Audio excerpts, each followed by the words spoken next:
Welcome to episode 39 of Trolls for Hire. When last we left off, some other stuff happened with a different group of characters, and we're not going to worry about that because today we're starting the Epsilon Nexus arc. So we've got this whole group of 5 people, these lovely human beings. They're going to be playing some lower level characters, levels 1, 2, and 3. Instead of, the last arc where we started at like level, what's the level we started at? Like 6? Yeah, it was 6. It was either 5 or 6 for most of us. Yeah, started at like level 6 and made it to 9. Sin made it to 10 at the very end. I think I made it to 10. You made it to 10 too? I don't remember. You might have. Yeah, so this arc is going to be running every Sunday. But we are also, this is a new change to the TFH format. We're also going to have some mid-arc one-shots with different characters. It might be the same players using their other characters, because most players have 2 characters at this point. I think it's literally everyone but Ginger, because this is his first session in TFH. So, but yeah, so sporadically throughout the arc we'll have one-shots. I'm kind of leaving it up to the players to schedule them, because scheduling is hard and I don't like it. So the stated purpose of this arc is to fix the Epsilon Nexus. What the hell does that mean? We'll get there.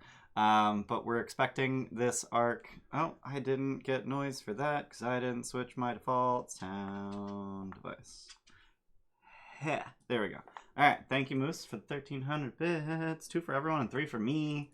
Thanks, Moose. Thanks, Moose. Gotta love starting off with way too many cheers. I have 7. There we go. We got a gift sub from the staff for Broken Jawbone. Welcome. Welcome to the gifted sub. Not quite hype train. We need one more person to start a hype train. It's fine. There it is. There it is. Oh wow, 1,000 bits from Super CT8 for Ginger. So that's gonna be 2 take 20s, or a take 20 and 5 cheers, or 10 cheers. Oh god. All right, now it's pouring in. Now it's pouring in. We got a gift sub from Jables for Nemeth231, and we got 5 gift subs from Bayless for Sky Guys Live, CJ Rose 89, Poging Pagong, Blixel, and Critney Fears. Welcome everyone to the gifted sub. And that hype train is absolutely getting crushed now. I think it's level 3 already. I'm waiting for the banner. Anyway, it's fine. So this arc is estimated to take 6 to 8 sessions, but that is just an estimate, and it depends heavily on how effective the players are at their job. So, get good. So don't you worry. Very ineffective. Also, I missed that Mike resub. That is his 32nd month. Holy shit! Thanks for the resub, Mike. And welcome, Jay Honeys. Thanks for the follow. And like the alerts are still catching up there. Okay, I think we're caught up now. I think that's the last one. So yeah, 6 to 8 sessions is my estimate, but it could be as few as 4 or as many as 10, depending on how much you guys suck. So try not to suck. A note about Virtual Tabletop. So we do have Foundry. We've got it set up. We've got dice rolls and everything going into there. If you roll from your character sheet, feel free not to use Beyond 20 if you'd like to use physical dice. Absolutely. I will be ignoring Foundry most of the time, mostly because I haven't prepared maps for this arc like at all, because I don't know where you guys are gonna go. This is gonna be a very open-ended adventure. So there's hours and hours and hours of prep I could have done, but a lot of it would have gotten unused because you're not gonna go anywhere I expect you to anyway, so whatever. One note on the use of Foundry though, we do have safety tools. So if you go to the Actors tab, you should have a folder of safety tools, and there should be 4 in there, and you should all be able to drag them onto the scene. The use of safety tools I'll explain very quickly. Essentially, the point of a safety tool, there's a pause. Just wanted to test it. Yep, absolutely. Feel free to test. I'll just delete them. So we've got four different cards available. Pause and stop, which are very similar to one another. They both mean I would like to stop the game and have a conversation about this. The difference being that if you use the pause card, we'll have that conversation on stream. If you use the stop card, we will go be right back off stream, have that conversation. Unfortunately, those cards cannot really be anonymous because you need to really, someone needs to start the discussion. Unless it's very clear what the topic is, and then it can remain anonymous. Then the other two cards are Rewind and Fast Forward. Rewind is, I don't like this. I do not want it to be canon. I would like to go back to before this happened and change it. And then the Fast Forward is, I'm fine with this being canon, but can we not play it out? And we'll just skip over it, summarize the events if necessary, and move to the next scene. So any of you can play any of those at any time. They should be large enough that I'll just see it out of the corner of my eye because I do have Foundry up, on my third monitor at all times. And that is the one consistent use of Foundry throughout the game. A lot of the times there won't be a map. We'll just be playing the game in our heads, talking, etc. Whew, okay. And as if it were, I'm breathing like I'm done talking, but I just went to my notes and I have a big ol' thing of talking I get to do now. Hey, thanks for the 500 bits, Ramber. One for each player. Thanks. Oh, thank you. Alrighty. Geez, we're almost at a level 4 hype train. Goddamn. Alright. So a refresher on the setting. So for those of you who are familiar with the Forgotten Realms, we are playing in a mostly canonical Forgotten Realms with minor changes. For those of you unfamiliar with the Forgotten Realms, I am not explaining it. I could be here for hours. So I'm sorry. Just understand that we are in Waterdeep. The City of Splendor is the most technologically advanced city in the world. It is a city-state, so its actual holdings are inside the city walls and then some farmland beyond, but then it lays claim to like a 200-300 mile radius, and anytime anyone tries to claim that land, they send some kind of military. I don't know what kind of military they have. I honestly have no concept of what militaries countries or these city-states actually have. The socio-political climate of the Forgotten Realms is questionable at best. I don't get it, but it rarely comes up in our games, so I don't care to learn.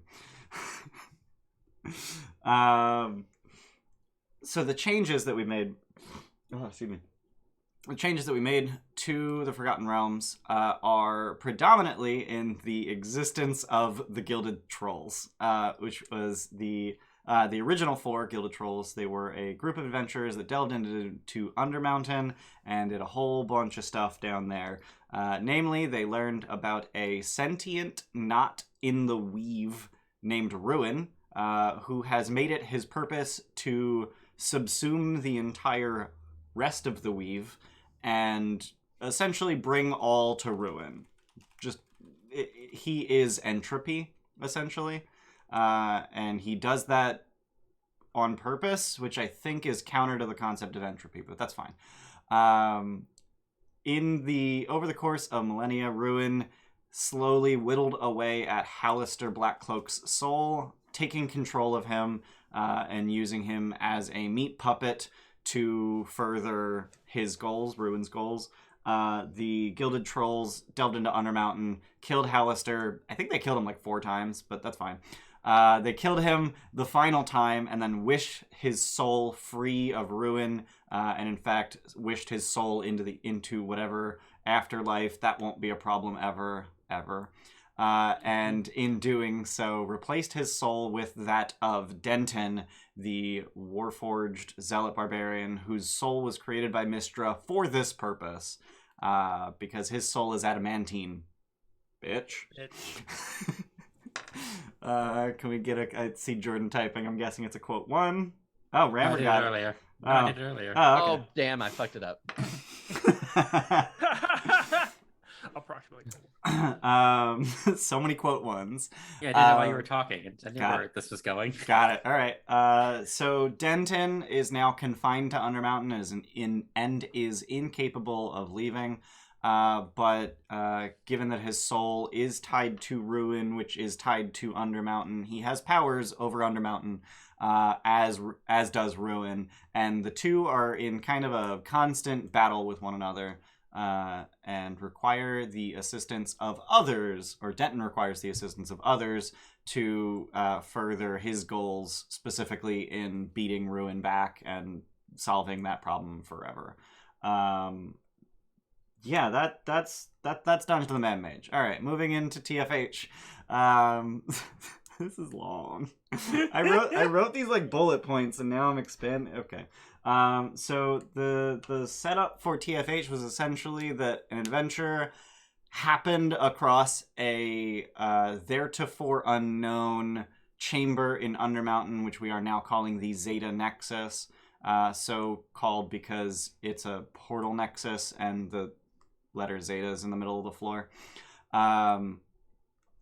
And they found that there are gates leading to all over the goddamn planet, and also not on the planet, and also back in time. And it's...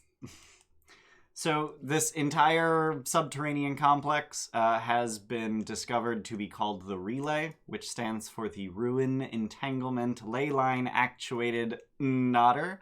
That's unknotter spelled with a Y. Don't ask. Those reasons. Hallister had a hard time with that acronym. Don't worry about it. And by Hallister, you mean the four of us. Yes. Listen, relay sounds a lot better than relow. Right, know? exactly. Like, it's fine.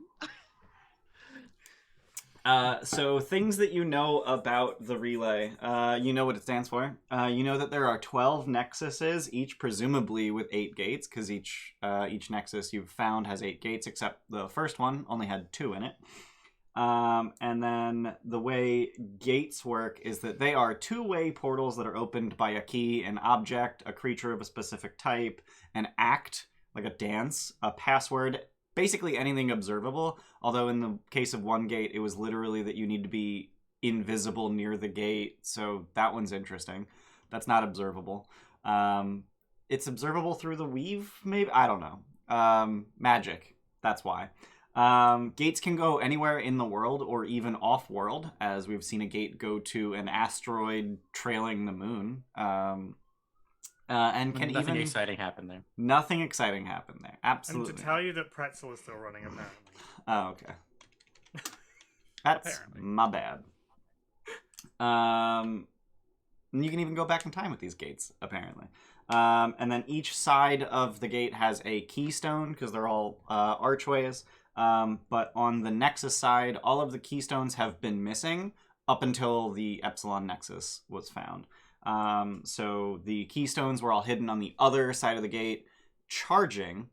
They require 1 to 100 years to charge their potent combination of magics, which is predominantly abjuration and conjuration.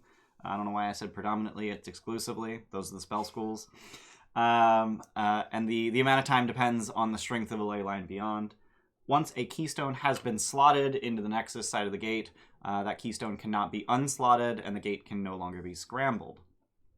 We'll get to scrambling later. So the way Nexuses work is that Nexus gates require the 4 nearest location gates in order to be powered.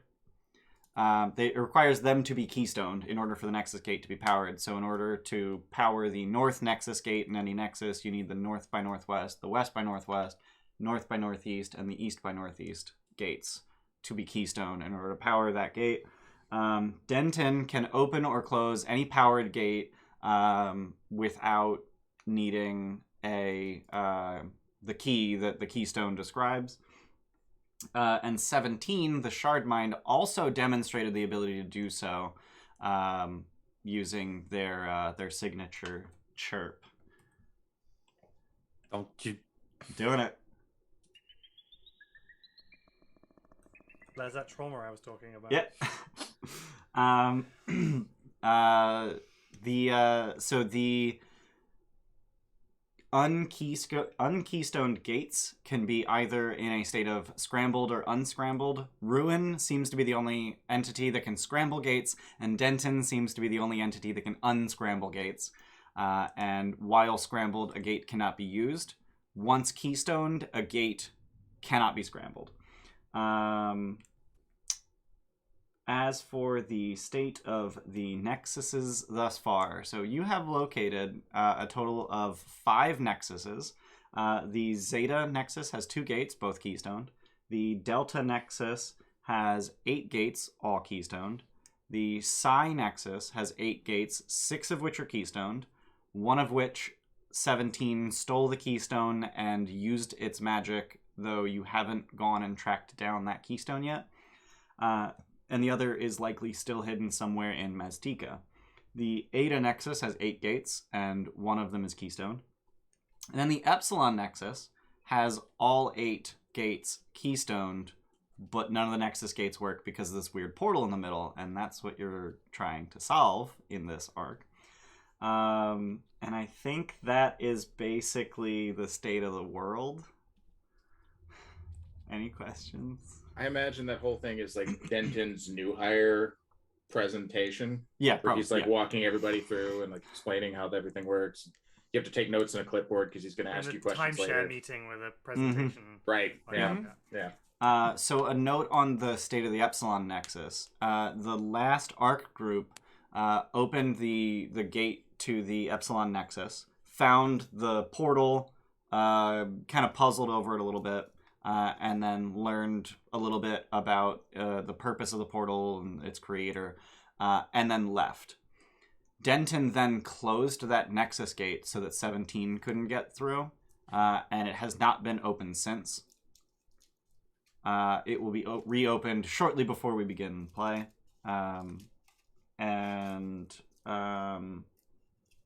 Yeah. So would we know what the other group found out about it? Yes, you would. I'll get there. Okay, fine. Yep. That's like the last thing we do. I have on my list before we start actually playing, so that nobody forgets anything. So in the past, when we were doing one shots, what I would do is I would give themes and moods for a one shot, and I always felt that they were a little too spoilery. So what I've been doing for arcs instead is just giving you a genre, which suggests themes and moods and whatnot. And the genre for this arc is investigation. So inquisitive moods, big brain thinky hat moods, themes of I'm pulling from a variety of investigation subgenres like noir, such and such, etc. Maybe a little bit of Batman.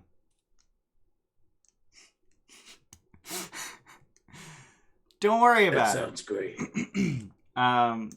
So, at this point, I would like to stop talking and give you all an opportunity to talk and have each of you introduce your characters. I asked each of you to come to the table with an aspiration for a personal character arc. Let's not get into that yet, because that's sort of a discussion, and I just want as much or as little detail about who your character is today, but then preferably at least a physical description so that so that everyone knows, who they're looking at. So we'll go in the order that you appear on screen. So we will start with Bayless. Who the hell are you today? Hi, I am playing Gorimm Craghammer. He's a dwarven boxer. He's got big blonde mutton chops. He's wearing like a blue and orange robe with a hood that's like super decked out and very elaborate, very silky. This is like a boxer robe. Oh yeah. Like he's kind of always in like boxer walking out, attire. And he's got the robe is sleeveless, so you can see his guns. He's got like these big old gauntlets that are like ornate and like marked with like his symbol specifically because But yeah, so he is a dwarven boxer who's been like roaming the town boxing professionally for a little while, and then found the Gilded Troll where there was a bunch of adventures, and went, that sounds cooler. So killing people instead of just beating the ever-loving shit out of them. well, yeah, because he's been like boxing in a ring. Yeah. And unknown to him, he's been like, his family who are very rich have been like kind of paying off the boxing coordinator to make sure he wins fights. Ooh. So he got bored after a while and was just like, well, this isn't fun. I'm just beating the same people up. But these guys go off on adventures and they don't know what they're getting into. I am curious what his background is, because I can see several working for that character. Like his actual functioning background? Yeah, the actual mechanical background. Because I could see noble or inheritor. I did noble, position of privilege. Okay. Yeah. All right. Cool. Mm-hmm. All right. Anything you want to tell us about the way he comports himself on a daily basis? I would say that he's fairly, like, he's definitely not above like doing some work and like, because if he's been traveling around, it's not always like in the life of luxury. Like, he thinks he's living the boxer's life, so he's not above staying in an inn or hanging out with people in a bar. And I would say, like, since he joined the Gilded Troll, like, he's probably been running very easy little jobs here and there because they didn't really want him to go off on an adventure yet. So got it. Yeah. All right. He stays social. Okay. Anything else? Not for now. All right. Jordan, who the hell are you playing? I am playing Archibald. Okay. It's a kobold that was part of the group of kobolds found in the cave where the first Nexus gate went. Oh god, that was session 1. And the kobolds didn't have any direction because the goblins had come over and taken over their cave, and then they met up with. It really started trolls. when their dragon died. Yeah, that happened. That was a horrible thing that happened, and we haven't been able to recover since. But I met this new dragonborn, this shiny, plate wearing and full of gravitas, and now I figured I should work for them. Got it. And as a character, Archie just talks to anybody. He talks there. He'll just talk about anything. Just yammers on and on and on and on and on. Because he's still learning to deal with people. Got it. Okay. But yeah, he wears like a long, like a trench coat with nothing under it. Definitely not 2 other kobolds. Definitely not 2 other. But it's okay. It's long, like it was made for someone that might have been like half a foot taller than he was. Okay. Like it's a gnome's or something. Got it. Not like giant trench coat. We're not. There's already a group of people, a group of kobolds in our collective that does that, and I don't want to step on their toes. You didn't steal Frankie's trench coat, did you? No, I didn't steal Frank. No, they. Frankie the three, Persons, that's his name. 3 of them need it. Minji, Kirkus, and Zort. Nice. I know my kobolds' names. Very nice. All right. But yeah, I feel kind of responsible for them, so I'm trying to, make money to feed the group. And we just got like an influx of like 20 something new kobolds a few weeks ago. Yep. And it's been a lot. It's been taxing. Yeah. Fortunately, you have the other half of the cave to expand into. Yeah. No. If not, there would have been. It would have been really crowded. Yeah. All right. Jesse, who the hell are you playing? Who the hell am I playing? I'm playing Aranikul, and he is a blue. I don't want to say blobular mass because that's not quite right.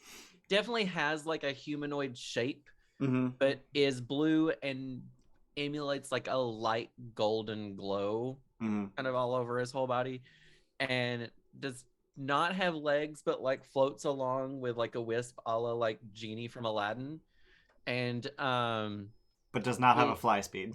But does not. No, it's not functional. Yep, it's just no fly speed. Pure aesthetics. Pure aesthetics, and is wearing gold like a robe of chainmail that Okay. just like goes all over with like the blue and gold like kind of shining through the holes of the chainmail, because that's like all he's wearing is just chainmail from the neck down. Sweet. Yeah, I can't wait for Bayless to have to draw that. Same. And yeah, carries a mace at the hip, great axe across the back. The shield is just like a wooden shield that's just covered in the same gold chainmail. And yeah, he just always looks, I think perplexed is probably the right word. Okay. He's trying to just figure out what is going on all the time. Okay. I mean, to be fair, he does have a brand new mode of vision and being that is, you know, it's just sort of incomprehensible to mortals. Yeah, so functionally, I am playing a living guiding bolt. Yeah. So for anyone who doesn't know, I have created a homebrew race called a living spell. You can pick a first level spell, and then you become the living embodiment of that spell. And what that means is very confusing most of the time. So for Aranikul, so every living spell can cast they can manifest their essence and cast the spell that they are once per short. And then every living spell has some modification or you know, triggered effect when they cast the spell. So Aranikul has the ability to imbue himself into his guiding bolt and end up teleporting wherever it lands. Which certainly won't backfire at all. Not ever. Because if you miss, you go past the enemy. Yeah, it's fine. But that's why you're a war cleric, so you can give yourself a +10 as a channel divinity. Yeah, so I'm playing a war cleric. Yeah. I think that's pretty much all that the other people would know at this point. Okay. All right. Ginger, who the hell are you? Zath, Crimson Blade. I'm a bugbear fighter. Standing a little shorter than most bugbears at only 6'5", but every bit as imposingly built. Does wear chainmail, you know, a little unusual, but you can see from the shield and my axe that seen, you know, well worn, but also well kept. Signature of the axe itself is the blade is stained red. Hence Crimson Blade. Yep. I was part of Xanathar's guild up until the fall of the last Xanathar, and decided to break away and try and pursue the Grey Force. Yep. Force Grey. Force Grey, sorry. Yeah, you're good. And saw the opening for someone with a little bit more muscle. Little beef for an adventure. So for those of you who might be questioning, well, why are you in TFH if you're trying to be Force Grey? All of the original Gilded Trolls were inducted into Force Grey, and as such, at one point they were beholden to the Orders of the Blackstaff, and you know had I think it was essentially like 10 days per month they were on duty and couldn't leave the city and couldn't have plans. But I think as level 20 adventurers, they've outgrown that, but that doesn't mean they've severed their ties with Force Grey.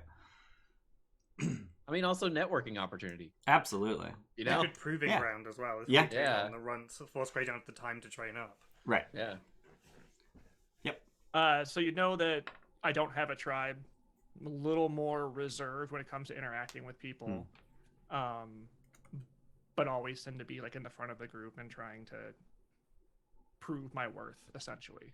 Yeah. In the various activities. These work. Okay. All right. And last but not least, Tim.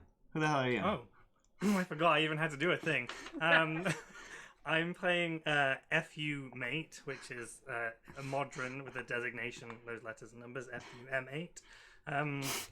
So thematically he is a modron. but mechanically we're using Warforged statistics, but he is a small size rather than a medium. His background is at some point in history when the Great Modern March happens, which is like a migration they do through the plains to do stuff. I think he got lost in a portal and ended up in Undermountain. Didn't know where he was, like lost contact with like the hive mind, and basically found a cupboard in Dwemercore, which is the magical school in Undermountain, and just shut down as a little 1 foot cube in this cupboard, and just passively picked up bits of magic from being in that school. And I think probably Hallister moving on kind of maybe woke him up, and there was like pervasive magic changes. He kind of felt a shift in the dungeon, and kind of woke up and wandered about until Denton found him, and pushed him back up to the Gilded Troll. So yeah, he's just a little lost modern. He's got 1 foot legs, and he's a 1 foot copper gold box with a little antenna. And yeah, he's a wizard. He was kind of interested in time magic, but that might change soon. He basically acts like a toddler. He is essentially like, I don't know, like a 7-year-old in many respects. Often asking people for upsies. He has a little propeller hat. He has like goggles that he found, and he has a hover skateboard that he flies around on, and a big like lightning semi-automatic rifle, apparently. So yeah, he's just this little robot boy, basically. That's him. All right. How big is the lightning gun? It's about 3 feet long. Yeah. Yeah, it's a full. Yeah. Twice as wide as you are. Mm-hmm. It's wider. Yeah. Yeah, FU is a 1 foot cube with 18-inch 1 foot legs. And then a 6-inch antenna. Like I'm taller than that antenna doesn't count, okay? Damn it. How tall is Archie? He's 2'8", so it's fine. Oh, you're taller than him? Yeah, FU's only 2'6". Yeah. And I think it may not be reciprocal, but I think FU probably considers Archie like one of his best friends now, because they create mischief together. Oh, if you're there for mischief, then yeah, we're great. Yeah, we're golden. like I think the last time we did something, there was a whole thing with like grenades or something. We did something dangerous. Dynamite. Yeah, we had dynamite we were just messing around with. So I think there's that like mischievous element, because we're all the same height, and like big people are scary. Guys, you can't be stepped on. It's getting stepped on is a real danger in Waterdeep. Okay. Mm-hmm. So we're bringing our children along for this adventure today. Gotcha. I'll try not to trip over people. Wow. How tall is Gorimm? Like 4 something. Yeah, that's about right for a dwarf. 4'2". 4'2". Oh, that's pretty short for a dwarf. I think they're 4 to 5 feet tall. Oh, are they? Okay. I think so. And how tall is Niku? I actually don't know the answer to that. Okay. Yeah, I mean, given that the lower body just kind of trails off into nothing, yeah, 5-ish feet plus some inches off the ground. The head is the top of the head is probably somewhere around 5'11", 6 feet. Okay. Right. I don't know. Yeah. Normal humanoid size. Got it. What's that supposed to mean? Yeah. Listen. Yeah, technically, all of your creature types are humanoid. Normal, point, medium. I want to tell Zath to give me a high five. If I put you on my shoulders, my 4'2" plus your 2'8", we could do it. Got really long arms, though. Have you seen him? Yeah, he does. Really? Well, I get the extra reach, so you get like a 10-foot, extra 15 feet tall. All right, if you get in here too. So bugbears have fur, right? Yeah. So does your 6'5" bugbear have red fur? I'm just curious. Reddish brown fur. Love that. Wait, Ginger made a ginger character? Just so happens that they're like the natural color for bugbears, which is perfect. Yeah. Wow. They're naturally like reddish brown. Yep, that is absolutely true. Is that But because I their also fur is always stained have with a ginger. blood and dirt? Is that why reddish brown? Sure. We'll roll with it.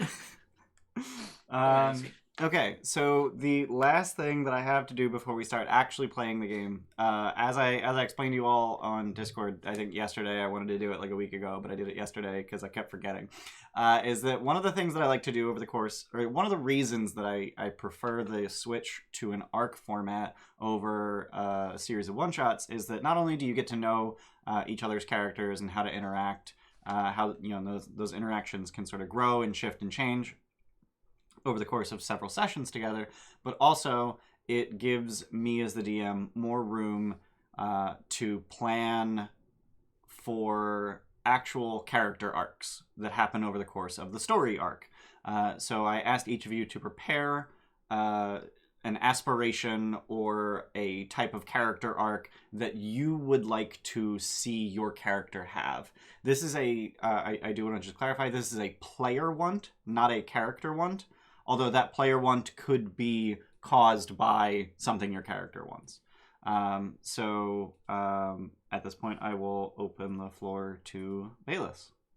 What do you want for Gorimm? So like I said earlier, like he, unbeknownst to himself, his family his family wants him to kind of, get over this whole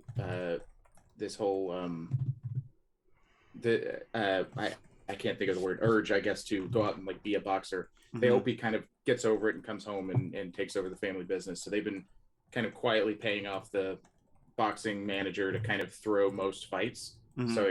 So he'd hopefully, like get thrill, come back home. But because of that, it's unfortunately made him cockier. Like he kind of feels infallible in that sense. So I kind of hope that he gets knocked down a peg. Okay. Like in some manner. Like I kind of want him to kind of like have a slap in the face of reality to realize like, he's not actually infallible. Like shit can happen. So, and then start taking things more seriously in terms of like training and technique and stuff like that. So okay. Yeah.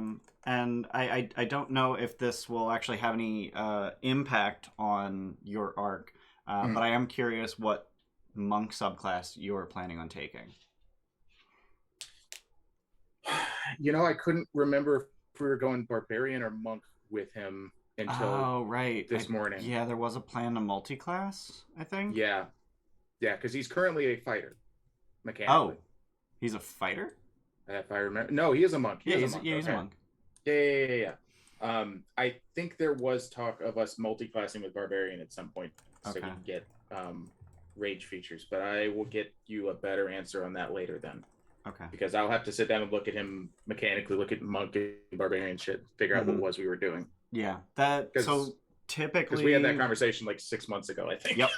At least. Yeah. So if I recall correctly, typically a monk barbarian multi-class is functional but a little janky because it's mad as hell.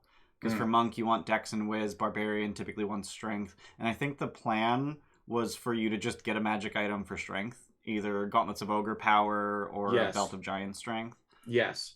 Yeah, because I do have points in strength, so that sounds right. Yeah. So you would have 13 strength, which qualifies you for a barbarian multi-class. I do. Yeah. Okay. Now it's all coming back to me. Yep. All right. We were gonna mainline monk, go with an item, and then kind of help that back up, let that back up the barbarian. Yeah. Got it. Okay. All Big fan of monks that get strength bonus magic items here. Big fan. Why would you say that? I don't know. I'm just a big fan. All right. All right. So in a nutshell, knock him down a peg. Yeah. All right, I can do that. That's a thing I'm good at. Oh yeah. Okay. Jordan, what would you like to see with Archie? I was trying to think about this last night, and it's like I know his big thing is that he's doing this all to help the kobolds in the Cragmaw Cave. Of Cragmaw Cave. Yep. But he has come to really like these people that he's been adventuring with. Mm-hmm. So maybe having him have to decide between them at one point. Okay. Give him that sort of crisis of identity which group does he fit better in? Okay. Which is he actually a part of now? Okay. I think that basically sums it up. All right. That is all right. All right. Let me just jot down some thoughts I have on that. And who are we bribing for this? Was it Steph or Moose? For what? Yes. I think the answer is yes. Yeah. So Steph has a gazillion channel points, and Moose just throws money at the problem, apparently. So. Oh, I just meant in like your planning phase, because. Oh, got it. Yes. The answer is yes. Okay. All right. Surprisingly straightforward. But I think it has the potential for some really good character moments. All right. Jesse. Yeah, so mine has a lot to do with the creation of the living guiding bolt and stuff like that. I do want to just clarify, these are things that the players will know, but the characters would not at this point. Yes. This stuff, especially about my backstory. So, right. Aranikul was a wizard in a previous life. But found himself in a situation where he didn't have his own being anymore. He was part of someone else's being. And so he came to the Gilded Trolls to try to find a way to become his own being again. And then Zogrim did his thing, made me a living guiding bolt. And then there was a period of time where I was essentially pulling an FU, where I just kind of like locked myself away in isolation because I was like mourning my inability to do magic anymore. I lost all of my wizardly shit, like, and then suddenly I started to be able to do some magical stuff. I was basically just kind of praying into the void to whoever would fucking listen, and then could start doing magical stuff. Figured out that it was some divine stuff that I was doing, but has no idea where it's coming from. So the big question that Aranikul has is, who is my deity? Who is giving me these powers? Kind of situation. Okay. All right. So, given your description of the story, and understand that I'm not criticizing at all, that sounds more like a celestial warlock than a cleric. So I'm wondering if you're amenable to, and this is on a purely player level, if you're amenable to having inadvertently made some kind of warlock pact that you end up using cleric statistics, but inadvertently you're beholden to someone. Are you willing to take on that burden as a player? I'm not saying that that's necessarily what I'm going to go with, but sure. Okay. Yeah, no, I appreciate you asking, and not just kind of taking agency away. So I appreciate that. But yeah, no, I think that at this point he's just kind of desperate to find out where it's coming from. I think that internally he respects whoever it's coming from, because, and correct me if I'm wrong, living spells have the memories of their former selves, Foggily. Right? So like, yeah, so I have the memory of incredibly respecting magic. And so like I would respect wherever this is coming from. But I also understand that it's something that is not coming from me. Got it. You know what I mean? So I think that I think that's a long way to say yes. Because I would respect wherever it's coming from. Okay. You know? So it's kind of a reverence for those who can create magic, in that, that he used to have for himself.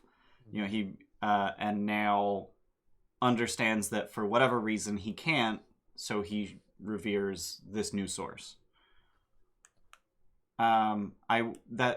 That makes me wonder if at some point would he forgive himself for no longer being able to do it himself.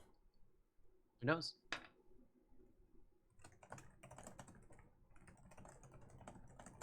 I don't know. All right. All right. But that's like the big question that he has. Right. Okay. Yeah. No, that's a really big question, and really gets to the core of the character, as well as answers some questions about cosmology, which are always fun. I love cosmology.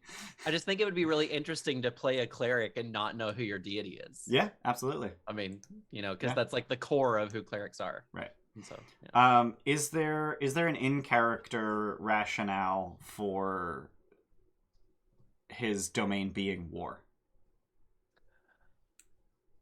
Or is it just the deity that responded happens to be war?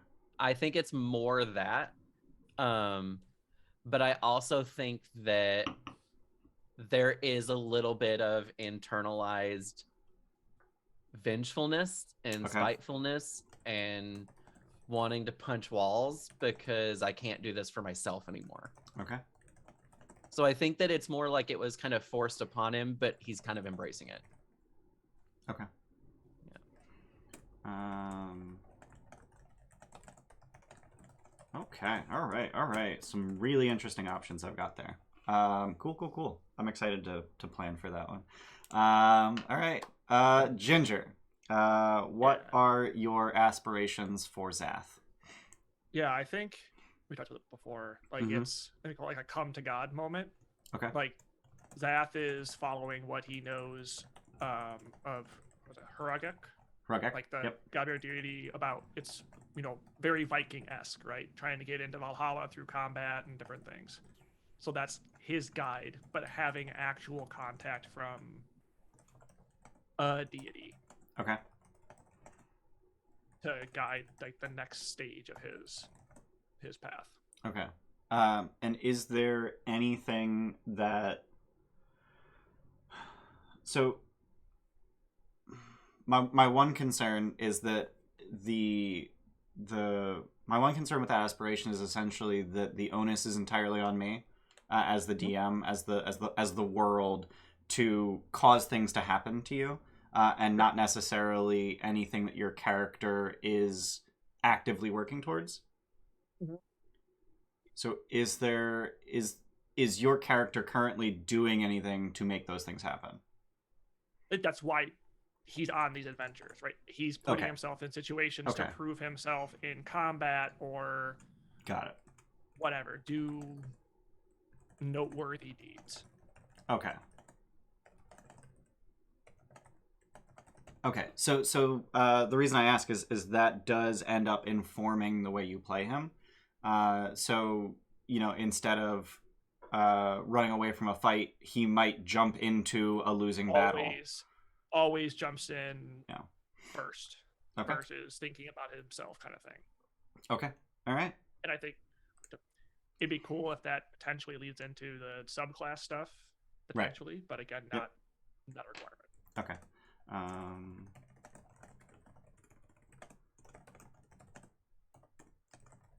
Okay. All right. I got lots of notes. I got so many notes. Yeah. All right. Cool. I'm excited. I hope you guys are excited because I'm excited. Yeah. All right. And last but not least, again, Tim, what are your aspirations for FU? So I think I've got my next 5 levels planned out, and I'm planning to multi-class into fighter, which I never thought I would do with a 1-foot robot boy. Yeah. But I think basically it's when he started this whole thing, his whole plan was I'm lost. I need to find a way home. There's a bunch of gates here. I came through one of them when I got lost. If I can find the right circumstances for one of those gates to get me home again, then I'll go home. And then we've adventured, and the experience he had with the Pentadrone, I think, gave him the same sort of like identity crisis that I was talking about. Like, he was like, "Yay, it's my chance! My family are here to save me," and then got like wrecked by it and was like, "Oh no, I don't. It's going home even a good idea anymore." And I think from them becoming friends with Craddock and like frustration we had with like none of us reading Giant, I think he spent some time like looking into that and finding out that piece of history that Modrons gave magic to giants in the form of runes. That's how giants got magic in the first place. And I think he's realizing that he is no longer axiomatic. Right. He is more than a Modron has ever been before. And I think he was going to lean into that like giant, like what am I if I'm no longer a Modron, and like like embracing some of the chaos and the element of like change, because Modrons don't change. They are immutable, axiomatic, fixed and rigid, and he isn't those things anymore. And I think he just kind of wants to find out what that means and what he can become. So a lot of this is like, me multi-classing into Rune Knight Fighter. I think what he's ended up doing is basically engraving his own metal with giant runes, replacing some of his modern language like Gallifreyan, and just finding out what happens. What will he become when he's no longer what he was? Okay. So, he's got like Gundam stuff in his future. Okay. That's kind of, he's just changed. Finding Hulk poster armor for FU is what I'm hearing. Yeah. So I would like to take a moment to point out that both Zath and FU currently have an interest in rune magic, and neither are capable of it, because both of you are planning to take the Rune Knight subclass. Oh. Damn. No, but I think that could actually make for some really interesting interactions between the two characters. Yeah. Especially since FU has already met a storm giant, cloud giant, storm giant. Storm. Okay. I think that could create some really interesting. I'm looking at it from like a sacred geometry aspect, whereas you're looking at it from an entirely spiritual level, and I'm like, what the fuck? I don't even know what spirituality is. It's more like a power thing. It's more introduction to it and seeing what that can provide. Yeah. So I have no knowledge, but it's like I know what the giant's power can be, and trying to get that. Yeah. Okay. So so I have a lot of like easily digestible sort of things that FU wants to do, but I think at this point I'm still kind of having a hard time figuring out what I can do to help. I think he needs opportunities to experience change. Okay. So whether that's like, wild magic stuff, and something that he thinks, if he has an experience that fundamentally changes his understanding of his own being. Okay. Because he started on that journey. He's like, I'm not what I was, but he hasn't let go of it yet. It's still there. So I think just an opportunity for him to for change is kind of what what would be good. As from a player point of view, I think I might do some chaotic things that I, as the int thinking character, may not want to do as a player, but I know that this character needs to and should experience. Right. Because he needs to leave the lawfulness behind to kind of grow. Okay. So you said that you want him to experience things that question things that he knows to be true about himself. So in order for me to set up those scenarios, I need to know what he thinks is true about himself. And I'm not asking you to just give me an exhaustive list of those things now, but just kind of keep it in the back of your head if and when ideas come to you. Let me know things that he knows to be true about himself that may not necessarily be true. And you can just send those to me at any point, and I can, because I'm not right now planning the entire arc. I'm just brainstorming right now. I've written down a few ideas for each of you. But as always, if you have any concerns about the way that your character arc is going, or the fact that your character arc isn't going anywhere yet, please let me know at any time, and I can work with you to make things happen. And you can also we're all friends here. We're all trying to make fun for everybody. So if you think that another player would be really useful in getting you to achieve your character goals, feel free to reach out to them or reach out in our group channels, and we can all work together to make a more fun game. All right. I gotta say, I was like, how is a wizard gonna be dipping into fighter? That just like doesn't compute in my head. And then as soon as it just makes me so excited. Like I often do with my wizards. The anyway. lore, the actually, lore leading to like a weird multi-class. I love it so much. If you look at the Rune Knight abilities, a lot of them are actually the same as the wizard subclass I have, because they're making you reroll dice. Oh, are you doing chronology? They're actually the same abilities. Chronology, yeah. Yeah. Sorry. And it's really interesting because it's going to just reflect, but it's entirely different. It's coming from a different place, right? But it's the same ability, which I really like. Yeah. I will say, like in a kind of similar, like similarity build. Like I'm looking at monks and barbarians right now, and I'm noticing there are oddly similarities between as you level up a monk and a barbarian. Like, so I will say, not to put too much weight on your shoulders, but if you even want to kind of guide my choice of which one I do follow, of, do I want to follow being like a trained fighter? Do I want to cut loose and just become, like a rage machine? Like, feel free. So because... I will say that for a melee character or a weapons character in general, it's generally a better idea to take your first class to 5, just because extra attack is such a huge power boost. You literally double your damage output. So it's generally a better idea to take your first class to 5 before you multi-class at all. But that's not to say that you can't be effective without doing that. But yeah, if the story supports multi-classing barbarian sooner, then absolutely. Okay. Yeah, absolutely. Yeah, I'm gonna like I said, not to put too much weight on you, but I kind of want to let you guide that decision in a small sense, because I can see both of them being useful, but I also see enough similarities to them that I can't personally decide which I'd rather kind of lead into. Yeah, absolutely, makes sense. Yeah. All right, so that's the last pre-game thing to talk about. We're right at an hour, so my estimate was great. Before we move on into the actual game, does anyone have any final thoughts about their arc they thought of while other people were speaking? Perfect. All right, cool beans. All right, I have 50 lines of aspiration / arc notes. Very excited about all of that. So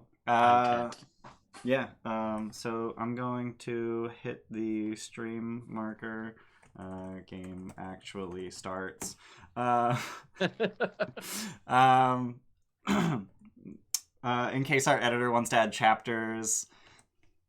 Make some chapters in this one, since I'm actually in this right. one.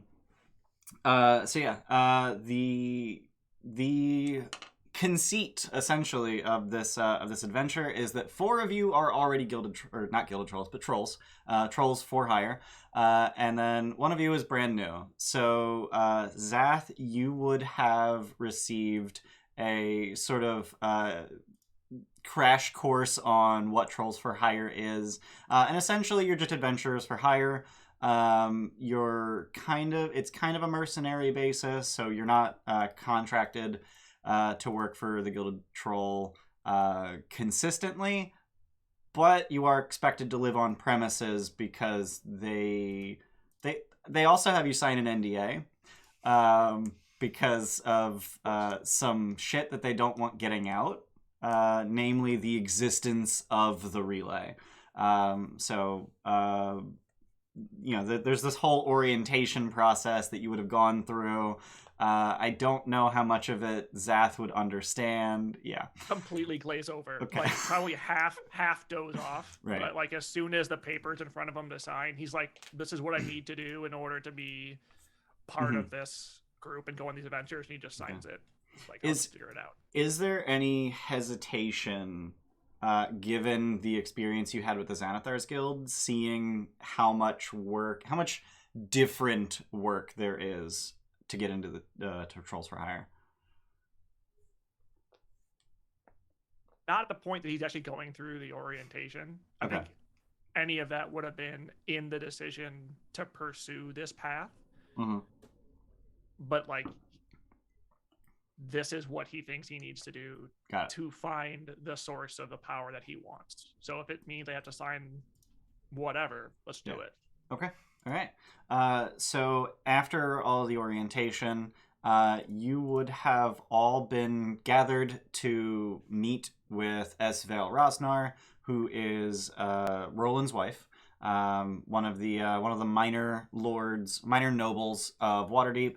Her family was disgraced about 50 years ago because it was revealed that they made their fortune on slaving. She has been working to reform her family's appearances. She was stymied by her brother, who continued to try to sell slaves like an asshole. But it's fine. He's dead. Yay! He's dead now. I will say no PCs in any game killed him. It was actually an NPC leading up to Dungeon of the Mad Mage that killed him because he tried to make slaves out of some... He tried to buy goblins from hobgoblins, and the hobgoblins were like, "We don't sell people. What the fuck?" And they kill him. Yeah, so. good. Yeah. So Roland and Esvail are a absolute power couple, though. Right. But Roland is a political force in Waterdeep and no longer has the time to administrate TFH. So he has delegated that to his wife, Esvail. So you've all been called to meet with her. And I'm just going to jump into a spiel. We're going to skip the pleasantries and just jump into a spiel. So you know how every time we find a Nexus, there's a bunch of gates to head through? Well, not this time. The Epsilon Nexus has a portal hanging midair in the middle of the room. Denton tried touching it, and it incinerated him pretty badly. So do not recommend trying to go through it. The portal appears to be siphoning the liquid magic that powers the Nexi. So we need you to figure out where that portal goes, presumably without stepping through it, and then shut it down. Go down there into the Nexus and see if you can find any clues. Another group used some magic to figure out a few things about this portal, and they learned who created the portal, which was apparently someone named Eriphriar. Where does the portal go? Containment. Would this portal destroy or contain 17? They decided to ask. This is their pressing concern. Not meaningfully. Is something being contained in there now? Yes. Magic. And then they went so far as to cast legend lore, targeting Eriphriar, and learned that he is not of legendary import. The spell told them nothing. Except, the fact that he's not of legendary import. That's all we know about this. Can you spell that person's name? Yeah, sure. I'll just drop it in Foundry Chat. Okay. Eriphriar. Looks like it's name of the the session. Oh, yeah, on the stream. Yep. Yeah. How about Eriphriar who? Yep. Okay. All right. Okay. So, scene is you're all in just sort of a sitting room in the Gilded Troll. Upstairs, there's a sort of common room, and it's you and Esvail, and spiel finished. Now we get to play the game. I have one important question. Uh-huh. You usually pay us based on retrieving keystones. Mm-hmm. What is our goal here, and how are we getting paid, and how much? That's like 3 questions, but... Yep. Your goal is to make the Nexus work properly. And since it's effectively 8 keystones of functioning, then you'll get paid for 8 keystones. So 4,000 gold to split amongst yourselves.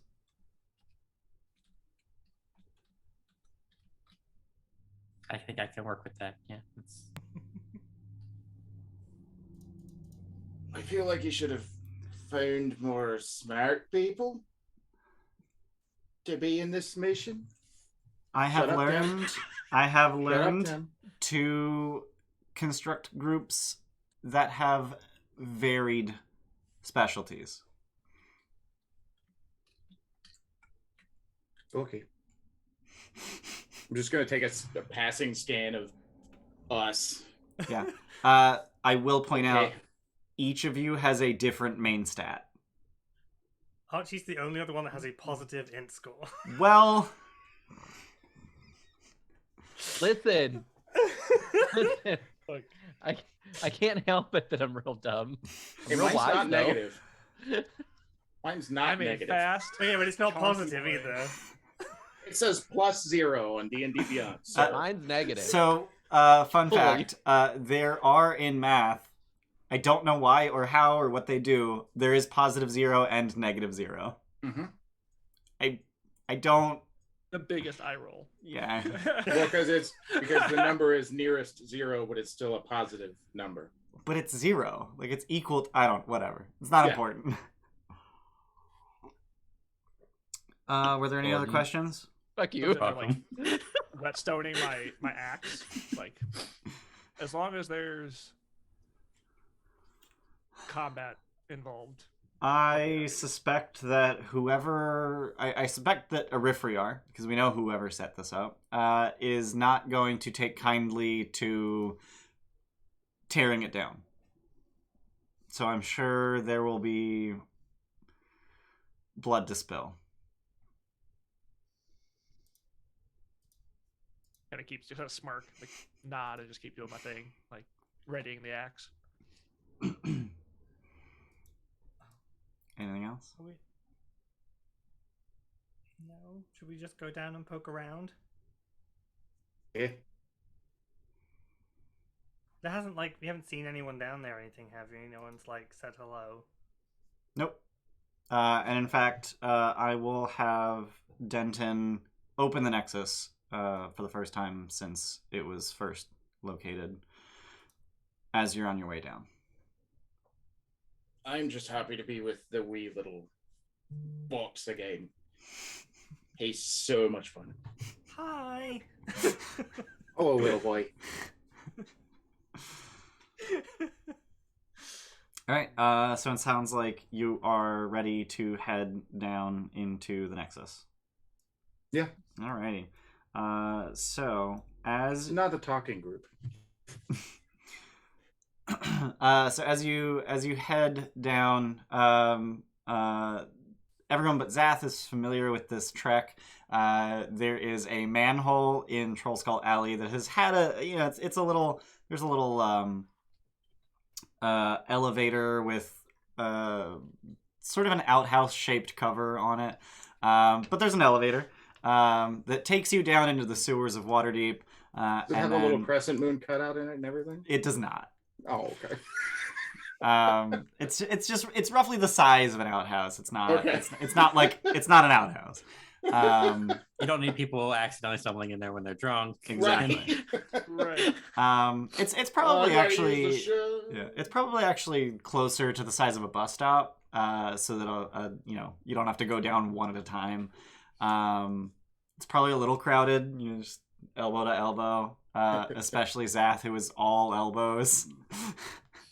You see me kind of shrink a little bit. Somehow I'm weirdly fitting perfectly in whatever space I have between each other. Yep. I mean, a lot of your shape is probably fur, right? There's a little bit of that. I mean, there's plenty of muscle underneath the fur, though. Yeah. It's solidly built. Gotcha. Whereas I can actually squeeze through spaces. Yeah. And I'm a tiny box. And I'm a small lizard. We're good. And then Gorimm just... I can't fit through this door. Oh no. Just muscles his way in, just fucking excuse me. So you take the elevator down into the sewers, and then you take I think it's like a 1/4 mile trek, essentially through the sewers. But this part of the sewers has been blocked off from the rest of the sewers. So it's got its own sort of sewer system. Zogrim worked very long and hard to get the permits to modify the sewers, paid off a lot of people in the Dung Sweepers Guild. Yes, that's what it's called. And essentially, it's just a straight path from here to the Zeta Nexus.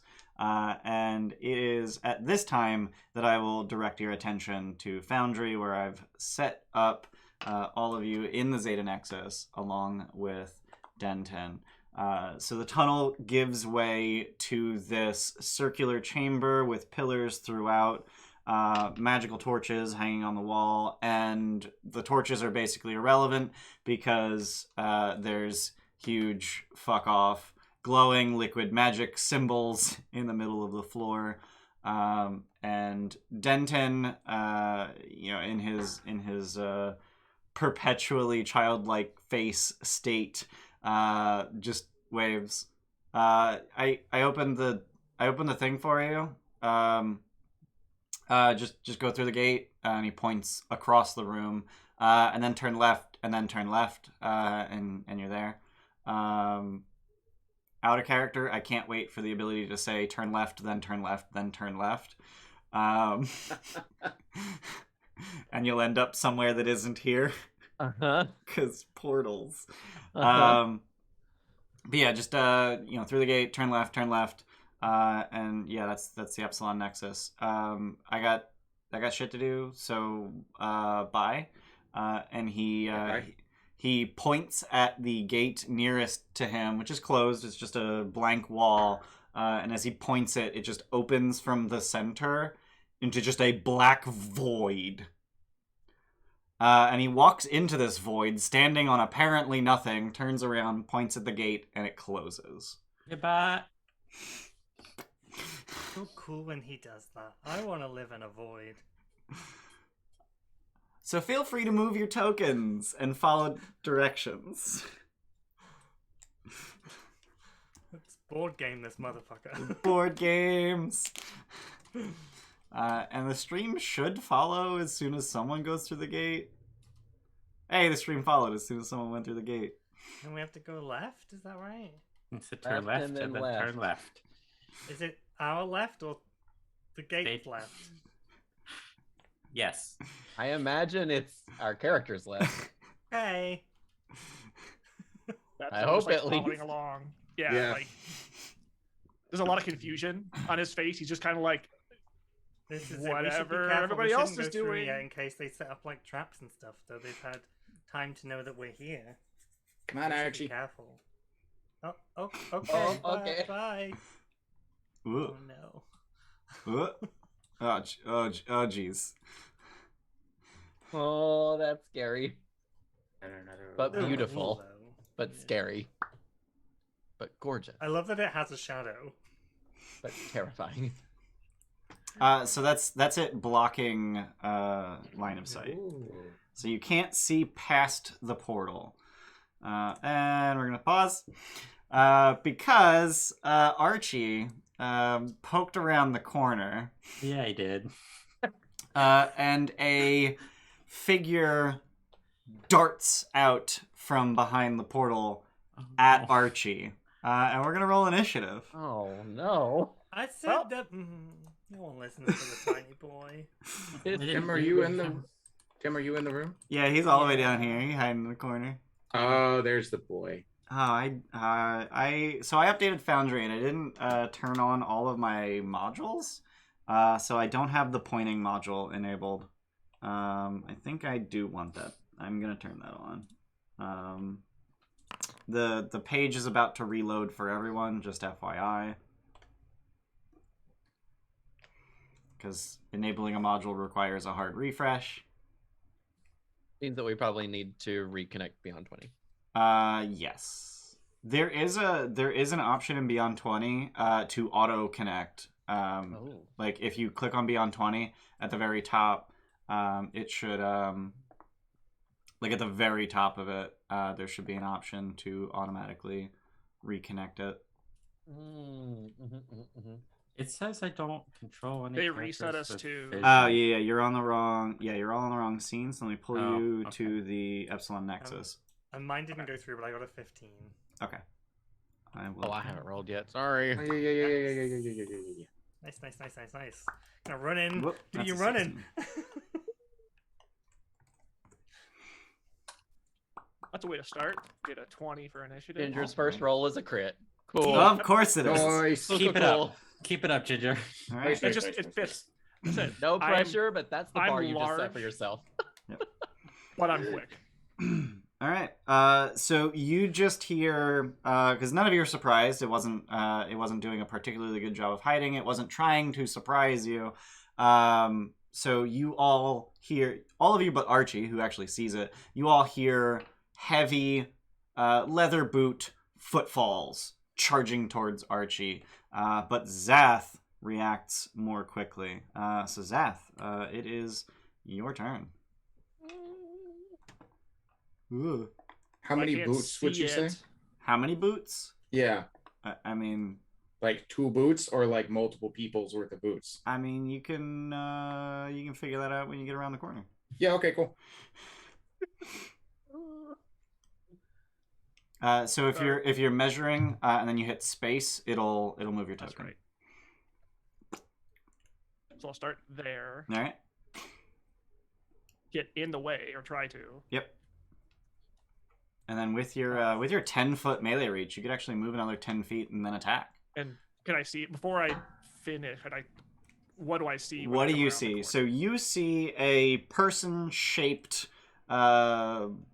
creature that its face appears to be a metal mask with a long beard. It's wearing like a musketeer hat and wielding a rapier. And it is diving towards you now, rapier first. Got it. Not friendly. That's all I needed to know. It's like, Does so the metal mask have a beard, or is there beard under the mask? The metal mask has a beard. Ooh. I know what this is. And in fact, I have art. Yeah, I was gonna say it's a nimble. Ooh. Is the name in the initiative? It's a nice. The name of the initiative tracker wasn't enough. A nice mustache. Oh, I didn't see the name. It's just when you said the metal beard and like I remember the hat and Yeah. the rapier. Well, it's nimble, right? All right. I should be able to go there. Yep. Is that? And then. And I'll just collapse him into an actual square for the purposes of combat. I had him between squares for the vision, but we'll just quantum superposition him into a square. It's fine. Is that the same leg that Esmeralda had? No. I mean, it's stylistically similar. Yeah. Yeah. And so I already have my shield out, right? And I'll swing one-handed with the battle axe. All right. So with a 19, the Nimblewright flicks its rapier and knocks your battle axe aside, and you miss. Okay, that's terrifying.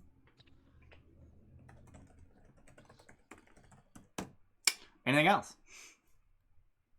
Perplexed look, but I'm done. Okay.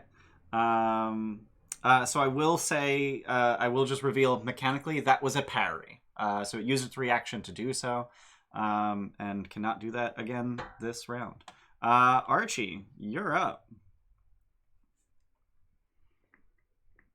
I am going to move here just so I can see it better. All right. And I am going to ready Dissonant Whispers.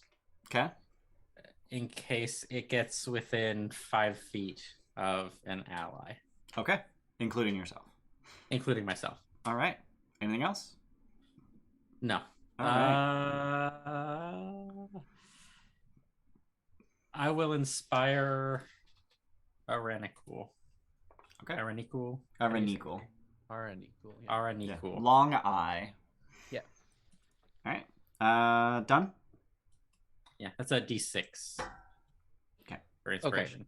And for those of you at home, we have a house rule here at the Gilded Troll where bards get, I forget the name of the feature, but the one that gives them short rest bardic inspiration Font at of level inspiration 1. Yep, that's the one, Font of Inspiration. Because it never made any sense to me that it was long rest until level 5.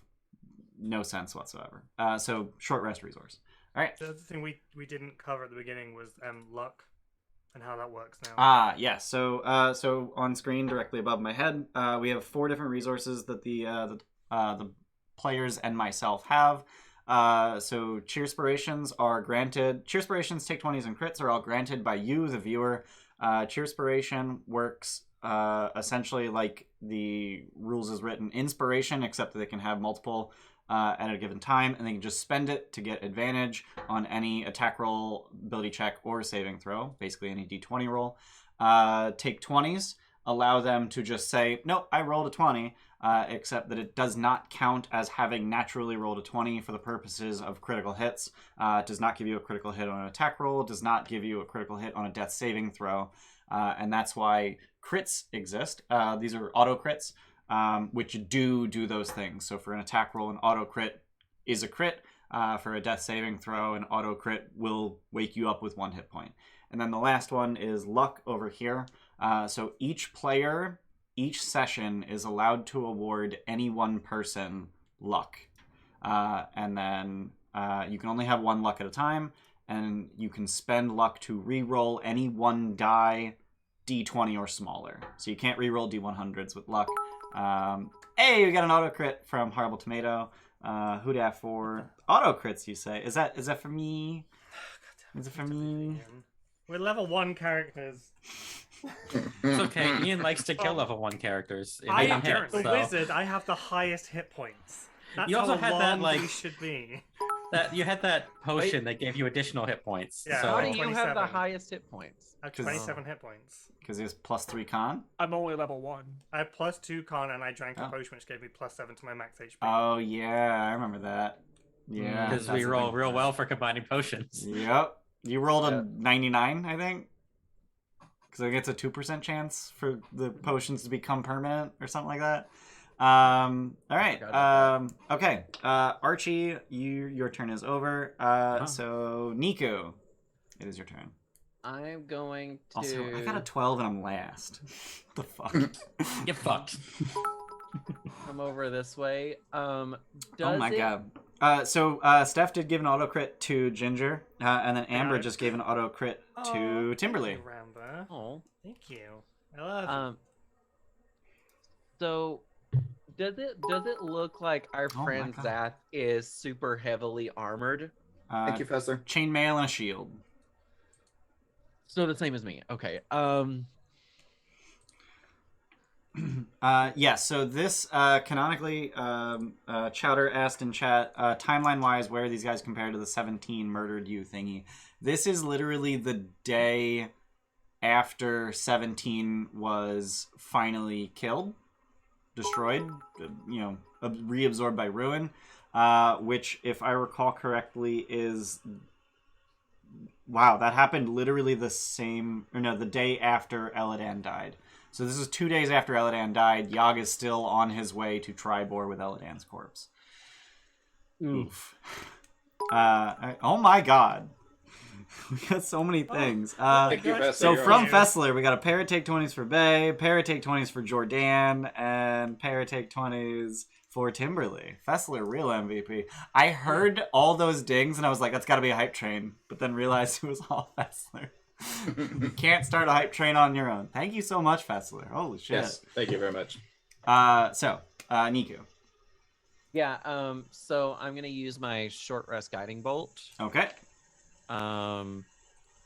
With inspiration, can I choose to use it after seeing the roll, or No. do I need... No, I need to do it before. You can see the roll, but you can't know whether or not it hit. No. For cheer, you have to do it before the roll. No. I'm talking about for the inspiration that I got from Bardic. Jordan. Oh, Bardic. Got it. Yes. You can do that after the roll before you know if it hit. Sorry. Right. Okay. So I'm going to use that. And I'm just gonna do a regular roll. Okay. And so you'll see that my eyes glow gold all the time, and all of a sudden, just like basically lasers shoot straight out of my eyes, going toward this asshole. Are you using your Vanguard essence? I am going to. Yeah. Okay. All right. So as the lasers come out, my whole body just like turns into the lasers, and Jesus. So yeah, so I will do this. Okay. And are you going to use your bardic inspiration? I am going to... I'm going to hold on to it. Okay. So you also have the option to use your channel divinity, which is also after you see the roll before you know if it hit. And that gives you a plus 10 to your attack. I'm going to use the bardic inspiration. Okay. You can also use it for damage too. Yeah, the magical inspiration. Magical inspiration. You can use bardic inspiration for damage. Yeah. Thanks, Tasha. We got a Trito. Oh my god, why are the Tritos so far from me? So Samus knows what that word means. Okay. And if I want to use it for damage, I still have to say it before I know if it hits or not, right? No. You would do that on a hit. Okay. Then I'm going to see if this hits naturally. I want to figure out their AC. I'm sure it will. I'm sure it will too, but... The Trito for the... Oh, good burp. No, that's it. You get one. How many channel points for the whole bag? I would like my dog not to vomit. Thanks. Okay. Yes, over here being sensible. Okay. Yeah. So yeah, I'm gonna not use bardic inspiration on the attack roll, but I will use it on damage if it hits. Okay. It hits. Cool. So, is it just within 5 feet or? We both tried to move your dude. Okay. That's actually a good question. I forget how I worded the feature. Because. Guiding Bolt. Vanguard Essence. Whenever you cast Guiding Bolt, you may choose to impart your essence into the spell. If you do so, then the spell attack hits the target. You immediately teleport to an unoccupied space you can see within 5 feet of the target. Okay. So yeah, that's where I would like to go. Okay. Alrighty. And then let me roll the d6. Sure. Cool. All right. So 15 radiant. All right, 15 radiant damage. Oh, that was cute. Did you see this 15 fly off it? That's cute. Can you go ahead and make a wisdom save because my reaction triggers? Sure. I mean, I guess technically. I have an ally within 5 feet of it. All right, I'll cheer it. And that is an 8. Yeah, that's not gonna work. Nope. Did that not roll? I'm gonna hit this button because that's. Also, since that was Guiding Bolt, the next attack on it has advantage. Yep. Let's hit the button again because I didn't have it connected. You refreshed and I forgot to reconnect apparently. Okay. Jordan. All right. No, I did it because I rolled something before, and then it. And then it runs. Right. Oh no, I can't use his reaction. He's already used his reaction. Does not have a reaction. Okay. I believe the spell is worded uses its reaction if able. Yes. Yep. It is not able. If available, it is not available. So cannot run away. But it does take 9 psychic damage. And between those two attacks, it is. So it was about to lunge for Archie, and then just all of this happened, and it's thrown backwards, battered and beaten, and ever so slightly dazed. Anything else? Nico. Good. All right. F you. Can't see anything that's going on. I think he spins his gun around into the front position and starts like combat running up here, and he's like, "Oh my god, are you a robot?" And then realizes that people are in trouble, then just fires his gun instinctually. And I have advantage because of Guiding Bolt. Okay. I'm going to do a level 3. 20 to hit. 20's gonna... Yeah, 20's gonna hit. Oh my god. So just... lightning. And this thing's not looking great. I don't remember. Does FU hold it, or does it, like, mount it? No, he's holding it. He just has to like hold it like really big. He kind of this like thing's twist 3 his whole feet body. long. Yeah. He has to twist his body to target. He can't actually like hold it up in front of him. He has to move his body. It's like the Gatling guns people use in action movies. Yeah, for sure. And I have no like bonus actions or anything, so that's all right. My turn. Then it is Gorimm's turn. I'm gonna run up behind this guy, presumably, since everybody's going forward. All right. And 30. Do you have 30 feet of movement? As a 35. dwarf? Monk. Yeah. I was like, but you're a dwarf. Yeah. But I'm a monk. Sorry, dwarf. real quick question, Ian. Sure. How are you doing? Do I need, with the blind sight stuff, do I need to be reminding you of blind sight, or how do you want to do that? In what sense? Just in general, like if something appears that it's not. Feel free to remind me. Okay. But in general, I will try to be cognizant. Okay. Gorimm, so that was 35 feet of movement. Yes. All right. So yeah, I'm gonna get all up in his business and make take a swing at him. All right. 23 hit. 23 hits. Okay. All right. So it's fully focused on the east side of the room, and you just come up behind it and just crack it in the back of what passes as a skull. Right. And it is not doing okay. It does At have a all. low number. It's not doing okay. Head literally spinning around. Not entirely sure where to aim this rapier. Anything else? No. Okay. No. Alrighty. Well, then it is the Nimble Right's turn, and it is going to make some attacks. God. I think it's smart enough not to provoke. So it's going to be split between Gorimm and Niku, and I'm literally going to flip a coin for each of its 3 attacks. So odds is Niku, evens is Gorimm. That's 3 Nikus. Cool. Wow, okay. So the first rapier attack is going to be an 8. Don't think that hits. How about this? And then the next 2 are going to be 18 and 17.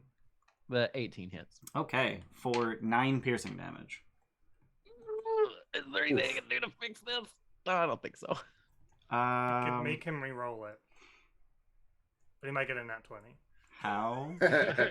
My easy reaction is Oh. chronal shift and turn back time. Got Oh it. no, I was wondering if there's anything on my character sheet that I can do about this, because I don't know this character super well. But I don't think there is. And you know what? If there is, I missed it, so it's fine. And I just realized that it is resistant to non-magical damage, which was, Gorimm's attack. That was You can it. see little healing Yep. Yeah. animations. It's Yep. so cute. Yep. So yeah, Is he now? that punch actually only did 2 damage. Did it now? Yeah. Uh-huh. My papa. Cool. That's its turn. Zath. I'm gonna. If we can, we I should try can and knock move. it out rather than kill it. I can move. Like, I think I can ping here. What's the ping thing? X to pointer. Like to that square without provoking. Yep. Through, right? Yeah, Staying so- next to it? Okay. Yep. Yeah, you only provoke if you move out of their melee reach. Got it. So I'm gonna move there to kind of Mhm. get in the way, essentially. Try and take attention. Sure. And then I'll just go ahead and attack again. Okay.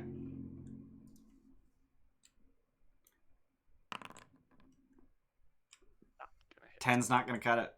So this thing is, despite its head literally just slowly spinning on a swivel, this thing is fast. This thing is good at dodging. Anything else? No, that'll be it. All right, Archie. Someone had mentioned trying to take this thing alive. Is that a thing we want to do? I mean, if we can ask it things, if we can take its weapons away and tie it up and ask it things, we can get information. I don't know What do whether I it's capable of have doing that, but it's an option. that can help with that?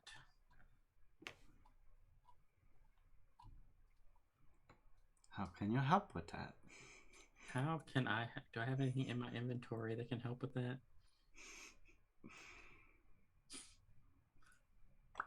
Not really,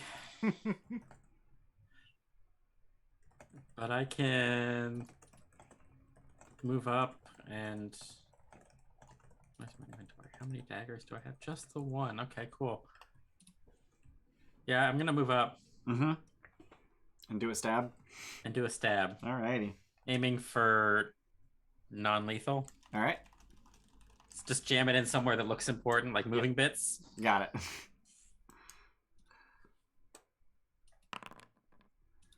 14's not gonna cut it. So the poncho is it obscures things as it's moving, and it makes it very difficult to see what is and is not important. So you aim for the hip and you end up hitting air. Anything else?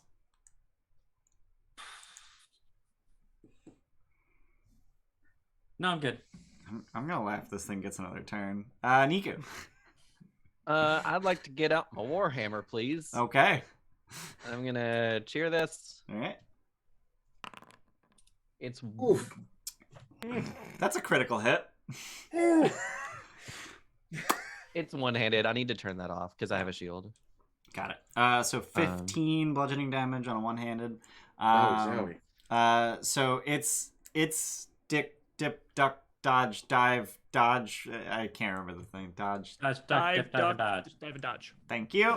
And then you just bring the warhammer down on its head. Side. Right. And it crumples into a heap. Daddy, no! No. Plus dead. Did you guys see that? Yeah.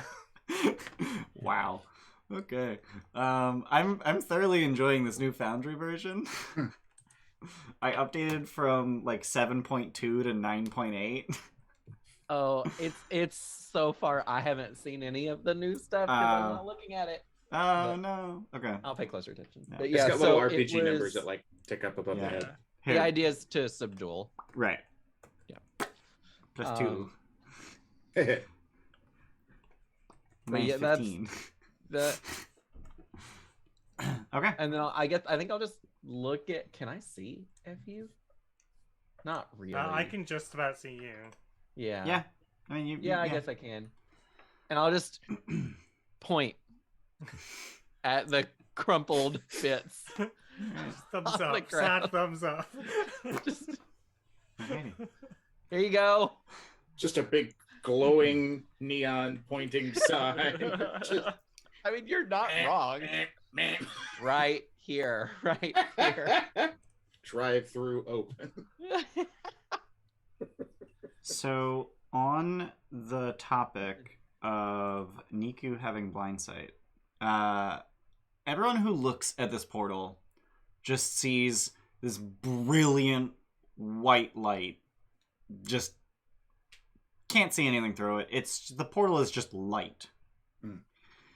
Niku doesn't use light to see. So instead, standing on this side of the portal, what Niku can see is a tank. Oh no. They Like- said it's siphoning the liquid that's needed for. Oh no.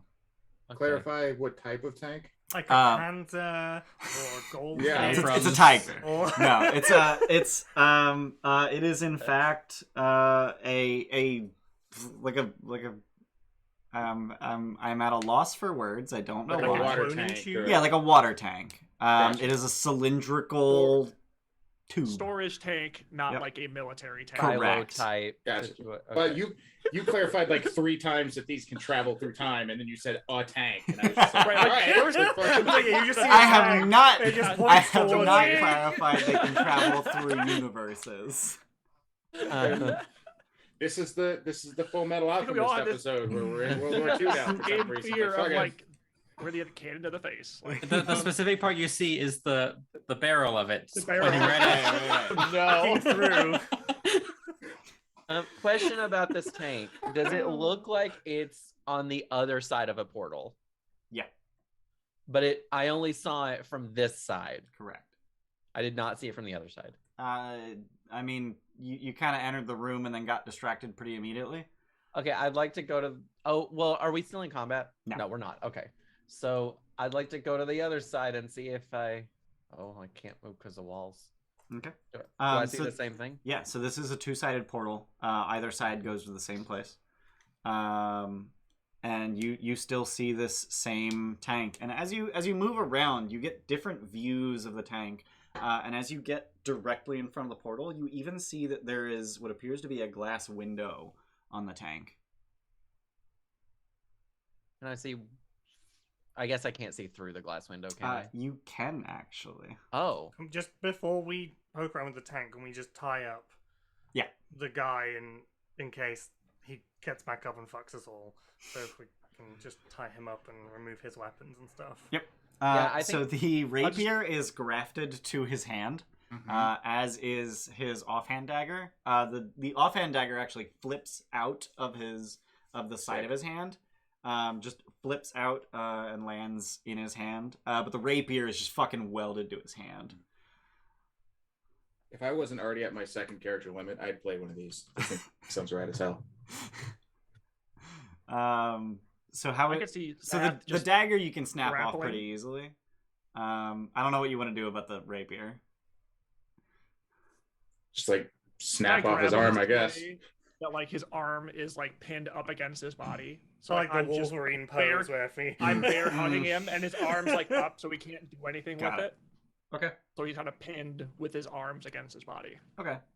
It's also if there are any fencing aficionados out there, I hope I get this right. L2's not in chat. L2, where are you? But Moses is though. Moses is Oh. also Yeah. There you go. Moses is a fencer. I believe it's an epee. It's like a 1/4 inch wide blade. Very snappable.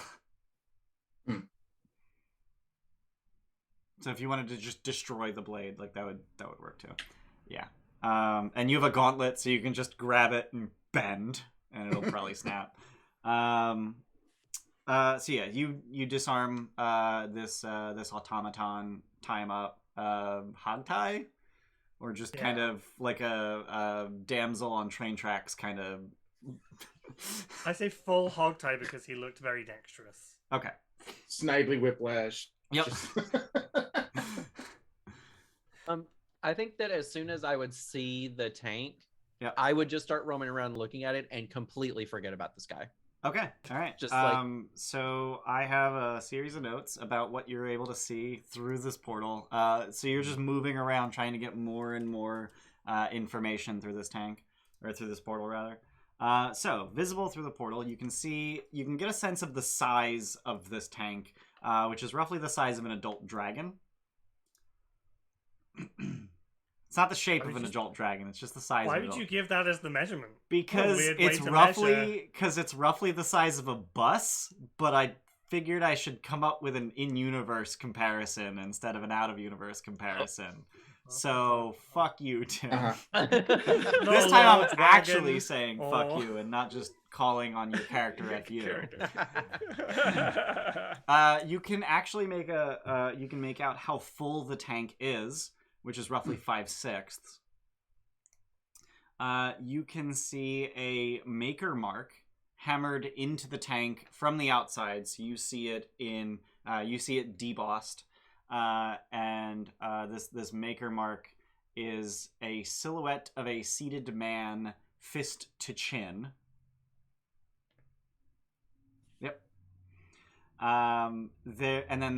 Like I said, there is a window on the tank, and as you move around trying to get a better sense, getting as much vision through this window as you can, you see through this window a waist-high circular apparatus in the middle of the room, presumably, because you can't see any walls of the room with your 60 feet of vision.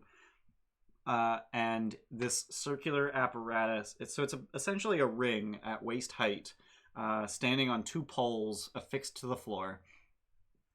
And then mounted upright on this ring are a pair of elbow-length, oversized gauntlets. They're like yay big. So for a human, it would be elbow length. And they look like they should be made, like they're vaguely made for a human, given the waist height thing they're sitting on.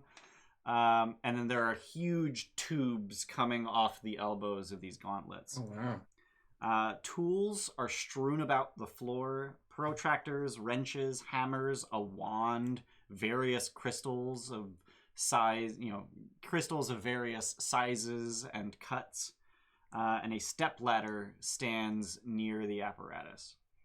And then vaguely at the edge of your vision, you can see a desk piled atop which are several half-eaten sandwiches in various states of moldering.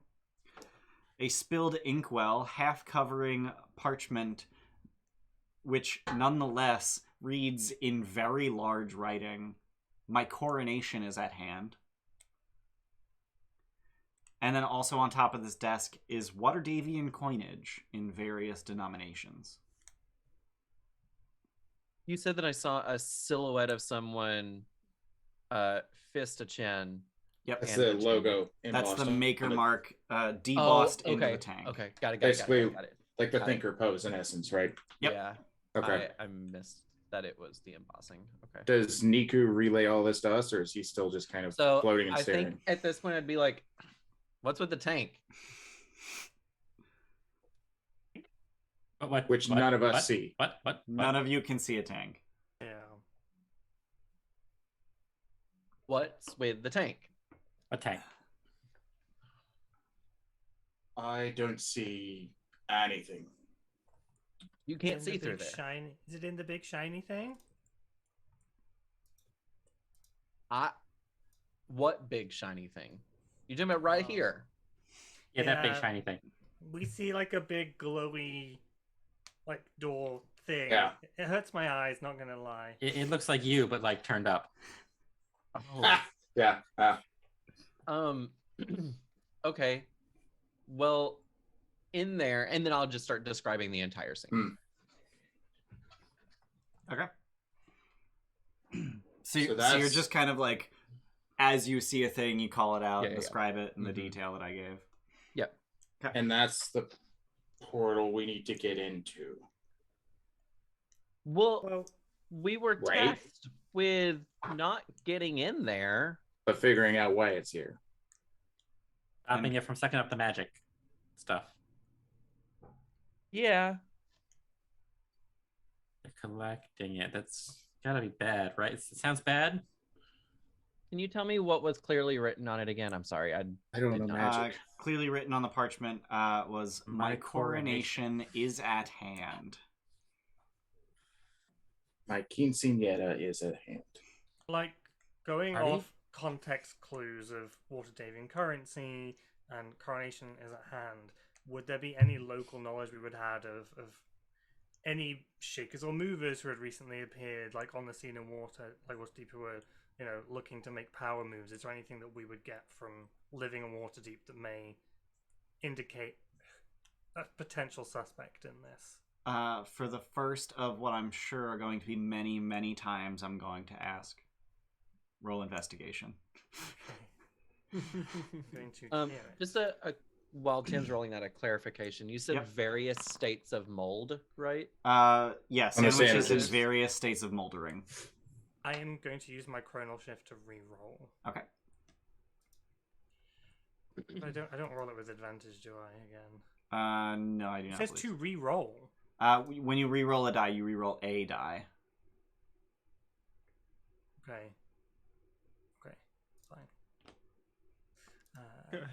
You rolled a 1 and a 6.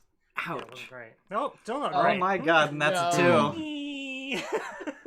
Mm. Wow. Oh So are you forced to take the new result, or can you keep the 11? yes, I am. Yeah. Oh, so apparently FU is not up to date. I do on- not get out. I live in my Yeah. cupboard most of the FU time. is not up to date on the Regency of Waterdeep. He hasn't connected a server to like download new information in a while. It's just been Huh. Did I get that word right? Regency. Yeah, you saying Regency made me think of something entirely different. Oh. Does Oh, it better not be that asshole. Can I tell how, like, if I look for like the most moldy sandwich Okay. and the least moldy sandwich, can I get some sort of time frame here? Like, you know what I mean? Yeah. Like, roll nature. oh no. Oh no! I'm gonna be worthless in all of this with my -1 int. It's fine. I mean, you can roll a 12 and get the 11 that Tim got. I mean, that's fair. The thing is, I have 2 take 20s. I should have just. I was like, I'm an in character. It'll be fine. +5, it'd be fine. Oh fuck. I'm gonna cheer it. Okay. I'm cheer it. Let's cheer it. See? 18. So it appears that the newest one is. I mean, there's a sandwich with no mold on it. So like that's no more than like 3 days old. Oh, okay. And there's one that has like a full blown fucking mushroom on it, No. which could be months old. Yeah. So it's not that nobody's been here. Maybe he's just not cleaning. Priorities are elsewhere. Or I wonder if, because there's this mechanical something guarding it, I wonder if there's just something that's programmed to just bring a sandwich every day or every few days. Well, no, you said And they're just not getting eaten. They are all half eaten. But like They're not all getting fully eaten. And it's not programmed to clean here up. before that the other group was in here. The other group was in here. And there wasn't they didn't mention getting attacked by a thing. No, they did not. It didn't. Denton went into it, didn't he? He like He He reached into it, but he got like Denton was in this room. He reached his hand into the portal and brought it out, missing most of the matter on his hand. Would we gather that this thing is a construct that we just knocked out? Absolutely. And Denton is not a construct, right? Denton is technically a humanoid. So I wonder if it's just that only constructs can go through the portal without being super hurt. Can we shove his head through there and see what happens? Well, let's maybe do an arm. Because if we want to talk to this guy, then maybe not do the head. Can I snap off the arm and hold it then?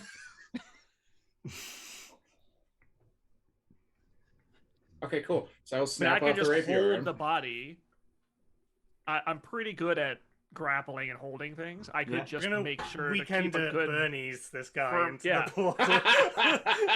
I'll grab the Have body, to you put grab the sunglasses arm. on him, though. Yeah. Hey, look, Doc, it's me, the automaton you sent through the portal. I got you a sandwich from your favorite place in Waterdeep. Okay. What was our plan again? I forgot. So Zath, you're just gonna pick this thing up and just like put its hand through the portal. Yeah. All right. So you put the hand through the portal, and you pull it back out, and there's no hand. Okay, so that answers that question. Maybe this guy didn't come through the portal, or maybe it was temporarily suspended. I don't know. Maybe there's just I've already done way too much thinking for today. Maybe there's just no backseas on the portal. Does like things can come through it, but they can't go back? Everyone go ahead and roll int as you're puzzling over this. See if your characters can puzzle through this. Straight int. Just straight int, yeah. I'm going to take 20 for 23. Okay, 23. All right, so you... having seen the effects of what happens when matter goes through the portal, matter is being incinerated by the concentrated liquid magic that is on the other side of the portal. It's just being incinerated by pure magical energy. There's no trick to it. There's no fanciness. It's just energy. And matter doesn't like energy. Even though matter is just condensed energy. Don't worry about it. Yeah. So it's that there's an entire room on the other side that has a tank in it and all that other stuff. Is that right? Correct. Okay. And is that room is filled with liquid magic then? No, Not the just tank is. Okay. Niku is able to see the water level, so to speak, in the tank. It's 5/6 full. But then beyond the window, it is devoid of liquid magic. But there are tubes that come off those huge oversized gauntlets that seem to go towards the tank, but they're out of view, and it's not clear where exactly where they go.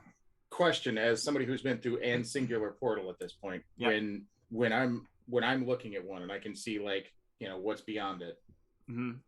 Is it one of those things where I walk through and I'm suddenly there, or is it one of those things where like I'm seeing a preview of the world and then I show up in some place? It is as if the two places are coterminous. The universe is folded so that those two locations are the same place. Okay, so if I'm like along the standing, sheet. so if I'm standing right at a portal and I see like a stone right in front of me, I'm showing up right in front of that stone in front of me, like it's seamless. It's literally just a doorway, and you could literally reach in, grab that stone, pull it through. Okay.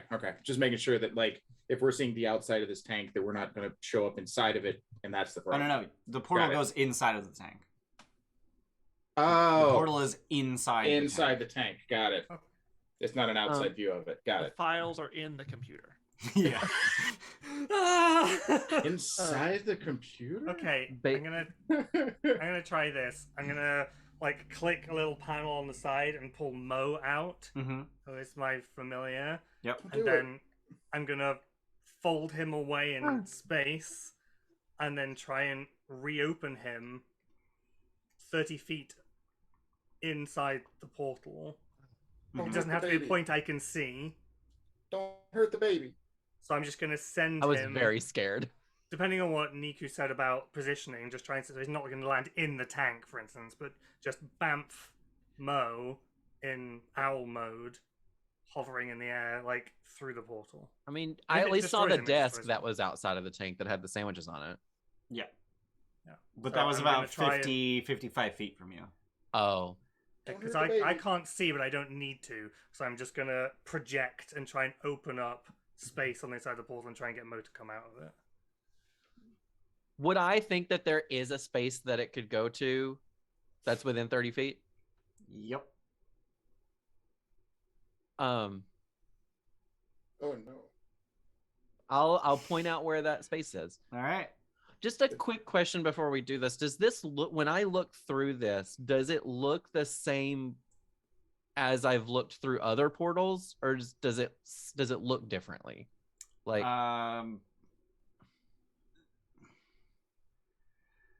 blind sight's weird. Okay. So you see, the way that living spells are capable of seeing things is they see the weave. They see the undulations of weave. And this liquid magic makes everything really blurry past it. Because liquid magic is essentially just like, let's pour water on top of the weave. So you're looking through wet fabric instead of regular fabric, if that makes any sense. Sure. That's a cool analogy. So everything's a little fuzzy past it. And I probably gave you too much detail, but that's okay. Okay. Sorry, what was your question? Like does this portal, does it look the same as like other portals that I've been through? Because I've gone through 2 of them now. Yeah, so like... the interesting thing about a portal is that they are in the 4th dimension, essentially, in the weave dimension, knitting bits of weave together that are physically distant across the first 3 dimensions. So a portals essentially all work the same. Yes. Yeah, but I think he's asking, like, does this one have like some?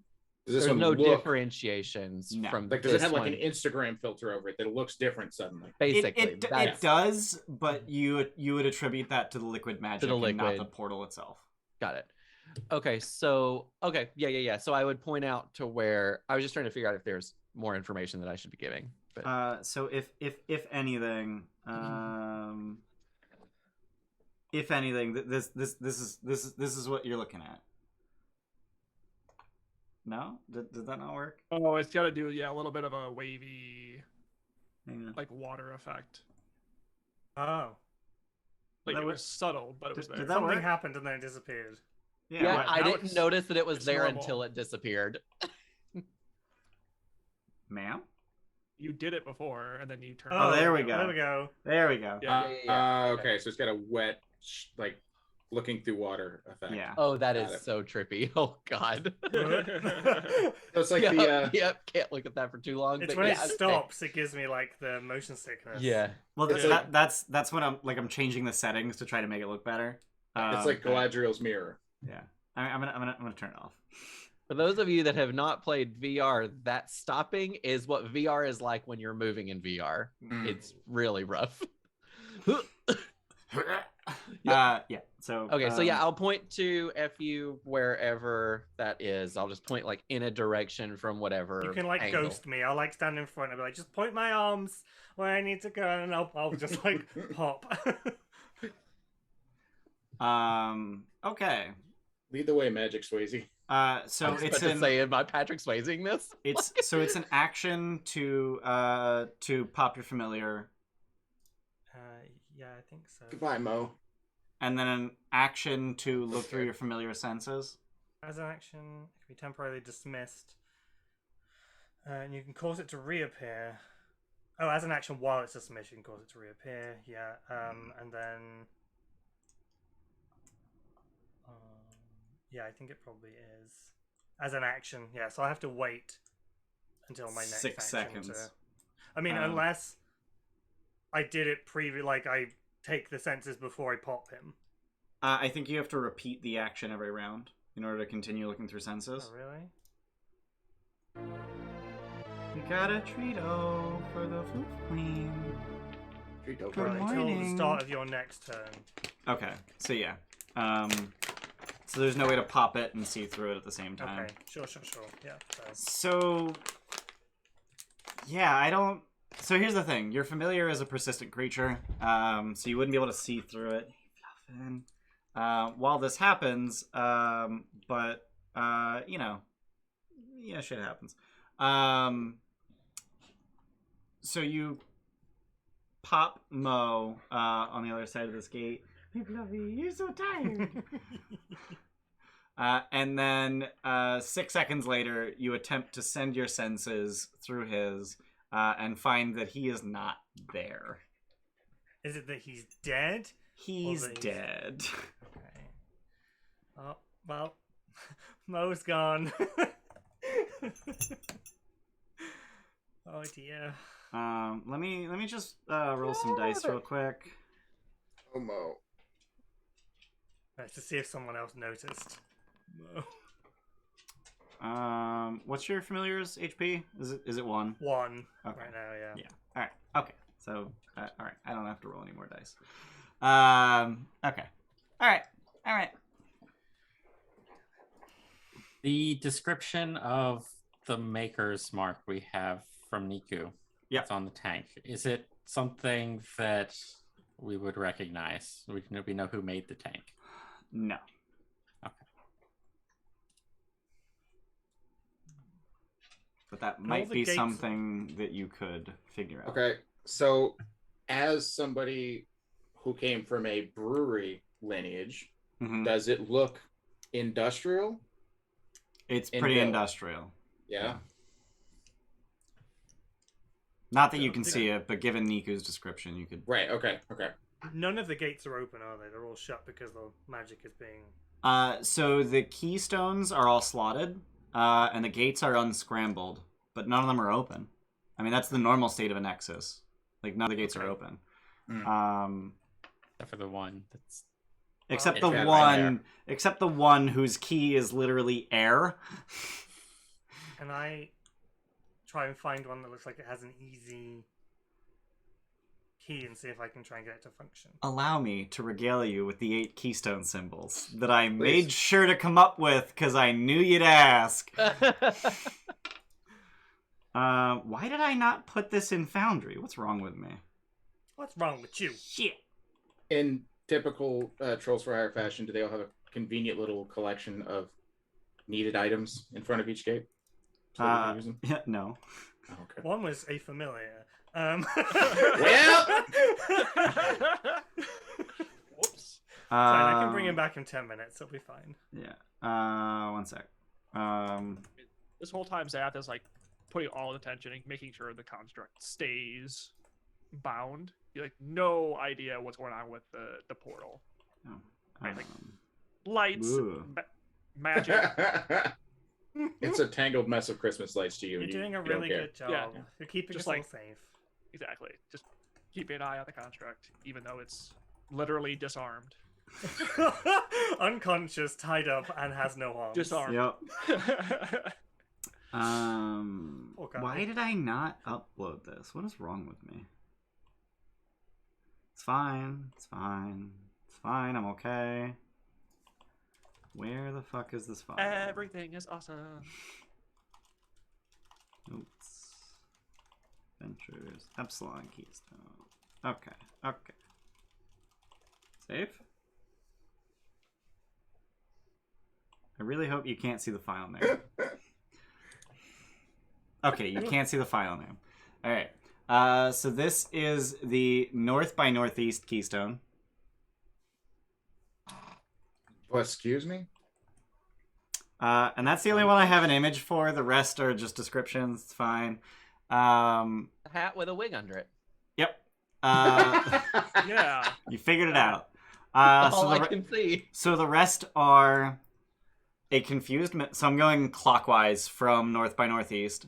So a confused minotaur. 20 tiny dancing dwarves. A knotty barken branched log.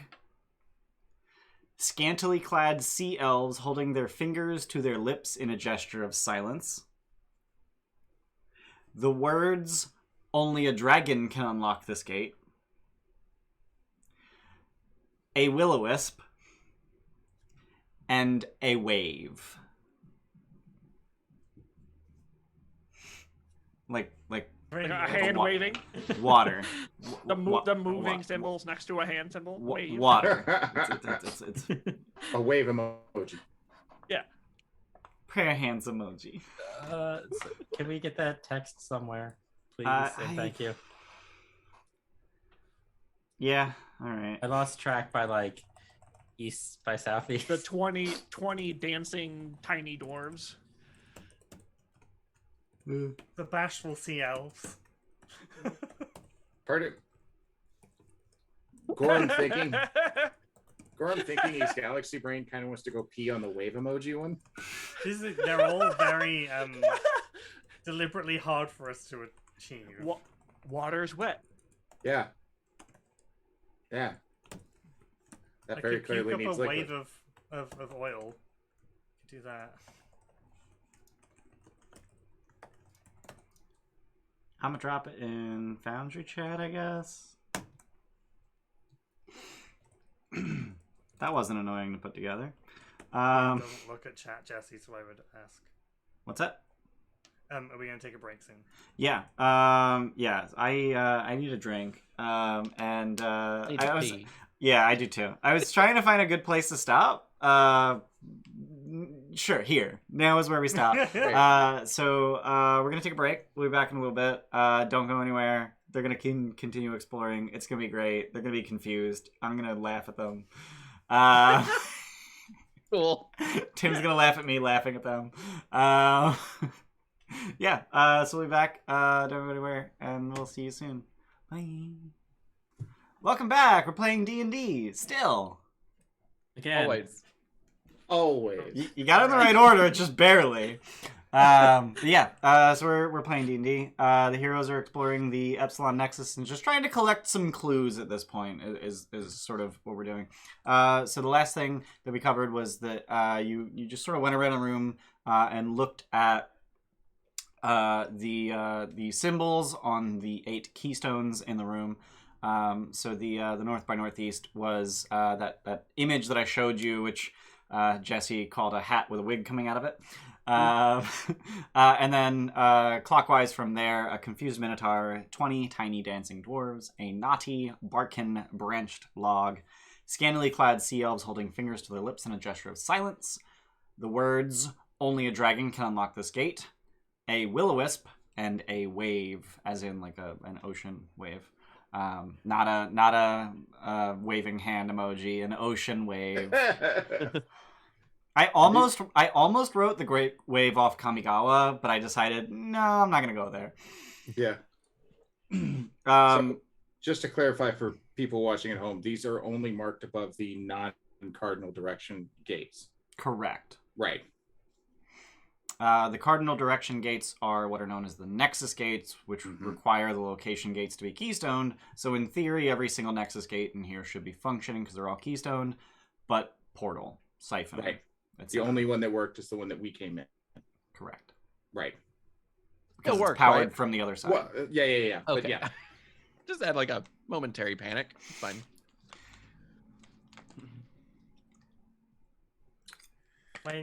The only thing I can think to do is if you give me an hour, I can try bringing my familiar back either as a jellyfish type creature or as a pseudo dragon. Well, we don't have a dragon in our group, so I can make it. I'm gonna walk over to the west Tiny southwest gate and just put my hand on the arch. Okay. Open sesame. Sesame. Remind me, are kobolds humanoid dragons, or are they just humanoids? Just you.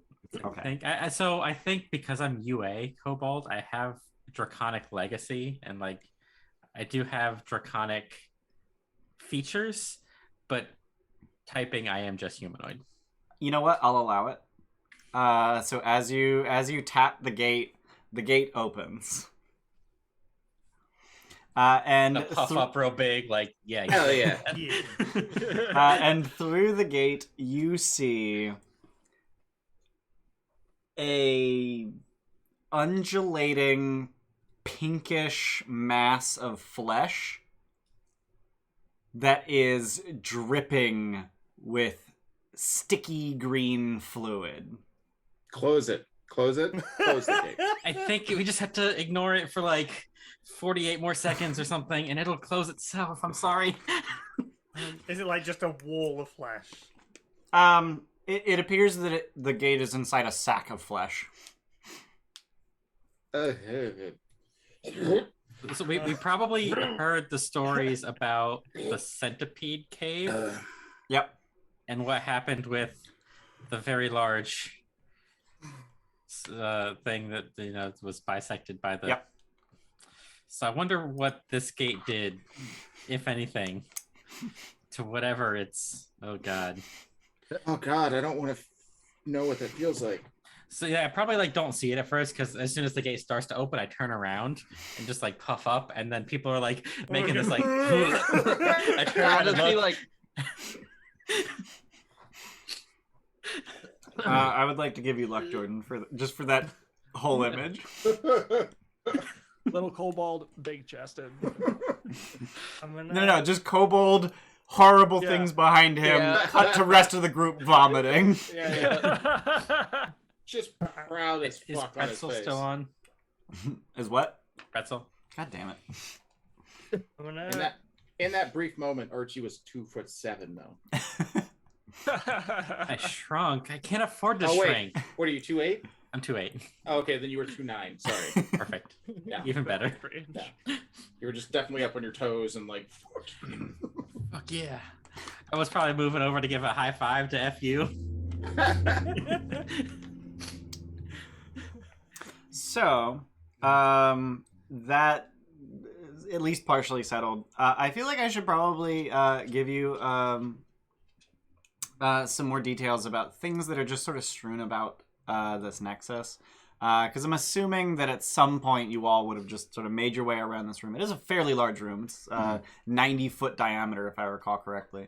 So it's a fairly large room in terms of square footage.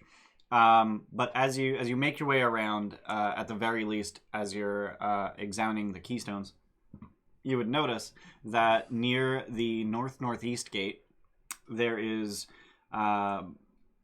just patches of a white powdery substance on the ground.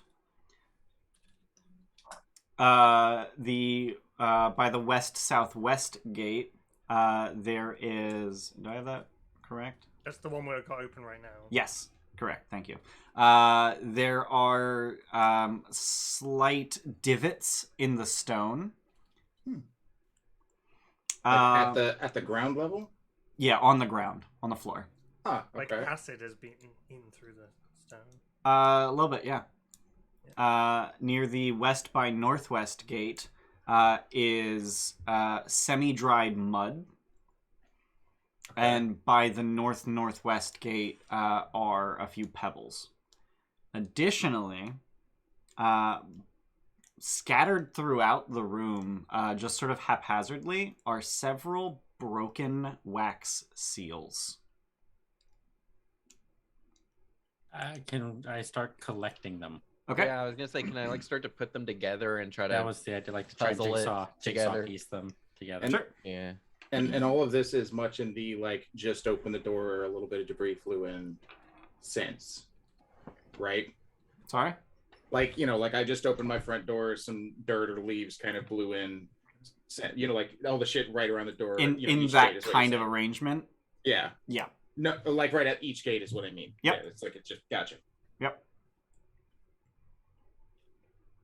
Hmm. Yep. So you're putting these wax seals together. It's fairly trivial to create or to arrange them into a complete seal. And you can see that they're all the same. Once you get one together, you can see from the fragments that they're all the same. And they all appear to depict a stylized Triskelion of capital letter A's.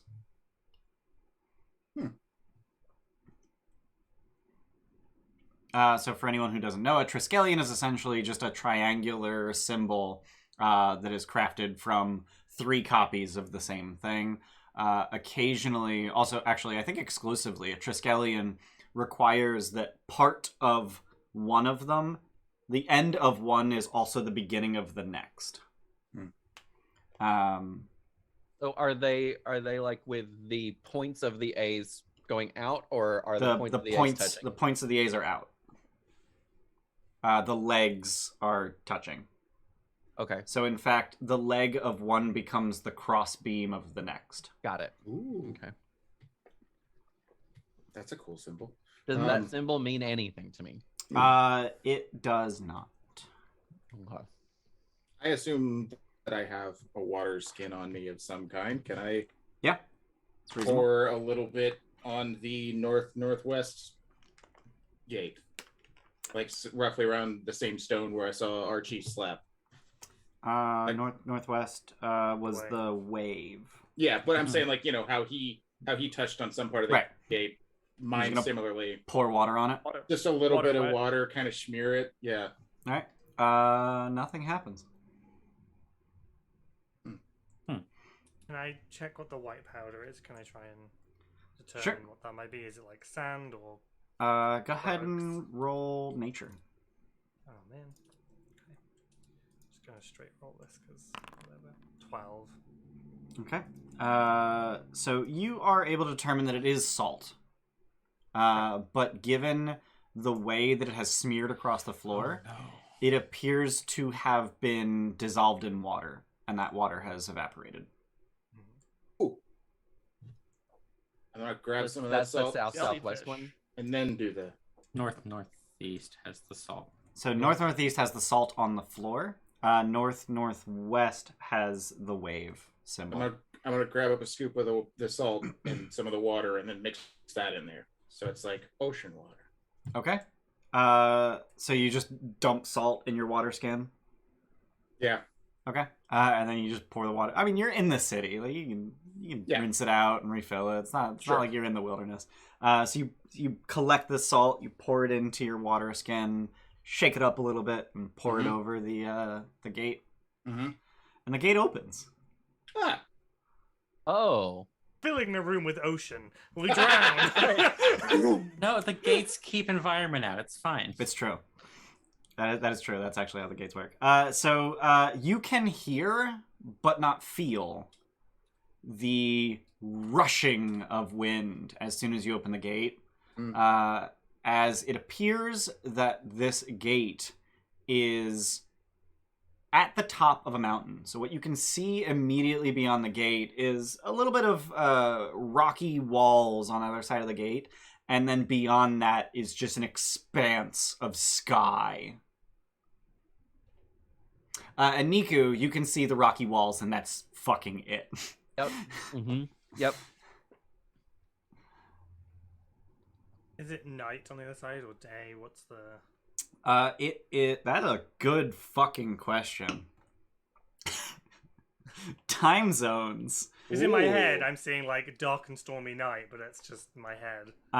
So around what time would you have come down here? Probably, just Probably if you had to guess. IRL time. 10 now. 10 in the morning. Yeah, probably. I mean, we met up with each other, and then with Esfel, and then came down.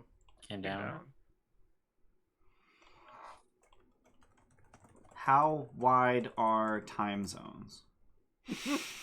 Depends on the time zone. Each time zone is approximately 15 degrees wide. That makes sense. Circumference of Earth. Gonna slice the shit out of this one. They're about 1,000 miles wide. Okay. It given the shadows that you can see of the rocky walls, etc., it appears to be roughly high noon. So that would indicate it's roughly 2,000 miles east of us. So you said before that these things work where like I could reach in, grab the stone, whatever. Yep. If I kind of angle around looking at it, trying not to get into the portal too much, am I very clearly like on a mountaintop, or am I at the top of like a waterfall, or? Because again, I see wave and I think like this place has something to do with water. Like I haven't really figured out the functionality. Yeah. So as you're just sort of angling and looking around and looking up and down and to the side, you appear to be in a very shallow cave. I don't know that cave is the correct word. It's more of an outcropping. It doesn't have a ceiling of any sort. Okay. But you can see the mountain continues above. Okay. For at least some distance. But because of the floor outside of the portal, because of how flat it is and how long it runs, you can't see the ground past the mountain. But there is distance forward. Right? Oh yeah. Like I'm not on the sheer cliff of. Right. Okay. Yeah, there's a floor on the other side of the gate. Have these gateways been explored at all? Nope. Oh, they said they found the Nexus like this, which is weird. Yeah. So are we trying to, like, asking the group, are we trying to find out if one of these goes near this center portal? I think it was just to make sure that these actually still work while they're being drained of magic. Also, the person came from somewhere.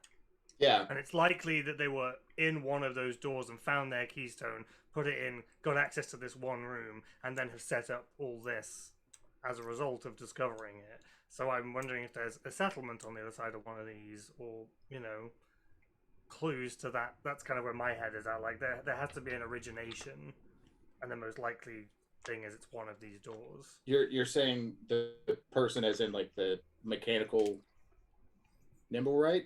Did all that, or I mean, whoever if Eriphriar found the Nexus, how did they get in?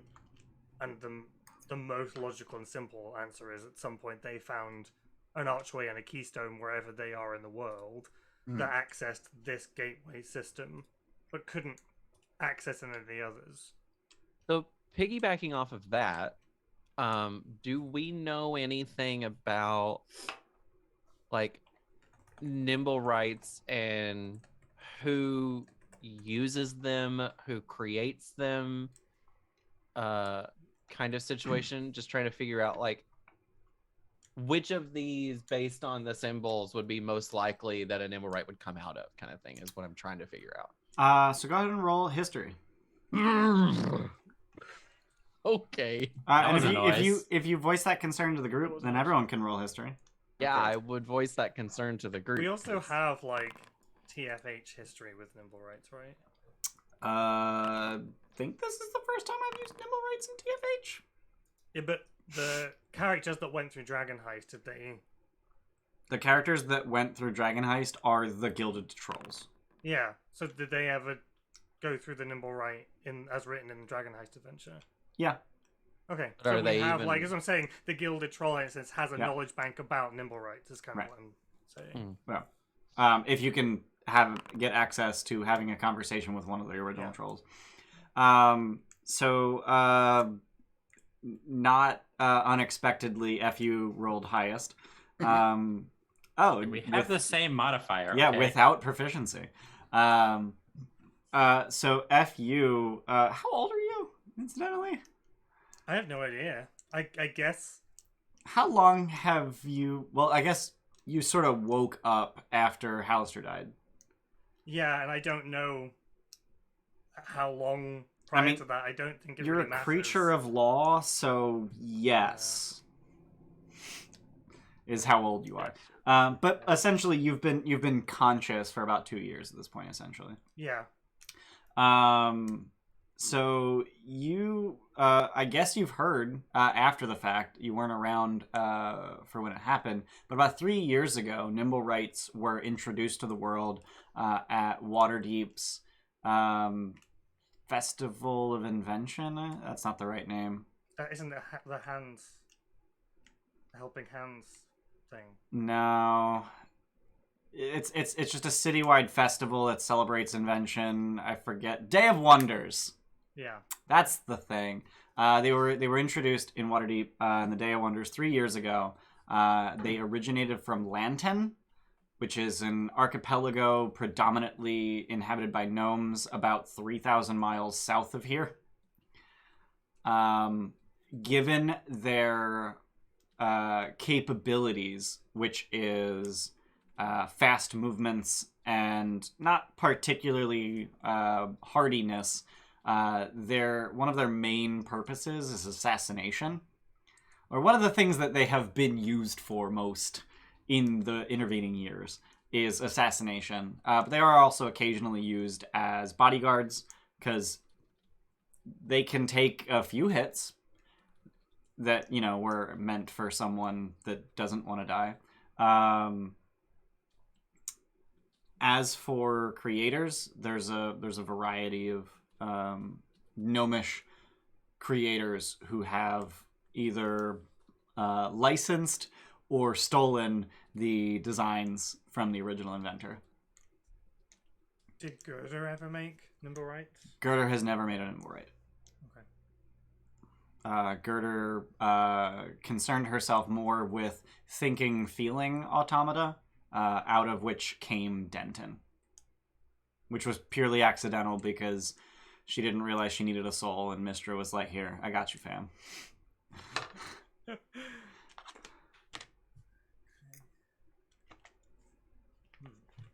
So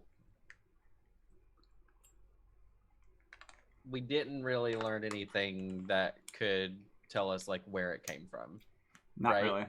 It's not specific to any place. Yeah. Would we, from that, would we know that there tend to be restricted to people with money who have to buy them as assets, or like, yeah, there's a sociological element to it in that sense? Yep. So we're potentially dealing with someone rich and noble. That would line up with the coronation note inside the portal. Yeah, the seal being potentially the name, their family name as a crest. So Eriphriar could have set up this siphon in the middle of here and then brought the Nimble Right to kind of keep guard over it, knowing that somebody would potentially go looking. I mean, well, Archie's the one that saw the Nimble Right first, right? Yep. Yeah. What was it doing when you saw it? Like, was it just standing guard, or was it mid-movement? It was standing, like, perfectly inert, not T-posed, but just, like, arms at its sides, just staring. And then as soon as it caught sight of Archie, it lunged. Got it. Staring at the portal or towards the back of the room? At the portal. I have an idea for another gate to see if we want to Okay. try and open another one. I'm so glad I spent the time yesterday to prep these 8 gates. And I use minor illusion to create an image of a confused Minotaur touching the gate. Which one was that? That was east by northeast. Okay. So if I recall correctly, minor illusion has to fit in a 5-foot cube. Yeah. So it's a stunted Minotaur. Yeah, it's small for its. Well, why don't we have Zath do it, and you create a 5-foot box on top of Zath, so his top half looks like a Minotaur. Oh, because he's already got the people legs. He's already pretty, furry. So as long as somebody else is gonna watch the.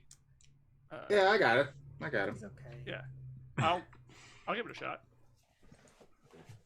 Okay, so I'm guessing that Archie, you just without really announcing anything, you just cast this minor illusion of a tiny Minotaur touching the gate. Nothing happens. And then you voice this alternative suggestion. Yeah. So as I understand it, Zath, you're going to touch the gate as Archie creates an illusion of a Minotaur upper body around you. Trying to get my foundry to operate. Okay.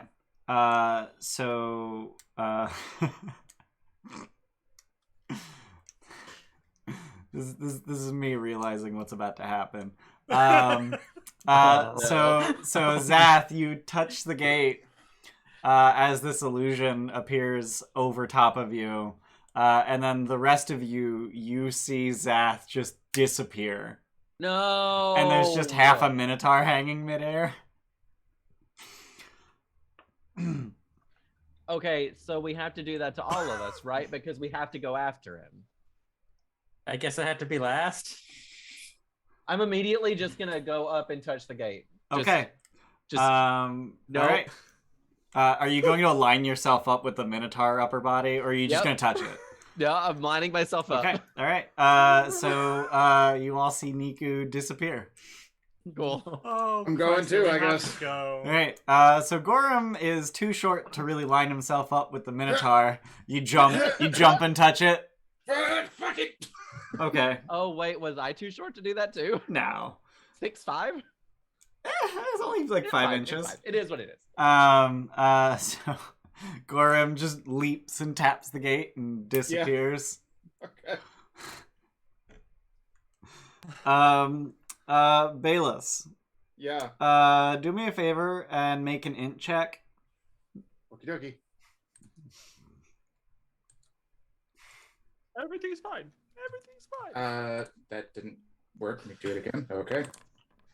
Okay, make another one. I'm Another chaotic one? stupid, Another okay? one? Okay. Wow. All right. So Fu, are you following behind Gorimm? I mean, if everyone's doing it, I think we have to follow. I guess I might have to ask Archie to boost me into the illusion. I mean, listen, this is something I can do again. Just I'm gonna hold me up. So we'll do the 2 kobolds in a. If only one of us goes through.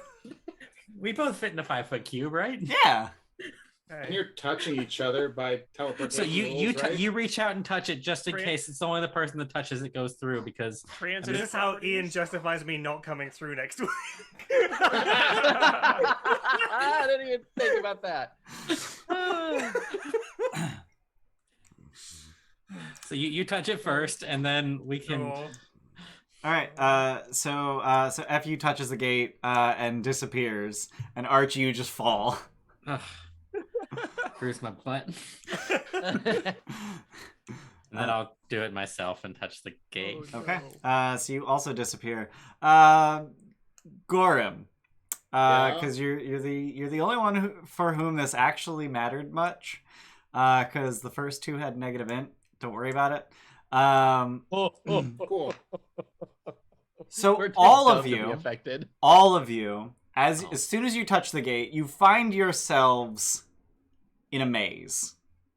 Oh no. You are at an intersection, and you need to find you have an understanding that you need to find your way out of this maze, and everything is happening in this weird time dilated sense of just like you can feel that time is moving more quickly, and you can feel yourself wasting time.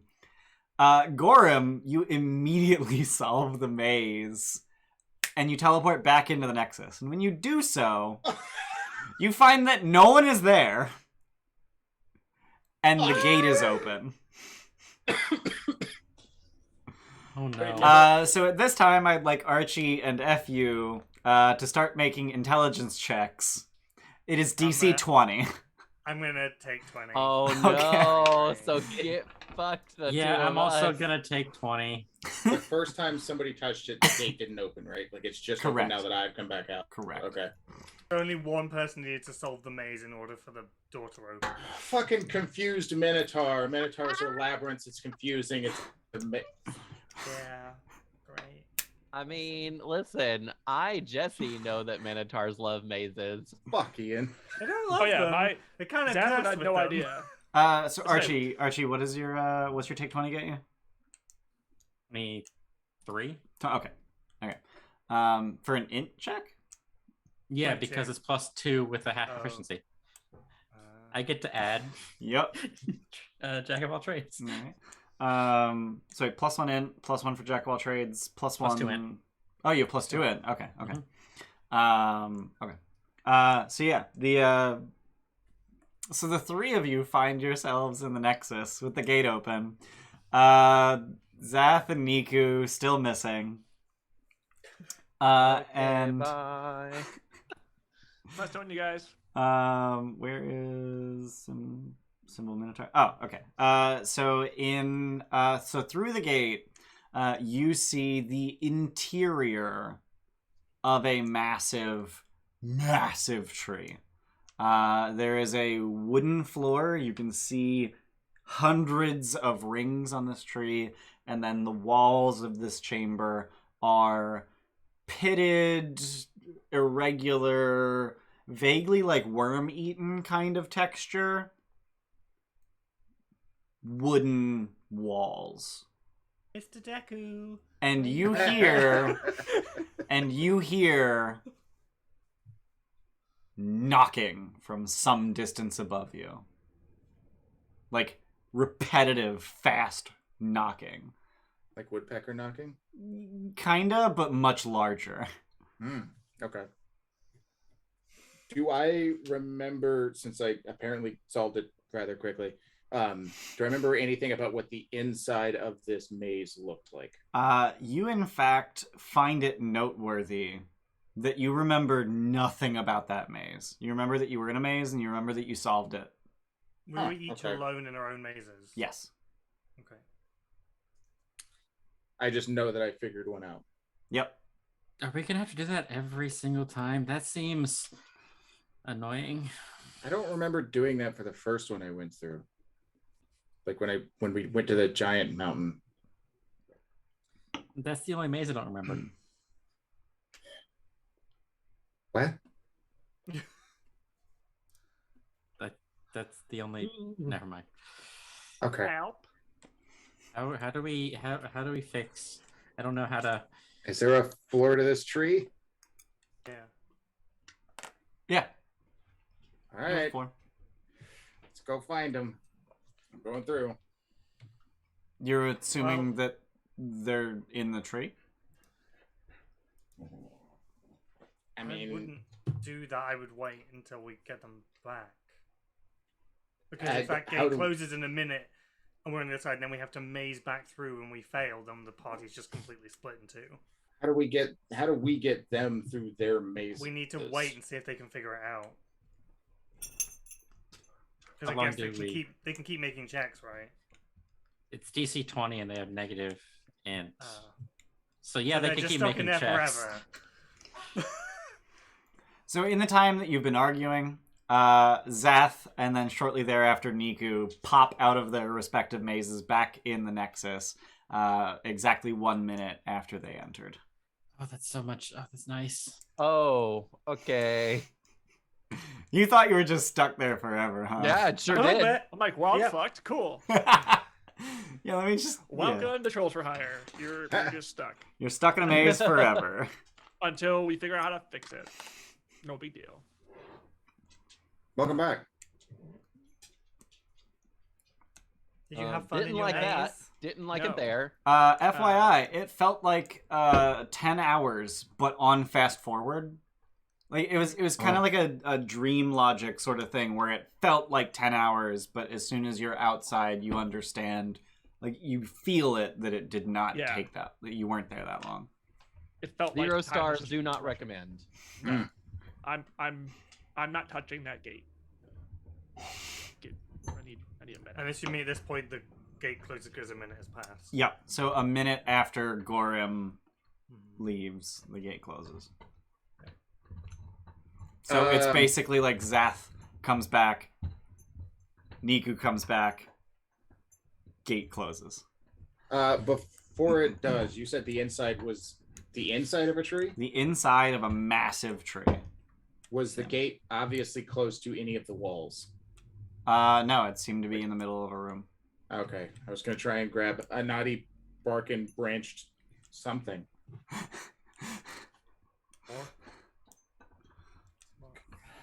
Did I accidentally design this thing so that you could go in one gate and get a thing for the next gate? Did I do that? Is that a thing I did? If you did, don't say it was accidental. It's just a super big brain. Yeah. Gotti. No, naughty. Disinspiration. Without luck, take it away. You lose it. Nope, you can't take it away. We're just giving it. It's mine. I'm not giving it back. I'm not a fan of that experience. As a first, like, touching a gate experience, Zath is not a happy place. Not a vibe. No. That was. I didn't like that. That was bad, but that was new, and new is good. So do we? I can try the northeast one. Okay, question. Do we want to keep opening gates to see if one of them gets kind of near this tank, or do we want to go ask somebody back at the Gilded Troll if they know what this is? The tank with the I mean, thinky guy logo. I think it's kind of our job to figure it out. Yeah, sure, but like we work for a tavern. Like they might know what that logo means. There's there's guilds within the city Yep. that would have record of Presumably, right? the artisans and perhaps what their marks are. Sure. My only comment would be that's probably going to be a week's worth of downtime for research purposes. So I would say we'd probably need to poke around in here more before we go off and do a week's worth of downtime. Fair. Because that I'm right. He's assuming here that that's a research project. Yeah. To discover information like that. That's something you could do. I could try the northeast by summoning a familiar that looks like the thing that was on it.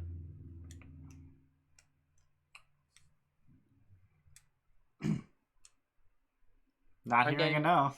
I'm game. Okay. I mean, So I'm gonna try and I'm gonna take loads of stuff out of my and almost rebuild a Mo, but in a completely bizarre configuration to make it look like a mechanical jellyfish in the shape of the symbol that was on the gate. And just How many kind of times is Mo gonna die today? That's what we're asking. It's fine. Mo lives in a liminal state of being, not quite dead, not quite alive. That's how the world works. Is he put together by Lego Technic pieces or Yeah, sure. I would like to award Tim with my luck. Okay. Thanks. All right. So are you going to cast that as a ritual? No, I'm gonna burn a spell slot because I don't want to waste an hour and 10 minutes. So I'm gonna. So you'll burn a just spell waste on it. the hour. Oh, I thought it was just 10 minutes if I did it on. No, you Oh, yeah, you then saved I you will- saved the 10 minutes by not ritual casting it. Whoopsie. Yeah, it's 60 minutes with a spell slot, 70 minutes without. And, wow, what a boon. I guess while everyone does whatever else I want to do, I just like get down and just, it looks like I'm making like Lego out of like metal pipes and stuff. Okay, so for the next 70 minutes, what is everyone else doing? I'm going through my Rolodex knowledge of every dwarven dance I've ever known in front of the east-southeast gate. Okay. So you're are you specifically trying to replicate the dance that's on the gate? Because I mean, with 20 images, you could piece together which dance it is. Okay. Yeah, if they're not all in the same pose, if it looks like okay. So go ahead and roll dexterity performance. Dexterity. So it's a dexterity check, and you can add your proficiency if you are proficient in performance. I'm not. So just roll dex. Okay. Nice. So you're confident you did a pretty good job of doing this dance. You stumbled at one point because it's not a dance you're familiar with, and after a minute of dancing in this way, nothing happens. Back. It's the new shoes. I bought new shoes. I don't normally wear shoes like this. It's the new shoes. Would you like to continue trying? Can I play him a beat on my instrument of illusion? Okay. And create the images of those dwarves in those stances that are on the keystone. Okay, so you're just gonna make illusory dwarves that perform this dance. So I don't know if they can actually move. It does say a spectral dancer. I mean, if it's a dancer, like obviously it's a moving thing, yeah. And since I'm a bard, this increases to 15-foot radius around me and not the 5-foot. It's just a standing ballerina. They're obviously illusory. Yeah. I'm having a hard time finding an instrument of illusion on D&D Beyond. Why am I having a hard time with this? Like, is that a magic item, or is that something I made up? I mean, it says it's a wondrous item, and it was given to me. I think. Would you question Jordan? I'm not questioning Jordan. I'm questioning D&D Beyond and asking Jordan for help. I mean, let's Jordan, help! It's in Xanathar's. Is it? It's a common magic item? Yep. Yeah. Instrument of illusions. Yeah. Yeah, what the fuck? It has neither substance nor sound. I think I put instrument of illusion, and D&D Beyond search is so shit awful. Oh, seriously? Yeah. Because I put in pseudo to find pseudo dragon, and it didn't find pseudo dragon. Yeah, it can only search for complete words, which is just ass.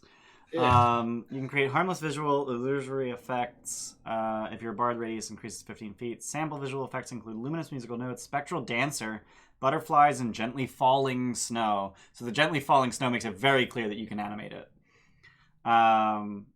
Because it has a gerundial phrase. Yeah, sure, words. The magical effects have neither substance nor sound, and they are obviously illusory. Okay, so you're gonna make a series or just one dwarf? I'll make a series of dwarves. Okay, series of dwarves performing this dance. Okay, so go ahead and roll. I guess just straight up performance. Charisma performance. Oh, nice. Crit. Oh, hey, I crit. Yeah. So you create an illusion of a dancing dwarf that follows these dance moves to the best of your ability. Obviously, like it's this position and then this position, and you can figure out how you get from one to the next over the course of the minute. That's what your performance check is for. And as the dance finishes after a minute, the gate opens. I did it. Oh. And turn around and puff up my chest again. Two for three.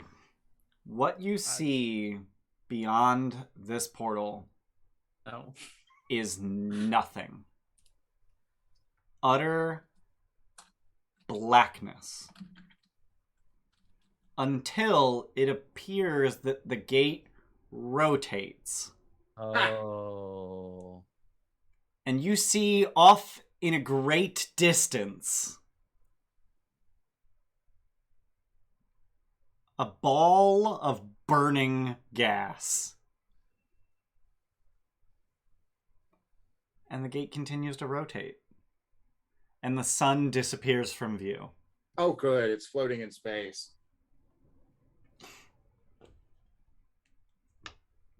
And as your eyes adjust to the light, as you try to get close enough to this gate that you can see past it, beyond it, what lies beyond, you can vaguely make out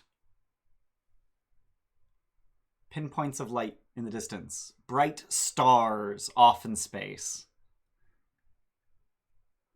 Yes. I'm guessing I see nothing. You see jack shit. I see absolutely nothing. Blackness. I just see like everyone just being like, when the sun shows up, and I'm like, what's the big deal? This one's clearly not working. I don't see what the... We're not going to go through there. That one needs to, close. And we leave it alone. And the vacuum of space is kept separate from you by the magic of the gate. You're protected by its environmental separation. Thank goodness. I'd be fine. I don't need It to all breathe. goes sucked out through that gate, and we die immediately. Can you imagine? Yeah. Get paid over. Again, welcome, Ginger. Well, yeah, I know, right? I say the whole like one shot. Like, yeah, Yeah. Tune in next week for new characters. That's his character. Yeah. Type. Yeah. So when you were able to see the sun through the gate, you can tell that the sun is at roughly the same distance that you would normally see it. It's the same size off in the distance. Oh, that's troubling. And at no point we see the Planet we're you're on? Nope. So Okay. it So it's rotates a full rotation in the minute that the gate is open. One full rotation. But not around the sun. It's just No, it's around its own axis. yeah, around its own And it's- axis. It and it's completes one full rotation, and at no point do you see the planet that you are on. You see, yeah, actually, there's no way you can see any other planet. That means that the planet could just be on the other side of the sun. Yeah. Yeah. Like, But it is exactly equidistant. on the- It is equidistant from the sun, like our planet is. Yeah. Mm. Roughly. Might not even be our sun. Yeah, it could may be. very well not be your sun. Didn't some of the trolls go into space once Yeah, accidentally? we went to the Tears of Selûne, which are the asteroid belt that are around the moon above our planet. Did you do that, or was that? That was Luna. Or was Sin? Asteria Or Luna? and Yeah. That was Asteria, Beehive, Luna, Sin, and Zealthos. So Okay. yeah, 3 of these players, none of these characters. Yeah. and we've returned recently to get information on 17. Yep. Was that on an asteroid in space, or was that on like a? Okay. Yeah, on an asteroid in the Tears of Selûne, which are thought to be a chunk of the moon that was rent off and now follows the moon through space. Oh, cool. So this could be another one of those. And we also know that one of the other gates goes to a form of the Stardock, which is also on another asteroid. Yep. Near the planet, which has a crash of red dragons living on it. Yep. Well, it's a creche of Githyanki, a hatchery of red dragons. Yeah. Ooh, Githyanki. So when you guys, I guess when they went to that asteroid, did they, not to get too fucking meta, did they breathe in space, or were they inside of a in building? a sealed They were building. inside of Oh, a that's right. space station. That's right. Yeah. And now that thing is closed off with blast doors. Mm-hmm. Because Yeah, because part of it was a station is- rocket that fired off, correct? Yep. I watched that episode. Have to go and find that at some point. So I've got an idea for the next one in the same vein. We could make some scantily clad sea elves holding fingers to their lips.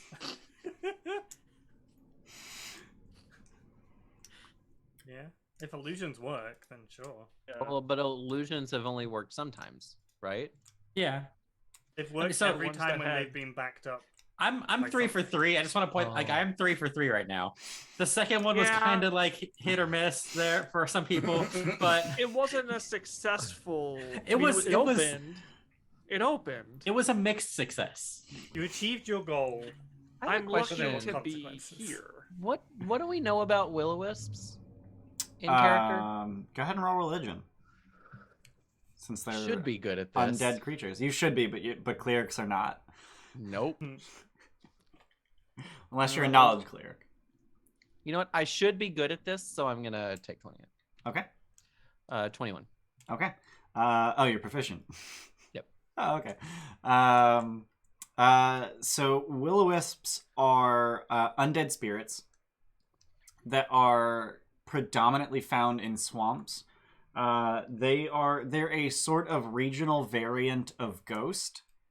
Instead of so no one has unfinished business in a swamp.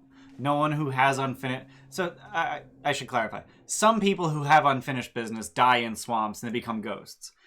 The kinds of people who become will-o-wisps when they die are the kinds of people who should not have had no business being in the swamp in the first place and died in the swamp in a horrible way, typically drowning in mud. So they become an undead spirit that is so vengeful that it seeks to do the same to others. Okay.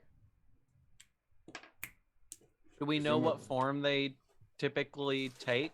They are tiny 4 to 6 inch diameter balls of light Great. that can themselves turn invisible.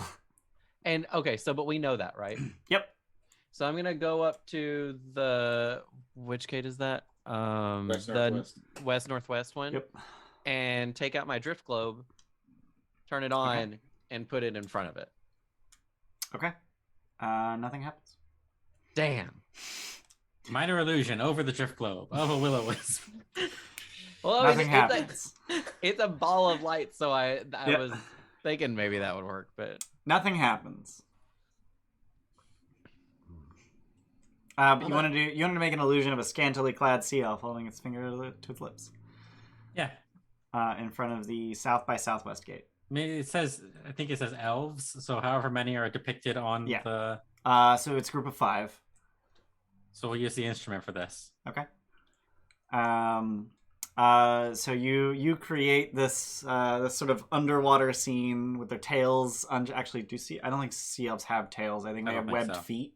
Their legs undulating in an invisible water. And I'm not going to make you roll performance because it doesn't matter because it doesn't work. Cool. I'm just going to ask the question. This feels like a horny thing. Are scantily clad sea elves known to be like sirens? Sea elves are generally scantily clad. Okay. You really like don't need much. Or something. I mean, sea elves they're not quite mermaids because they don't have the fish tail. Right. Mm-hmm. They're a type of elf that has, I guess, evolved, if that exists in this fucking universe, if evolution exists, to be able to live underwater. So they have gills, they have webbed appendages, but they still have 2 legs, 2 arms, ears, the pointed ears you would expect of an elf. I just meant like how mermaids are typically depicted as scantily clad. Oh, yeah. Yep. Not necessarily. Sorry, yes. Yeah. But they're not specifically of a deceptive, personality like a siren would be or something like that. No. Okay. Has the construct moved at all, or is it still just laying there? It's still just laying there, completely inert. I'm gonna go up to the southwest gate and hold my breath and touch it. Okay. Nothing happens. Okay. No. Okay. Just so Tim can feel like he's playing the game again. Let's say that it's been 70 minutes. So you're able to recreate Mo in the shape of a jellyfish. And you just have Mo reach out one of its mechanical tentacles and touch the gate. Yeah. Okay. Mo disintegrates, and the gate opens. Fuck me, seriously? That poor boy. Fucking hell. Good God. Really, that's why Ian wanted to bring Tim back into this, just so he could kill off the familiar again. Again. To answer your earlier question. To answer your earlier question, Jesse. I cry twice. one tear of oil just drips down his face. Poor Mo. Watch it. I'll give Fu a hug and pat him on his square little back.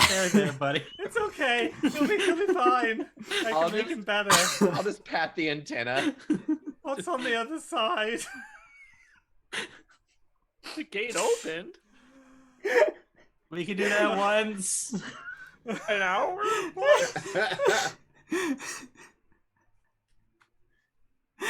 Oh yeah, what's on the other side of the gate, real quick, before the minute's up? Ian broke himself.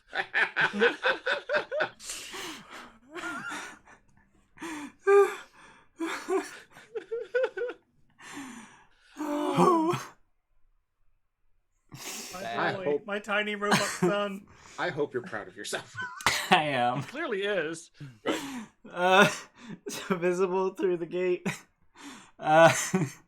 is a very clearly aquatic environment. Given what you can see, the coral, the kelp, the sheer cliff wall in front of you, the gate appears to be at the bottom of an underwater ravine. And it appears to be quite deep because the only light is the light that shines through the gate into this water. Do I see any nearby jellyfish that I could snag out of the fucking water? No. You do okay.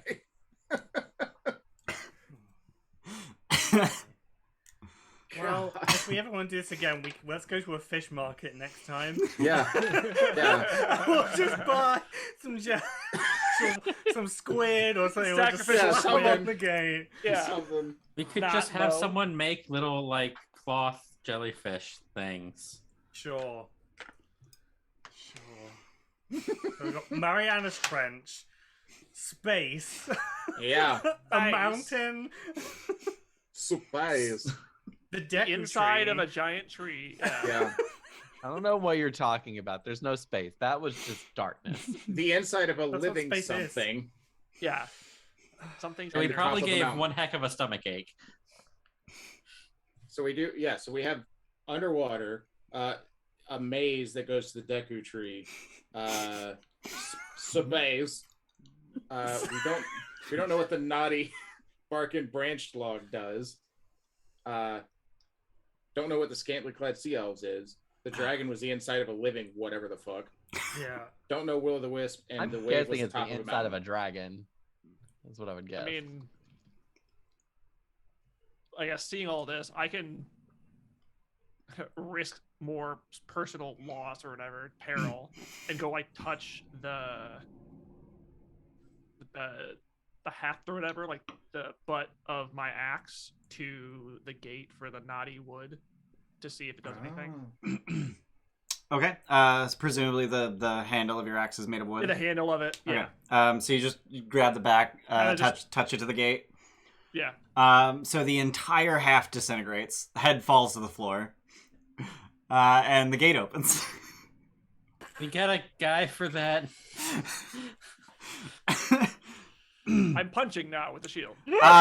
So as the gate opens, you see this undulating wall of Don't say a flesh. variety of hues ranging from red to yellow with the occasional brown and black and light pouring off of it.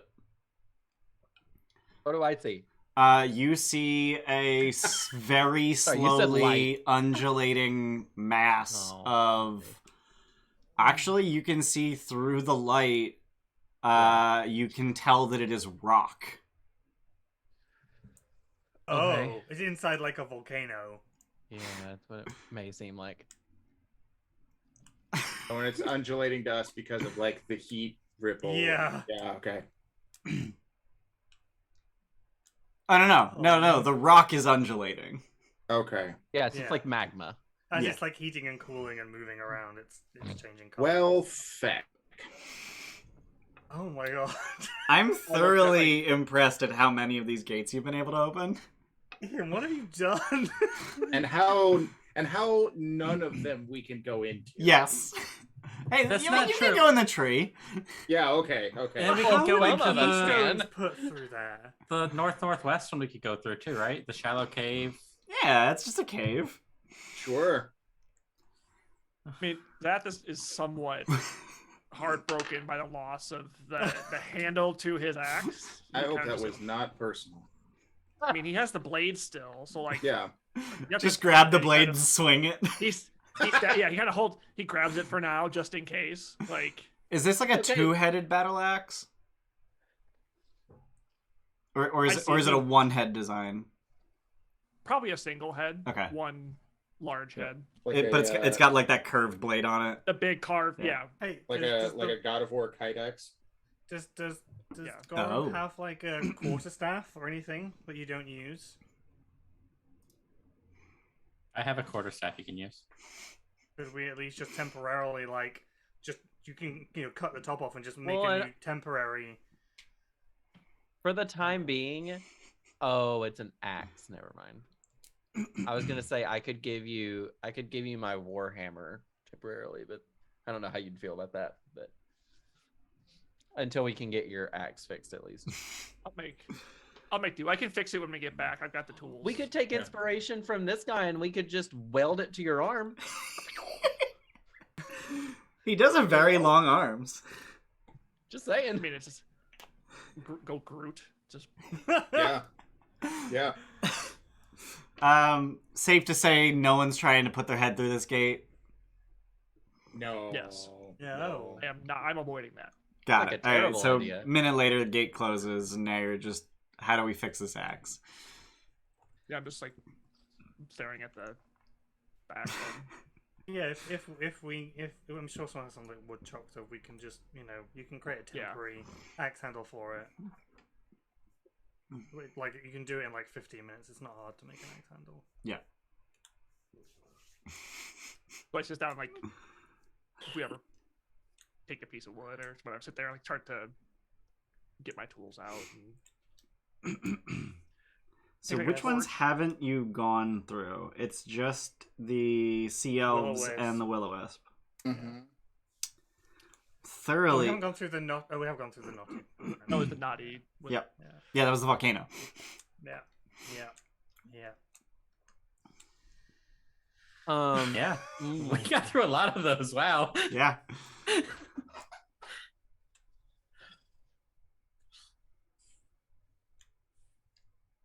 I had the silence spell.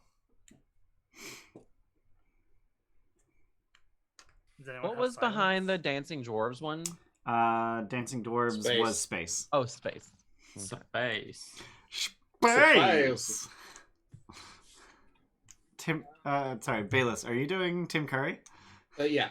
Okay. Space. Space! The one place uncorrupted by capitalism. Space.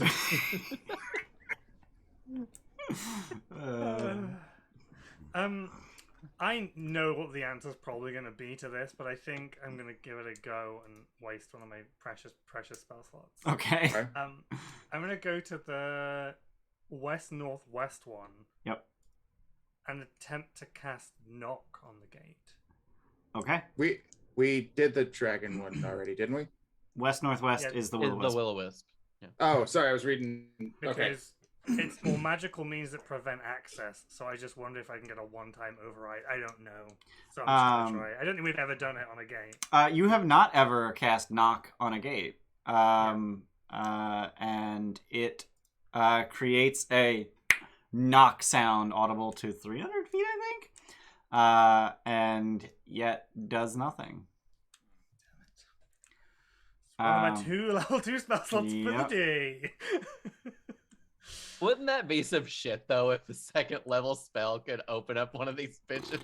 You could have just been using knock the entire time. Yep. Or going. yeah. But hey, we only know it doesn't work because we tried it. You know. Yeah. I mean, it might. Maybe it was one of the things where it works as long as the keystone is in. Do you know what I mean? Right. Like if it wasn't Sure. keystone, it wouldn't have done anything at all. Yeah, I don't know we can do much about the others. Just to test something out, the northeast gate, the one with the jellyfish-looking creature on it. Yep.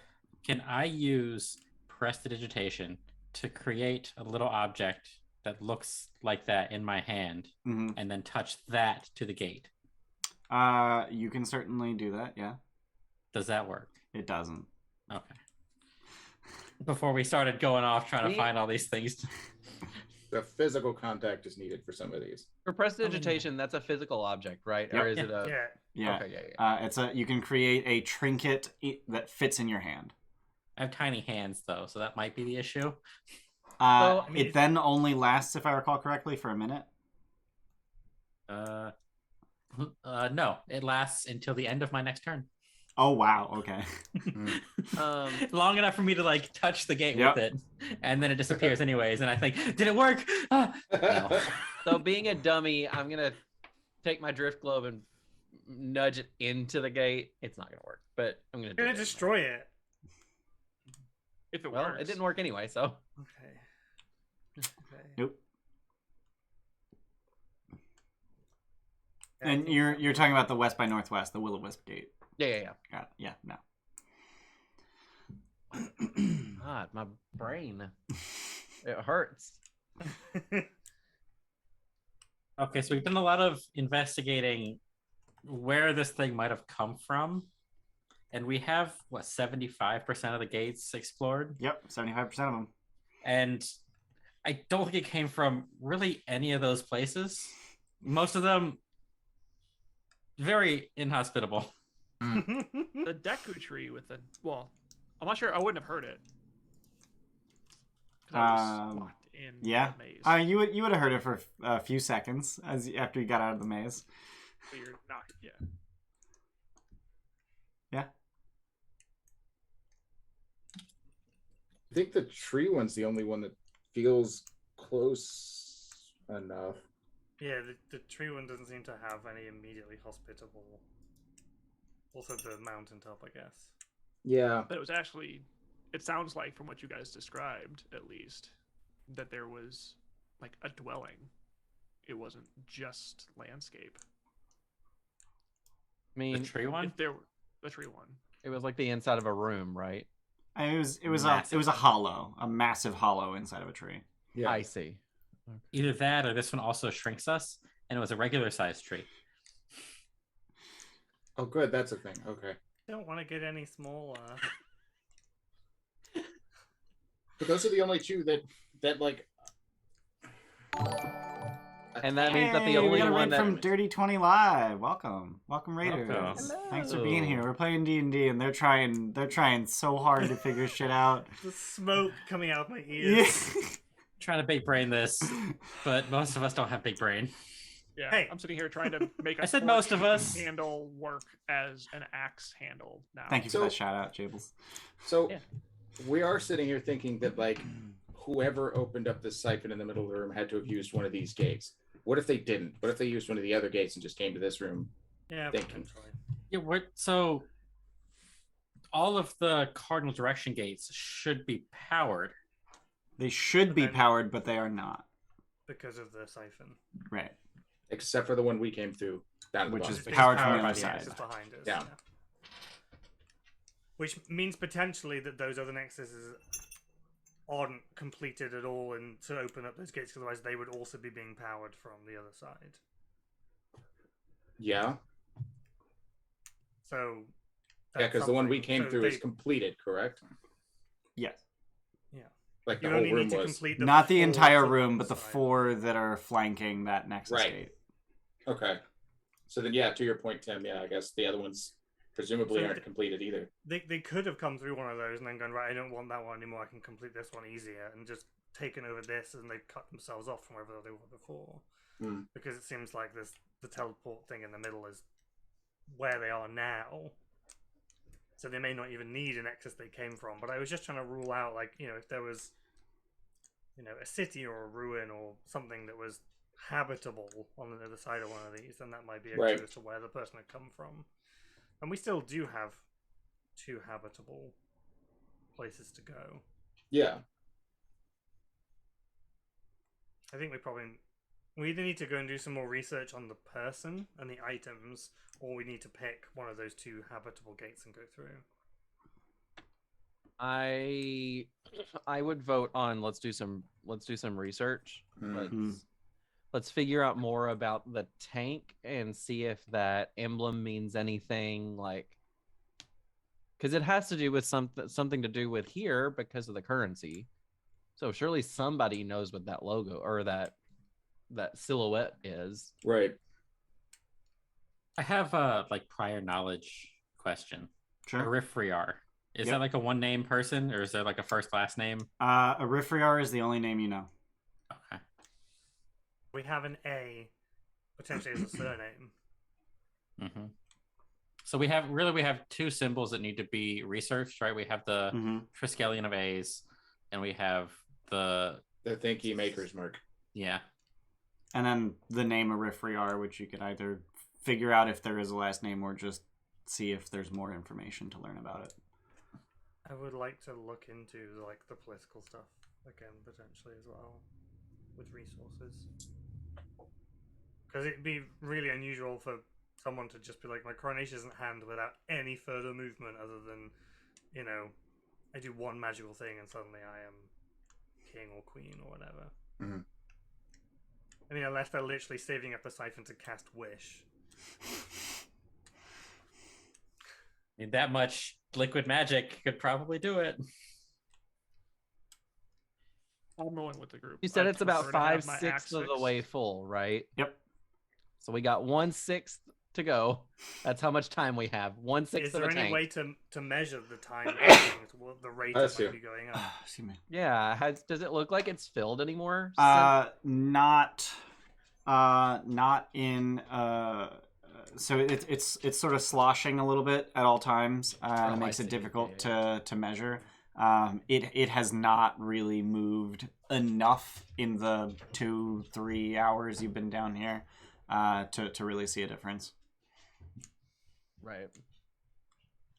Zath is here for the group, right? If we're gonna explore, he'll figure out an axe handle. Otherwise, he'd No, come I back think and we need to actually get your jump into Smith. weapon fixed. Yeah. We need to We do need some to research. get some resources. Yeah. We're gonna have to ask Denton to close that gate again, though, if we can. You're saying you want to leave the Nexus gate closed anytime you're not using it?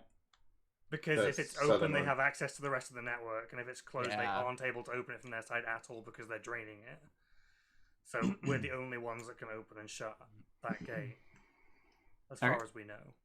All right. Before we leave, I'm going to draw an alarm Okay. around the center. Okay. Of the How thing. large is alarm? 20-foot cube. 20 cube, yeah. Okay.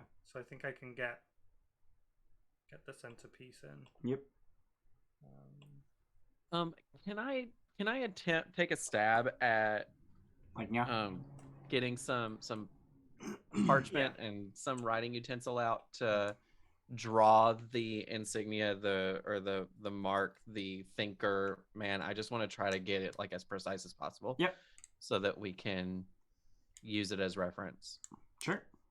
And you know how, like, as a human, if you're trying to like copy something down that you're looking at, you have to look at the thing and then sort of draw blindly as you look at the thing. Maybe you look back and forth.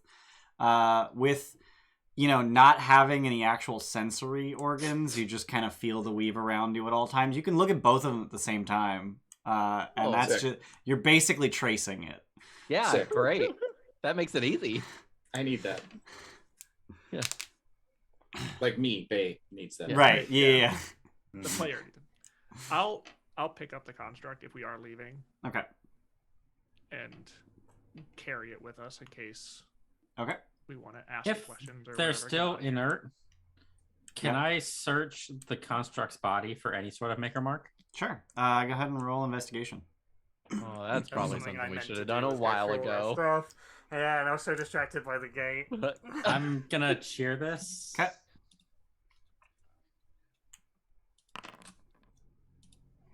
All right. 17. So you 17. No. Posse. So you do find after a bit of investigation that there is a maker mark engraved on the inside of its pelvis, essentially, and it is in fact the same maker mark that was on the tank. Okay.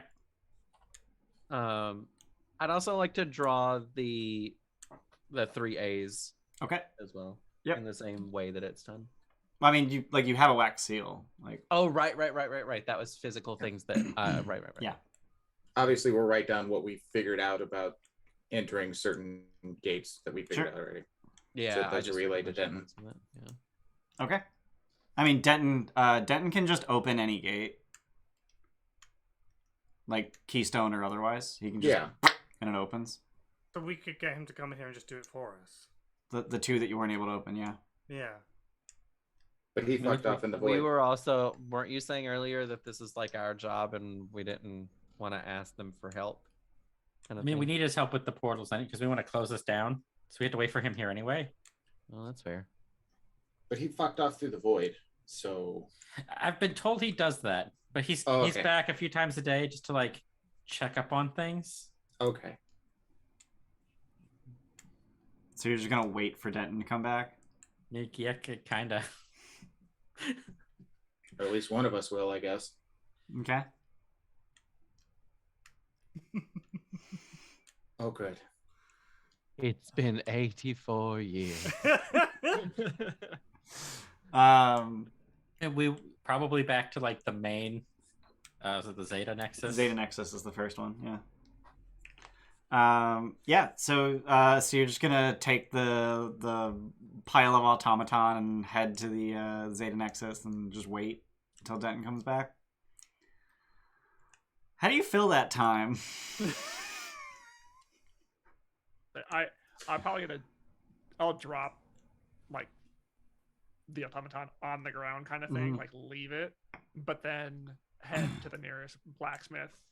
Okay. And yeah, I know what I'm doing. Like I've done this before, kind of thing. So I just get to work. Well, you've disintegrated the handle of your axe many times, eh?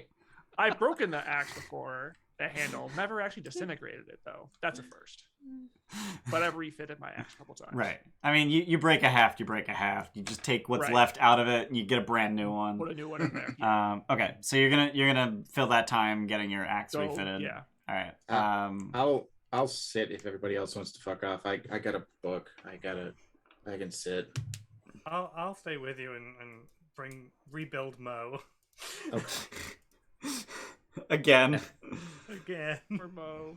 And you are spending the components, right? Yeah, so I'm just basically taking 10 gold out every time I do. You're in a city. That's fine.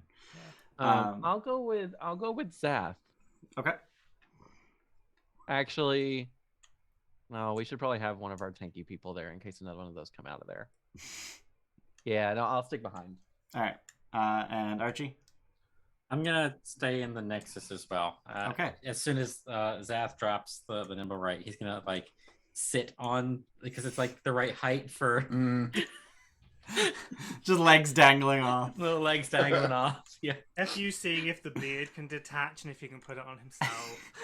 Yeah. Gonna hit puberty soon, you know. Beard envy, trying to crack the beard off the. Okay, so it's just Zath leaving. The rest of you stay behind. And I guess stepdad Gorimm will sit and try to watch the boy as well. He reads his book. Yeah.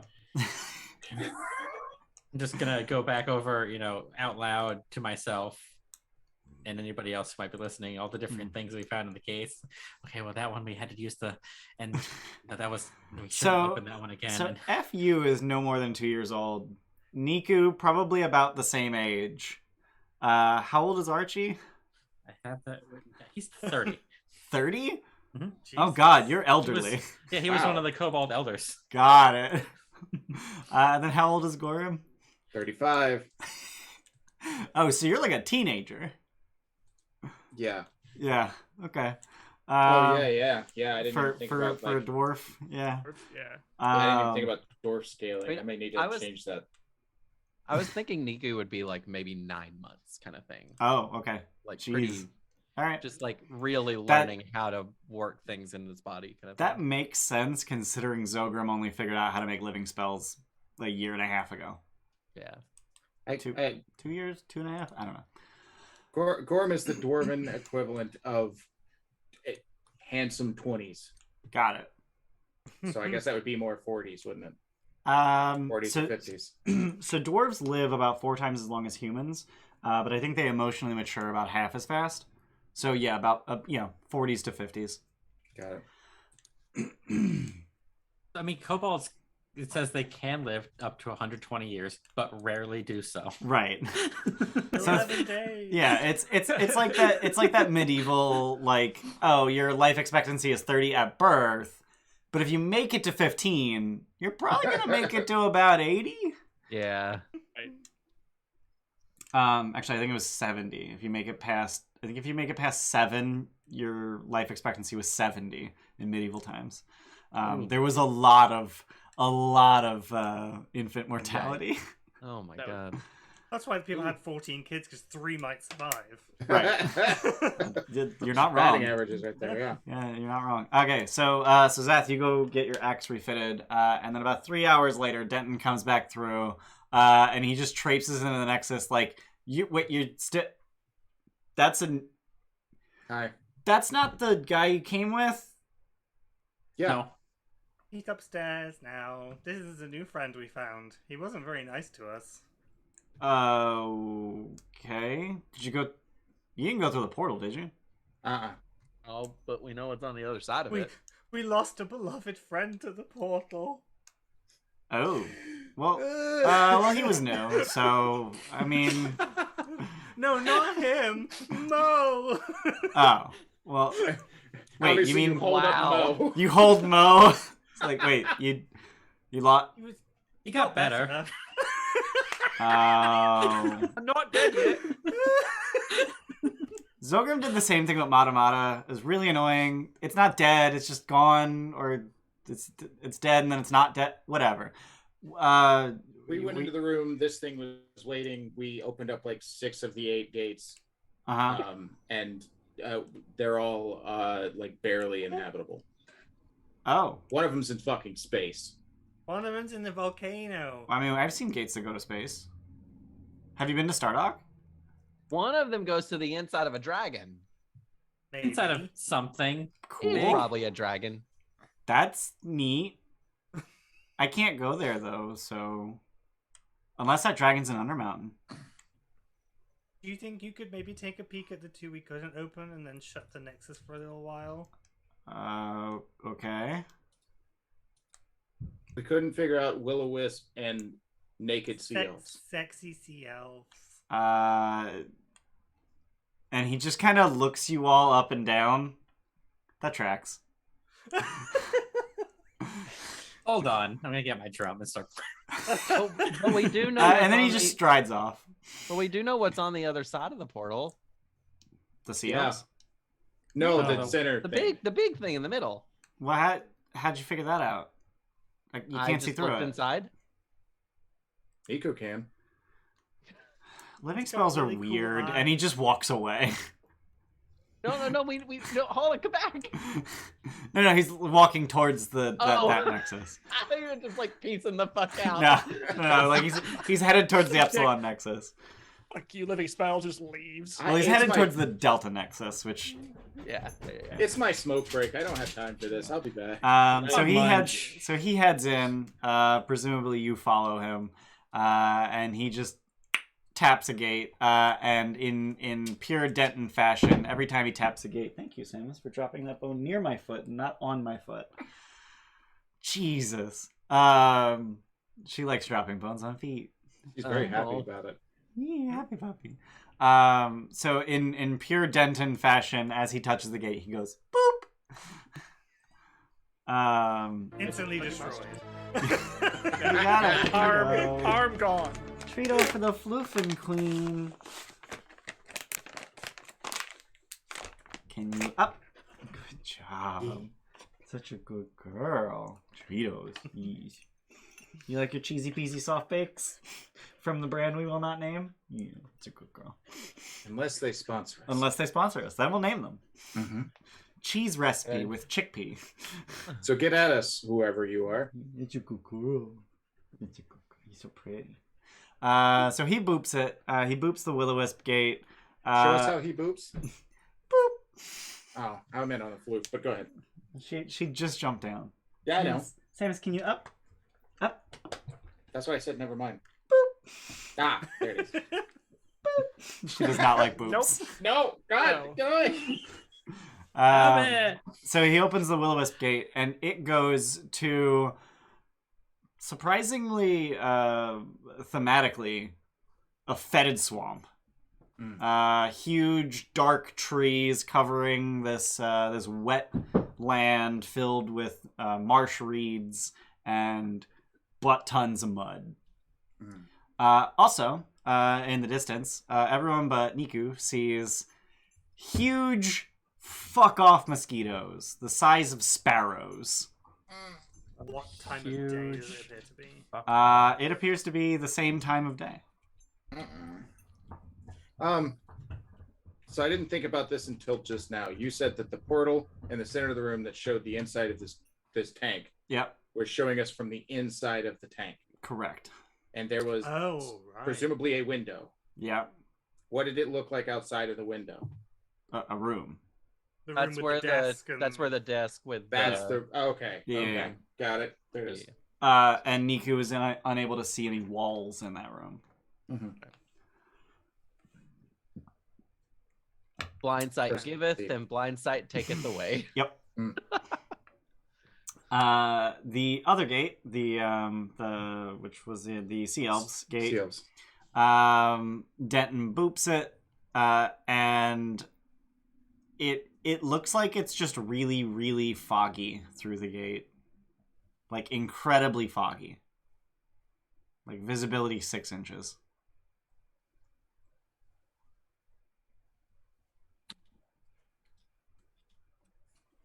What are these smirks? Nothing. Do I have to look at Zoom chat? No, it's just it's just like anything that's 6 inches giggling. immediately is just a penis in my head. Yeah, Penis. Penis in my head.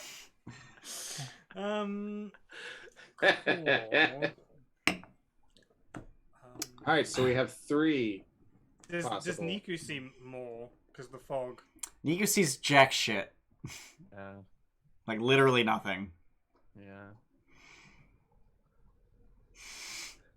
So we have 3 places to go because fuck giant mosquitoes. They're huge fuck off mosquitoes. Yeah, I literally wrote that in my The notes. lesser spotted. Fuck off mosquitoes. I also included and butt tons of mud, which Google Docs did not like. There's a blue line under it. Well, butt tons is a metrical unit, so I don't understand why that's metrical.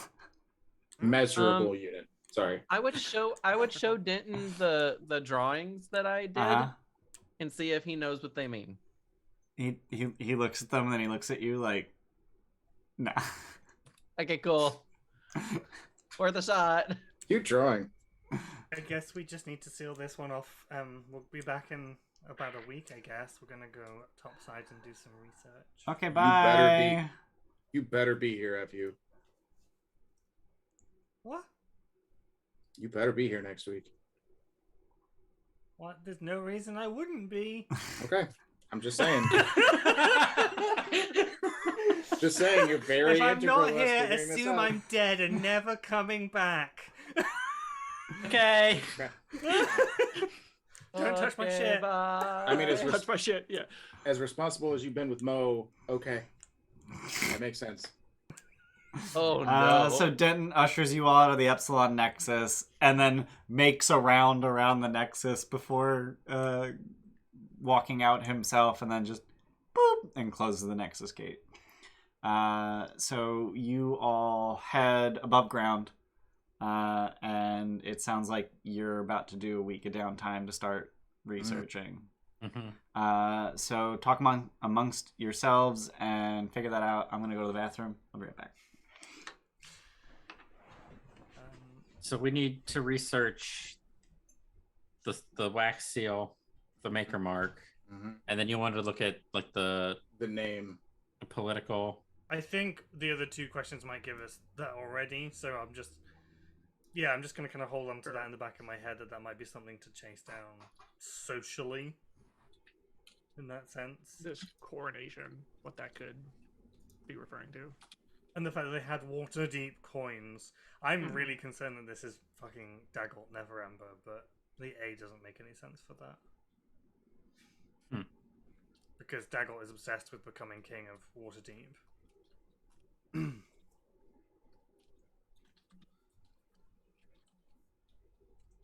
Well, he was obsessed with becoming king of Neverwinter, and he's annoyed that he lost Waterdeep in doing so. Is there anybody else you can think of that has a notable A? There are probably a bunch of like Waterdeep nobles. Okay. Because that A doesn't necessarily need to be his, right? Yeah. Right, it could just tie somebody else to it, I guess. It could be the wax. How big are the wax seals? Oh, Ian doesn't have headphones in. How big are the wax seals? About the size you would expect, inch and a half diameter. Yeah, so it's probably, I would guess, not from this person, and probably somebody's sending letters or whatnot to him. Them. It'd be really weird to just like. I mean, it's kind of weird that a bunch of broken wax seals are not on things in general. Right. Yeah.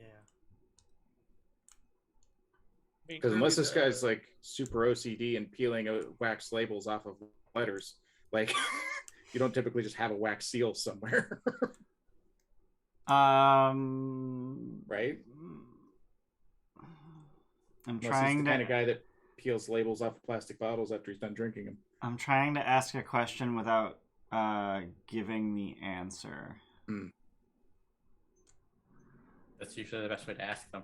You can give the answer. It's fine. I'll get there. Okay. So research. Have you decided who is going to research? And because presumably the group of you is taking a week of downtime, but not necessarily all of you need to research. It is literally DC 6 to get at least one answer via research. One answerable, the answer to one answerable question.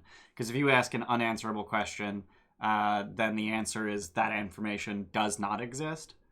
But if you ask an answerable question, DC 6 to get one answer, DC 11, if I recall correctly, to get 2, DC 21 to get 3 in a week. Remind me, is it a stat-based DC or it just is intelligence? Okay. Flat intelligence, no skill involved, no proficiency, rather. And then you can... So it costs 50 GP a piece to do the research. And then you can buy bonuses to your int check at a cost of 50 GP per +1. So who's the most intelligent? F you. Okay. Archie close. Intelligence Archie checks are the same, right? Yeah, actually, for bear intelligence checks, you have the same modifier because of Jack of all trades. I'm just good also at everything. wondering, because we're asking questions specific to potentially Waterdeep things and having like the bookworm and stuff there, do we get advantage because it's a particularly well-stocked library of knowledgeable sages, as per the research paragraph? Because like if we're looking to nimble rights, we know like the House of Gond was where a bunch were and stuff like that. I don't know. The House of Inspired Hands. For specifically Water Davian questions, yeah, that sounds reasonable. For those of you who don't know, Water Davian is the demonym of Waterdeep. I like it. I enjoy that word. Yeah. I'm a fan. At one point, I actually spent about like 4 or 5 hours trying to figure out what the demonym of Baldur's Gate is. And apparently it's Baldurian, and that's sad and boring. Yeah. But I was trying to see if there was any official source for that, and Ed Greenwood has apparently never specified a demonym for Baldur's Gate. Wow. Can we use resources on downtime? Yes. Okay. And we also have 1,200 in the communal pot, which hasn't been touched in months. It's true. So I suggest, because we're all low and probably have very little money, that we use some of that for these checks. Yeah. Excuse you, I have 75 gold. I have 400. I've got 500. Oh no, I have 10 platinum too. That's 100 gold. How'd you get all this money from? Where did that come from? I'm rich. Money. Weird that it's in platinum.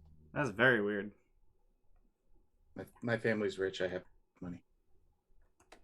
Your family's rich, but are you? Is that a mistake? I mean, made my own money boxing. I don't know. I don't have a family, so, you know. You've got one now. Oh. Mo is my family, and I keep killing him.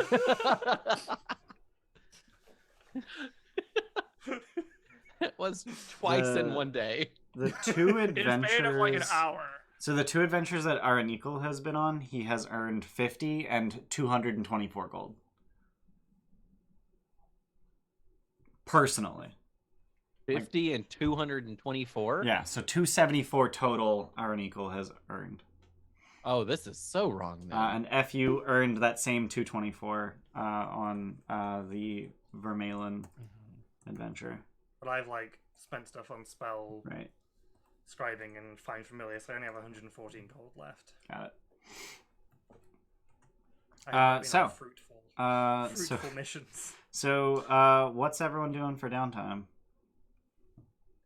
Guess. I'm doing research. Also, I feel kind of bad springing this on Ginger, not him not having had any experience with downtime in TFH. So there's a variety of downtime options.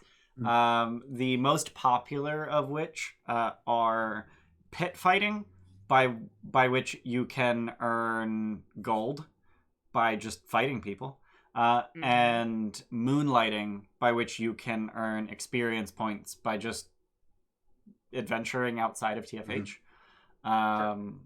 So if there's absolutely nothing else you want to do to assist with the adventure, those two are great standbys. I'm sure your fellow players could suggest a downtime activity that might be helpful to them. But otherwise, those are great options. Can you remind me what the pit fighting checks are? Yeah, let me just remind myself. Athletics, acrobatics, and then constitution with a bonus equal to your largest hit die. Isn't there also... You can replace one with an attack? Yes, you can replace one of these skill checks with an attack roll using one of your weapons. Mm-hmm. But only weapon attacks, not spell attacks, Only weapon attack. Yeah. Okay. Yeah, I'm not particularly intelligent. So, I don't really have a lot of connections. Right. Each person can only... A weeks of research is only one topic, right? DC 6 to get 1, DC 11 to get 2, DC 21 to get 3. Okay. So I'm happy to do a week of research. Yep, that makes sense. I mean, I could too, Archie is doing the same.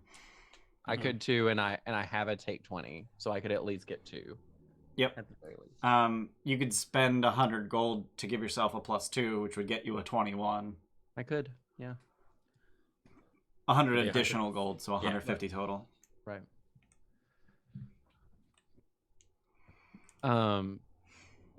Which I'm happy to do if we need 9 questions to ask.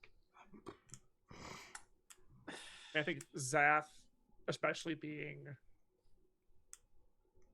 like lower level, like weaker than the companions too, will feel more driven. If there's nothing else directly that fits in terms of research, would push more for moonlighting, probably. Okay. To try and get experience and get stronger in that interim phase to help. Right. For the next encounter. So I will say that moonlighting, just statistically, it provides a very small amount of XP. Roughly, on average, you're expected to get about 5% of a level. Got it.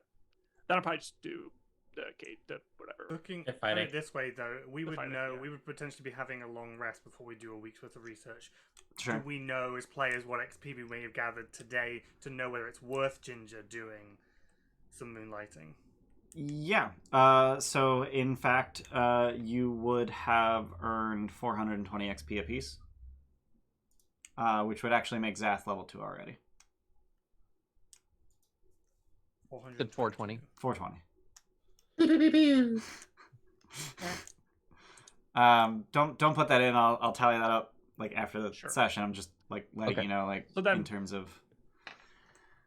Then I think, again, if there's nothing else that like fits, there's also I don't know how much you would have shared with the party about your past, but there's also carousing, whereby you can make connections with people who are not necessarily above board. And then earn favors. It could also introduce you to Craddock.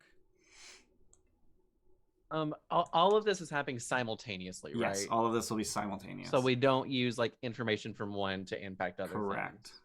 Got it. This is also completely separate from the accrued downtime that some of us already have. Yes. That would have happened prior to this. Prior adventure. to the starting of this adventure, Yeah. Which I meant to do in the weeks leading up to it. Yeah, of course. Life happens. Forgot. Yeah. I mean, chances are so tiny that any of that would really impact what we're doing right now anyway. So. Yes, absolutely. I was going to spend mine on the not pit fighting, but the other one where you go off and do missions. Moonlighting. Thank you. So yeah, it didn't fucking affect any rolls. Right. I think that I would like to use my take 20. Okay. To be able to research 2 things. Okay. You don't want to spend the money? There's a pile of communal money. Okay. Yeah, do it. You might as well. If you've got to take 20, make it worth something. Yeah. Let's just take.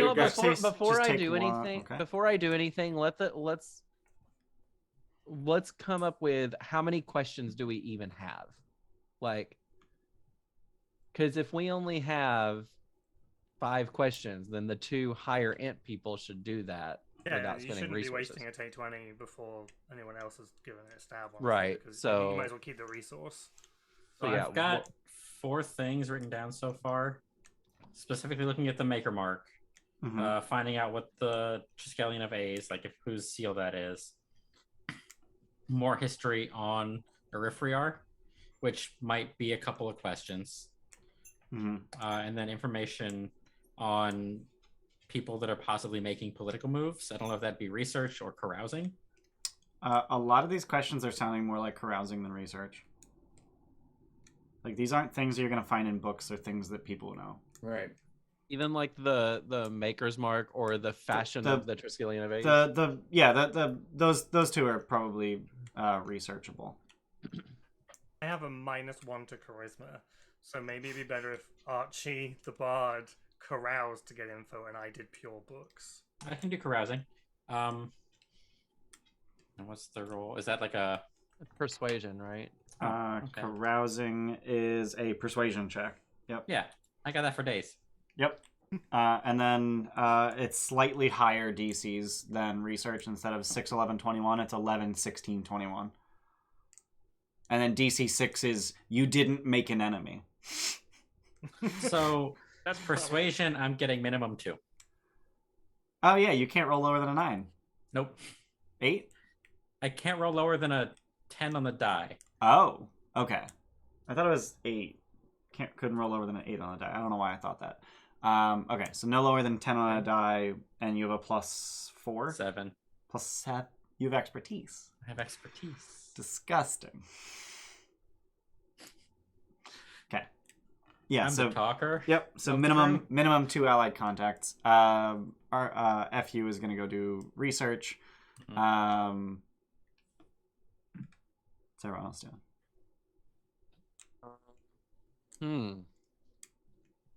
I'd end up doing the pit fighting. Okay. Gorimm? Oh, that fits. With this 1 week, I will spend it pit fighting with Zath. Okay. In the hopes of making some money to pay for the research that everyone else is doing. The research and the carousing.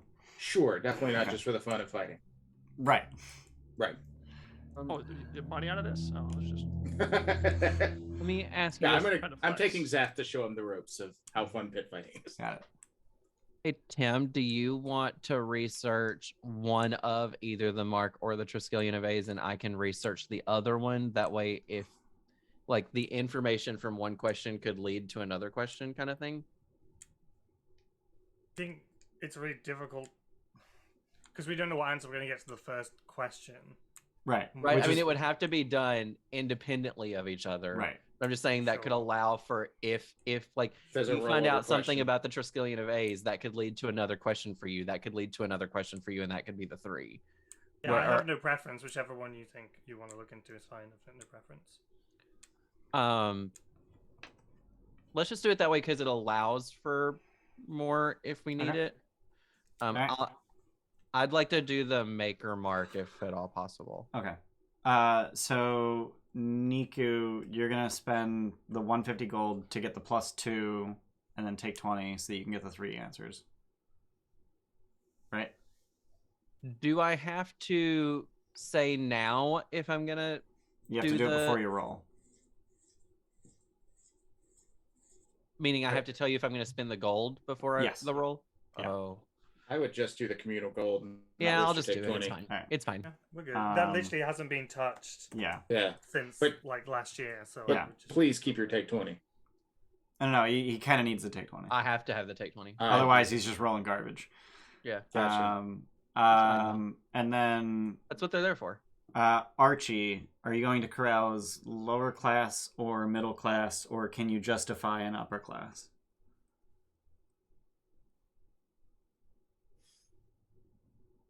We're looking for information on Eriphriar and an people upcoming making coronation. political moves. I would need to figure out a way to justify upper class. Rune I think. has upper class contacts from carousing, if that makes any difference. Not really. Okay. I But also, like, Esvele, could she not, like, get us into, like, the right places? I don't know. Yes and no. She's not particularly interested in spending her political capital on... introducing us to people. And... Yeah. Introducing some random kobold that works for her. Mm-hmm. No offense. Meanwhile, Gorimm is actually nobility.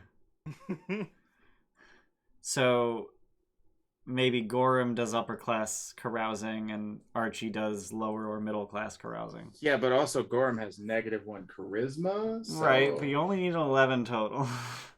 Okay. To get somewhere. I don't know. I'm just suggesting. Okay, that's a fair point. Wait a minute. Is it persuasion based? It is persuasion based. I have a +1 in persuasion. There you go.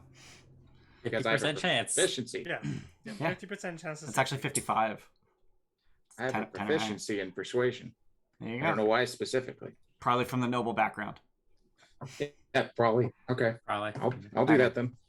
So it does cost 250 gold to do upper class carousing, but communal gold, no big deal.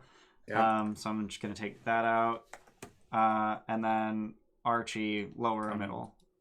I'll do middle. Okay, so that's I'm 50. gonna take 50. I'm gonna just take it off of my sheet. Oh, okay. And then FU, are you buying any pluses or just spending the 50 for research?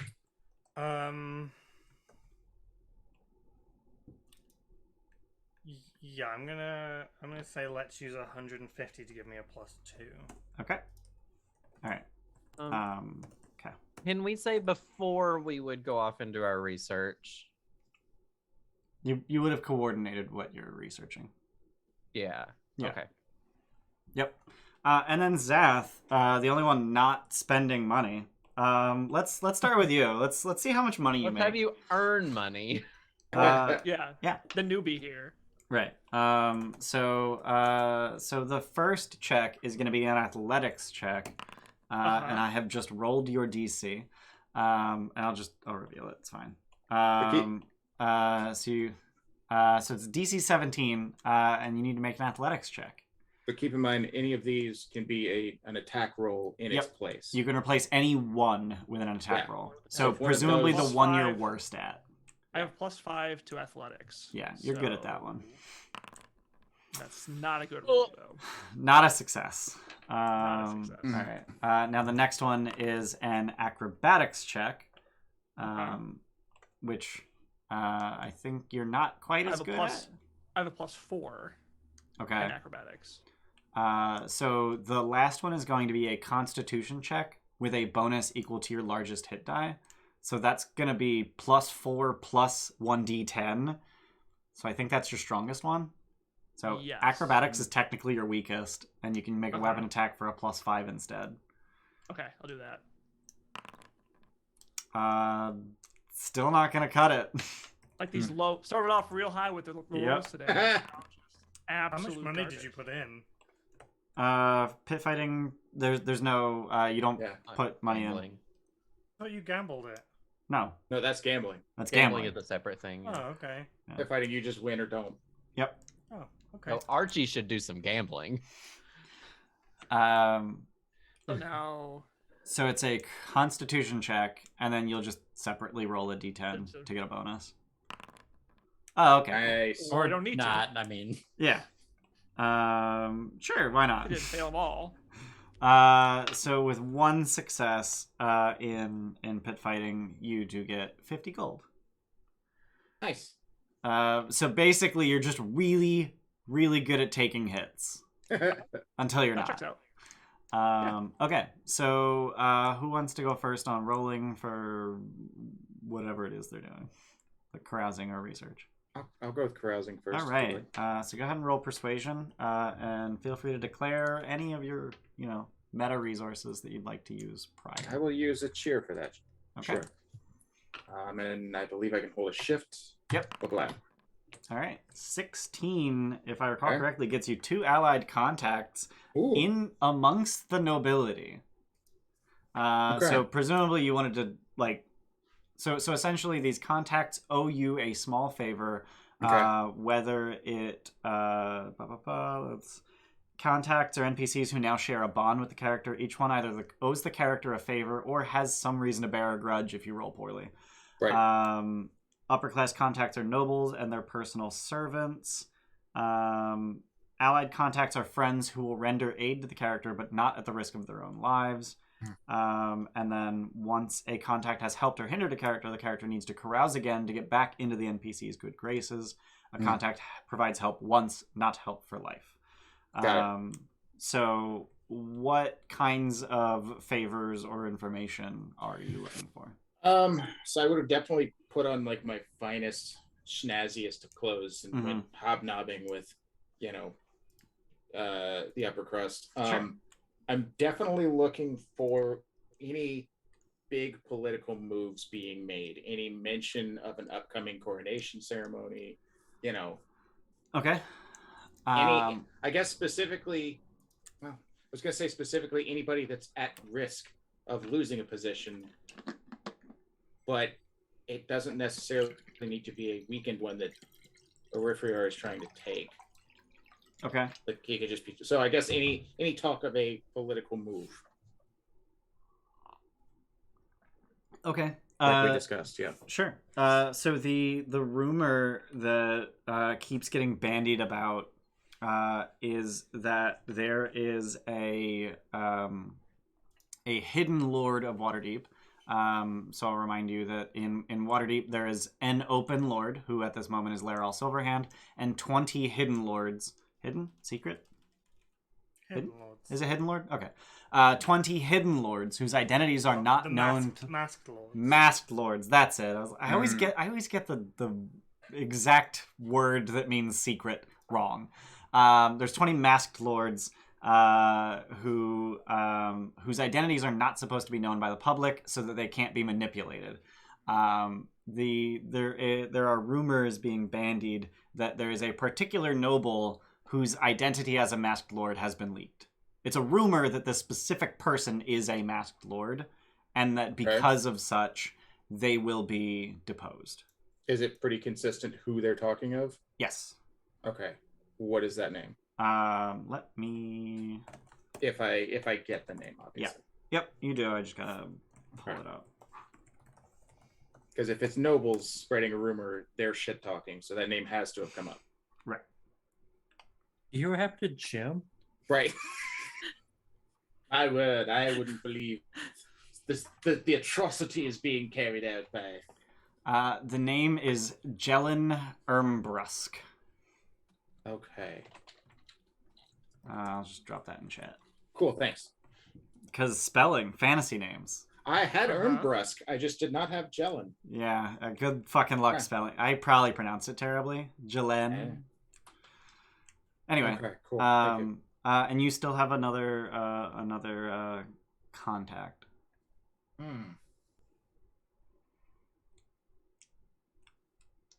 I guess I will ask if the name Eriphriar rings any bells. If that's if Yeah.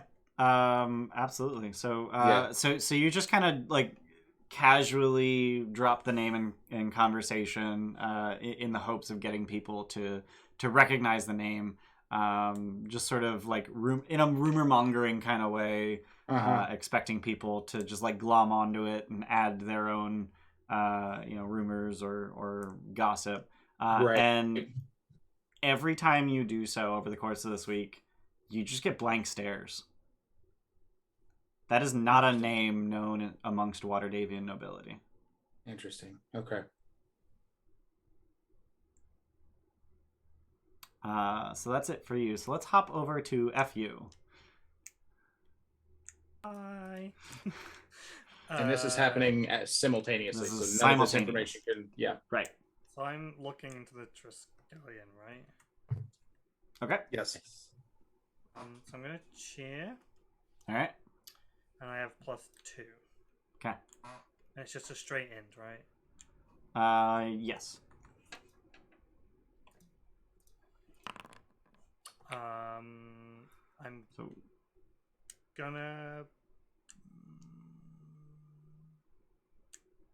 Can I use my chronal shift on that or not? I generally don't allow class features on downtime because it's a check that represents days of effort. So anything that's like a long rest resource. I'm gonna use my luck. Okay. So it's just one straight roll now, isn't it? Yep. Let's hope it's not worse.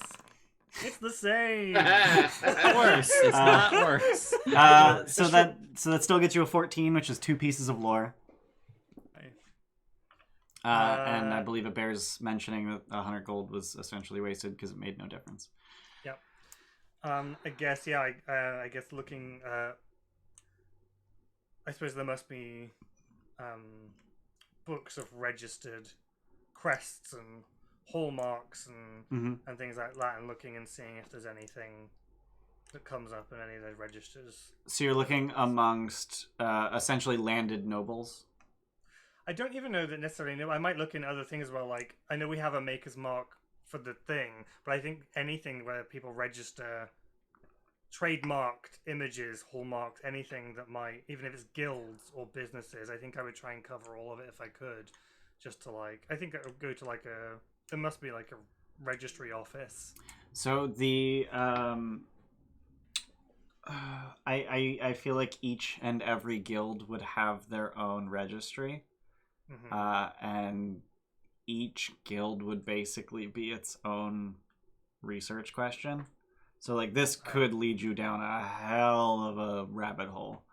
If you wanted to go to like every single guild and get access to finding the that's time consuming. Okay. Yeah, I will look among landed gentry, but I don't know that I would keep it just to Waterdeep. I think I would maybe look at Neverwinter and Baldur's Gate as well if possible, because I'm assuming there must be scrolls of that. Sure. Yeah. So there would be records of neighboring nobles, and this symbol does not appear in any of the nobility of the Sword Coast.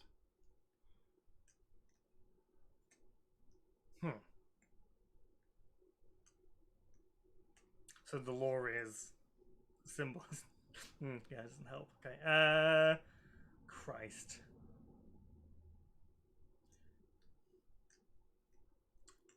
Jesse, you're just covering the Maker's Mark, right? Yeah, I mean, I'm planning on taking both with me, but focusing on the Maker's Mark. I'm taking both with me in case I don't come up with other questions. Are you going to ask it all about the Nimble We could have discussed that beforehand. Yep. Because it had the Thinker's Mark on it. Because that's what I don't want to ask. I might ask about it, but I don't want to ask if you're going to cover it when you ask about the Maker's Mark. So that's why I'm asking: are you going to ask about the Nimble or not? Because then I might just use mine. Yeah, my 3 planned questions are, and of course this can change based on information that I find out, is general information about the Maker's Mark, if there's any tie from the Triskelion Evades to the Maker's Mark, and then trying to see, I guess I can have the third one have to do with the Nimble Right since it has the Maker's Mark on it.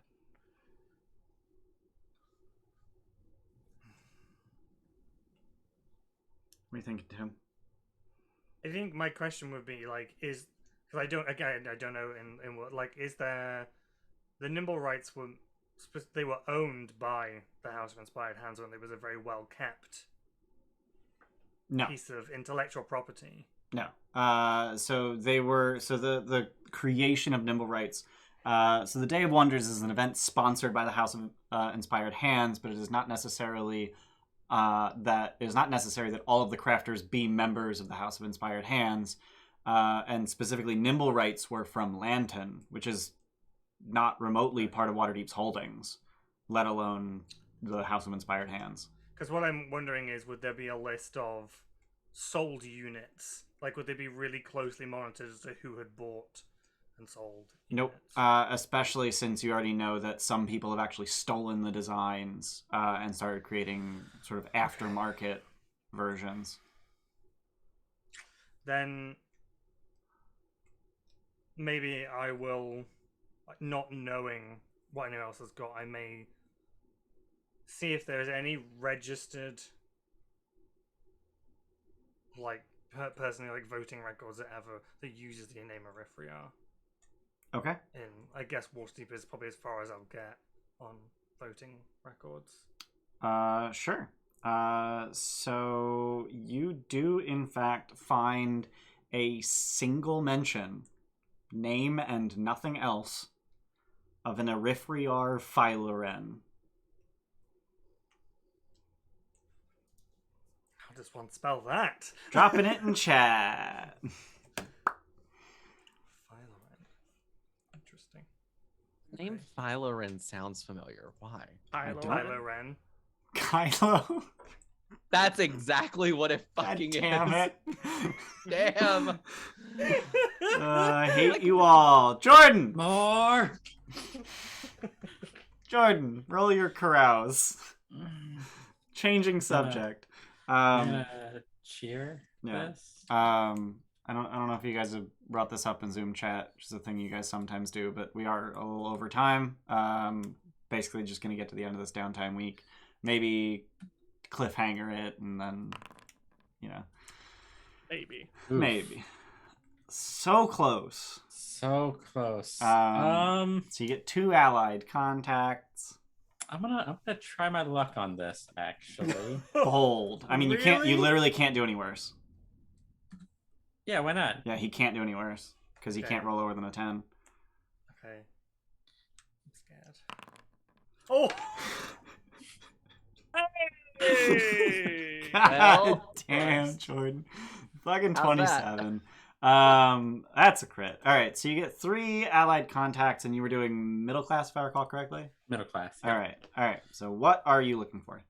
So we're first gonna see if the name Eriphriar means anything to anybody in any of the places I would have been carousing. Okay, and what kind of places are you carousing? Like, obviously, like taverns and whatnot. Yeah. But so we know that Eriphriar is the one who made the portal.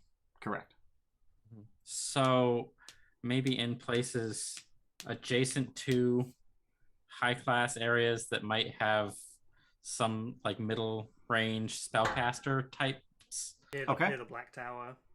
Yeah, like Blackstaff on Tower. the periphery of those areas. Okay. This is also the same person that was not of legendary import, right? Correct. Got it. Okay. Okay, so you're asking about Eriphriar specifically. Yes. And after a while of asking in such a way, you realize that you have actually like alienated people just by asking.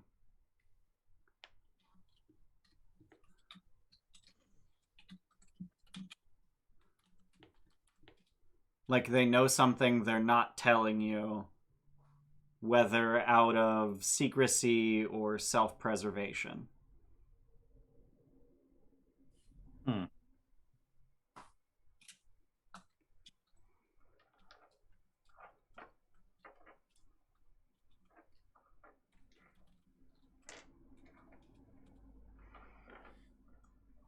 And you've still got 2 more contacts to burn through. I think it goes without saying that contact is no longer friendly to you. Cool. I don't know. I talk to people. That's what I do. I just make friends wherever I go. Yeah, it's fine. What's one not the unfriendly? I talk and I piss people off. Yep. So I will have brought with me one of the wax seals. To see if anybody recognizes that symbol of the A's. Okay.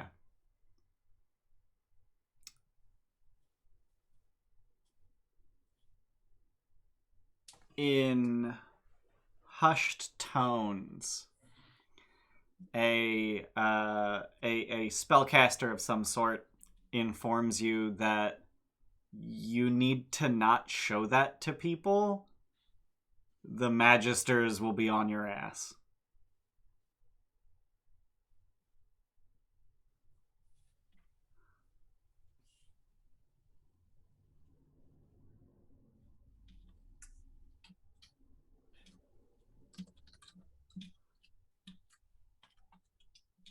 And if I inquire as to why?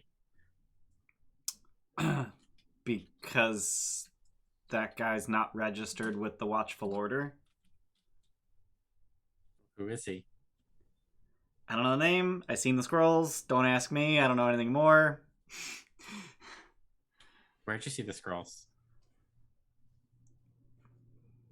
I don't want any trouble.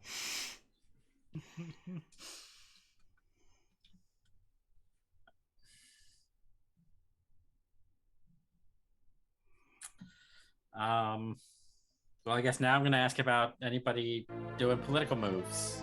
You gotta treat them. I can't figure out who might have referred to themselves as, the next up and coming king or queen or That's a good girl. Regent. Yeah, that's a good word. That was a word I used out of character. Just FYI. I mean, coronation implies some form of royalty. Okay, so you're asking among the middle class, but like the aware. More intelligent. Right. We love gossiping about the next class up from us. Right. So you get one incredibly opinionated person who makes it very clear that they think that Laeral Silverhand is a pretender. She's not really a chosen mistress. She claims to be. That Elminster Almar is going to come back any day now and just take the seat from her. It sounds a little conspiracy theorist-ish, but there's definitely a bit of the Open Lord is definitely a very volatile kind of position. Okay. Alminster Almar. Yep. It's Gandalf. Horny Gandalf. Yeah. Okay, well, I guess that's my 3. All right. Mr. Yacy. So yeah, plus 2 and take 20 for 21. 3 questions. Maker mark. What'd it be? Okay. So you just do research and try to find what the hell is this maker mark, and you're actually fairly trivially able to identify it as the maker mark of one Thelonious Thinker, a gnomish inventor who operates in the castle ward. A gnomish what? Inventor. Okay. Are you okay there, Bayless? Just thinking. Are you Thelonious thinking? No, not at all. I can't play 3 characters. Okay. Can I find any tie between the Triskelion of A's and the mark? You are... So, presumably you would search the same sorts of records where you found the maker mark to see if you could find anything about the Triskelion of A's, and it appears that there is no connection between the two. Okay. In that you can't find any reference of the Triskelion.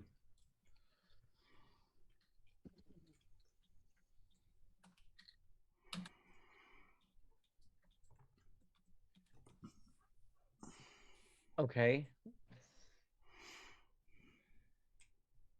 See, now you didn't ask about the construct. What are they fucking called? You didn't ask about it, Tim, did you? Because there was no necessarily discernible way for me to filter that information through the lens of the nimble rights for what I was doing. Yeah.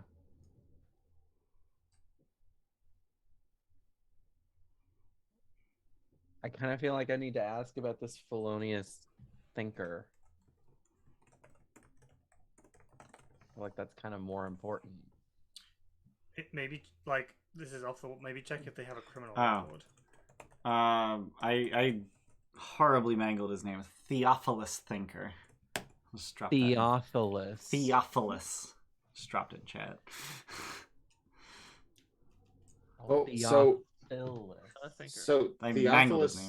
Theophilus Thinker is tied to the Thinker Maker's Mark. Now, Maker's Mark was on the nimble right, and the tank. And you said he's gnomish. He's a gnomish inventor. So there's a strong possibility that he's a person making the shit out of these nimble rights. So this is way meta of me to suggest, but you could also see if he's got like a known production facility. Well, that's what I'm saying. Like, we know he's in the castle ward, so we can. You also said that the gauntlets were resting on this thing that was elevated, and there was like a stepladder. Yep. Nearby. Yeah. So it perhaps could be that this is something that he's doing. Yeah, I just feel like I need to just do like a general research of this person. Okay. And see. So you just want to like deep dive into Theophilus's Freedom of Information Act with the Magisters. Yeah. Criminal records, voting history. Yeah, like CSI montage. Dependent. Yeah. Okay. All right. Known accomplices. Yeah. So you delve into Theophilus Thinker's past, and you actually find out that Theophilus Thinker is actually just his trade name. His actual name is Theophilus Tinker.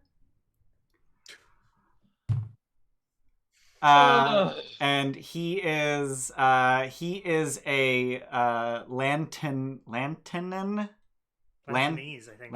Is it Lantanese? A Lantanese national who has taken up residence in Waterdeep in the last 7 years and has an absolutely glowing record with the Watchful Order. They've inspected his premises on several occasions. You don't get like detailed reports of every inspection. That would require an actual in with the Watchful Order. But whatever passes as, you know, for the Freedom of Information Act, tells you that you know, like he is you know, he's been investigated a few times and nothing has ever come of it. Okay. His name is Tanka. I'm sorry, Thinker? No. Okay. Well, I mean, that's my 3 questions then. All right. So that's everyone's downtime. So presumably, once you're done with your downtime, you would all head back to the Gilded Troll to discuss with one another what you have learned. And as you're doing so, a scarred-faced gnome walks into the bar, bottles clinking at his hip, and he just strides right up to your table, sits down, and says, "I heard you've been asking about my boy Eriphriar." And that's where we'll pick up next session. Wonder who this is. Huh. Cliffhanger. Shocked. Shocked. I'm guessing you're all assuming this is Theophilus. Okay. Yeah, sure. Yeah. That's what I'm assuming, at least. Yeah, I mean, you're free to assume that. Exactly. So yeah, we'll pick this up next week. I'm so excited to actually be playing weekly. And is there an in-universe reason for why I am not there? That's a really good question. So that was that is a thing that we need to handle. And I think we'd better handle that on Discord in the intervening week. Not necessarily at the table, but Tim will not be joining us next week. He has a wedding to attend. I think this is maybe the second session I've ever missed. Yeah, it's wedding season. Like, it's gonna happen. So over the course of the next week, we'll figure out a reason for either FU not to be present, or you can like hand off notes to another player so they can play FU at the very least mechanically. Something. We'll figure something out. But Tim will not be here next week. Yeah, so if you're watching this on Twitch, check us out on YouTube. We got all 38 other sessions of Trolls for Hire over on YouTube. So if the 1 hour summary of everything that's happened in Trolls for Hire, sparked your interest in the campaign, then check that out. Or if my 5-minute summary of Dungeons of the Mad Mage sounded interesting, that's also on YouTube. It's like 49 sessions or something like that. And we're not the only players. There's other people. So. Yeah, in fact, none of these players were in Dungeons of the Mad Mage. Yeah. If you hate us, go and check it out. That's the point. Right, exactly. Yeah. If you like me but hate them, check out Dungeons of the Mad Mage, or any of our several other campaigns, because I DM everything. And if you're watching us on YouTube, check us out on Twitch. We're live every Sunday at noon EST, playing Trolls for Hire. We're also live sporadically for Trolls for Hire one-shots. So if you want to know when those are coming, join our Discord. That's where we announce all of our everything. We try to put them on Twitter and Instagram, but I suck at it. So does Steph. But we have those too, if you'd like to follow those for some reason. I think that's all of the plugs. So, Madam Producer Lady, who we raiding? Damn, I thought that would work. No, I messaged her on Discord too, and nothing. Oh, what the fuck? Did she fall asleep? Oh no. She pooping. That's her job. Where'd she go? She pooping. Steph. Oh no. Oh, there's one in chat. Oh. There we go. Thanks, Steph. Oh, jeez. I don't. That's like, she's the community manager. I just run the games. It's fine. So we're gonna go ahead and run raid Legends of Alos. So thank you everyone for being here. I hope you enjoyed the session, and we will see you again next time on Dungeons and Dragons. Bye. Bye.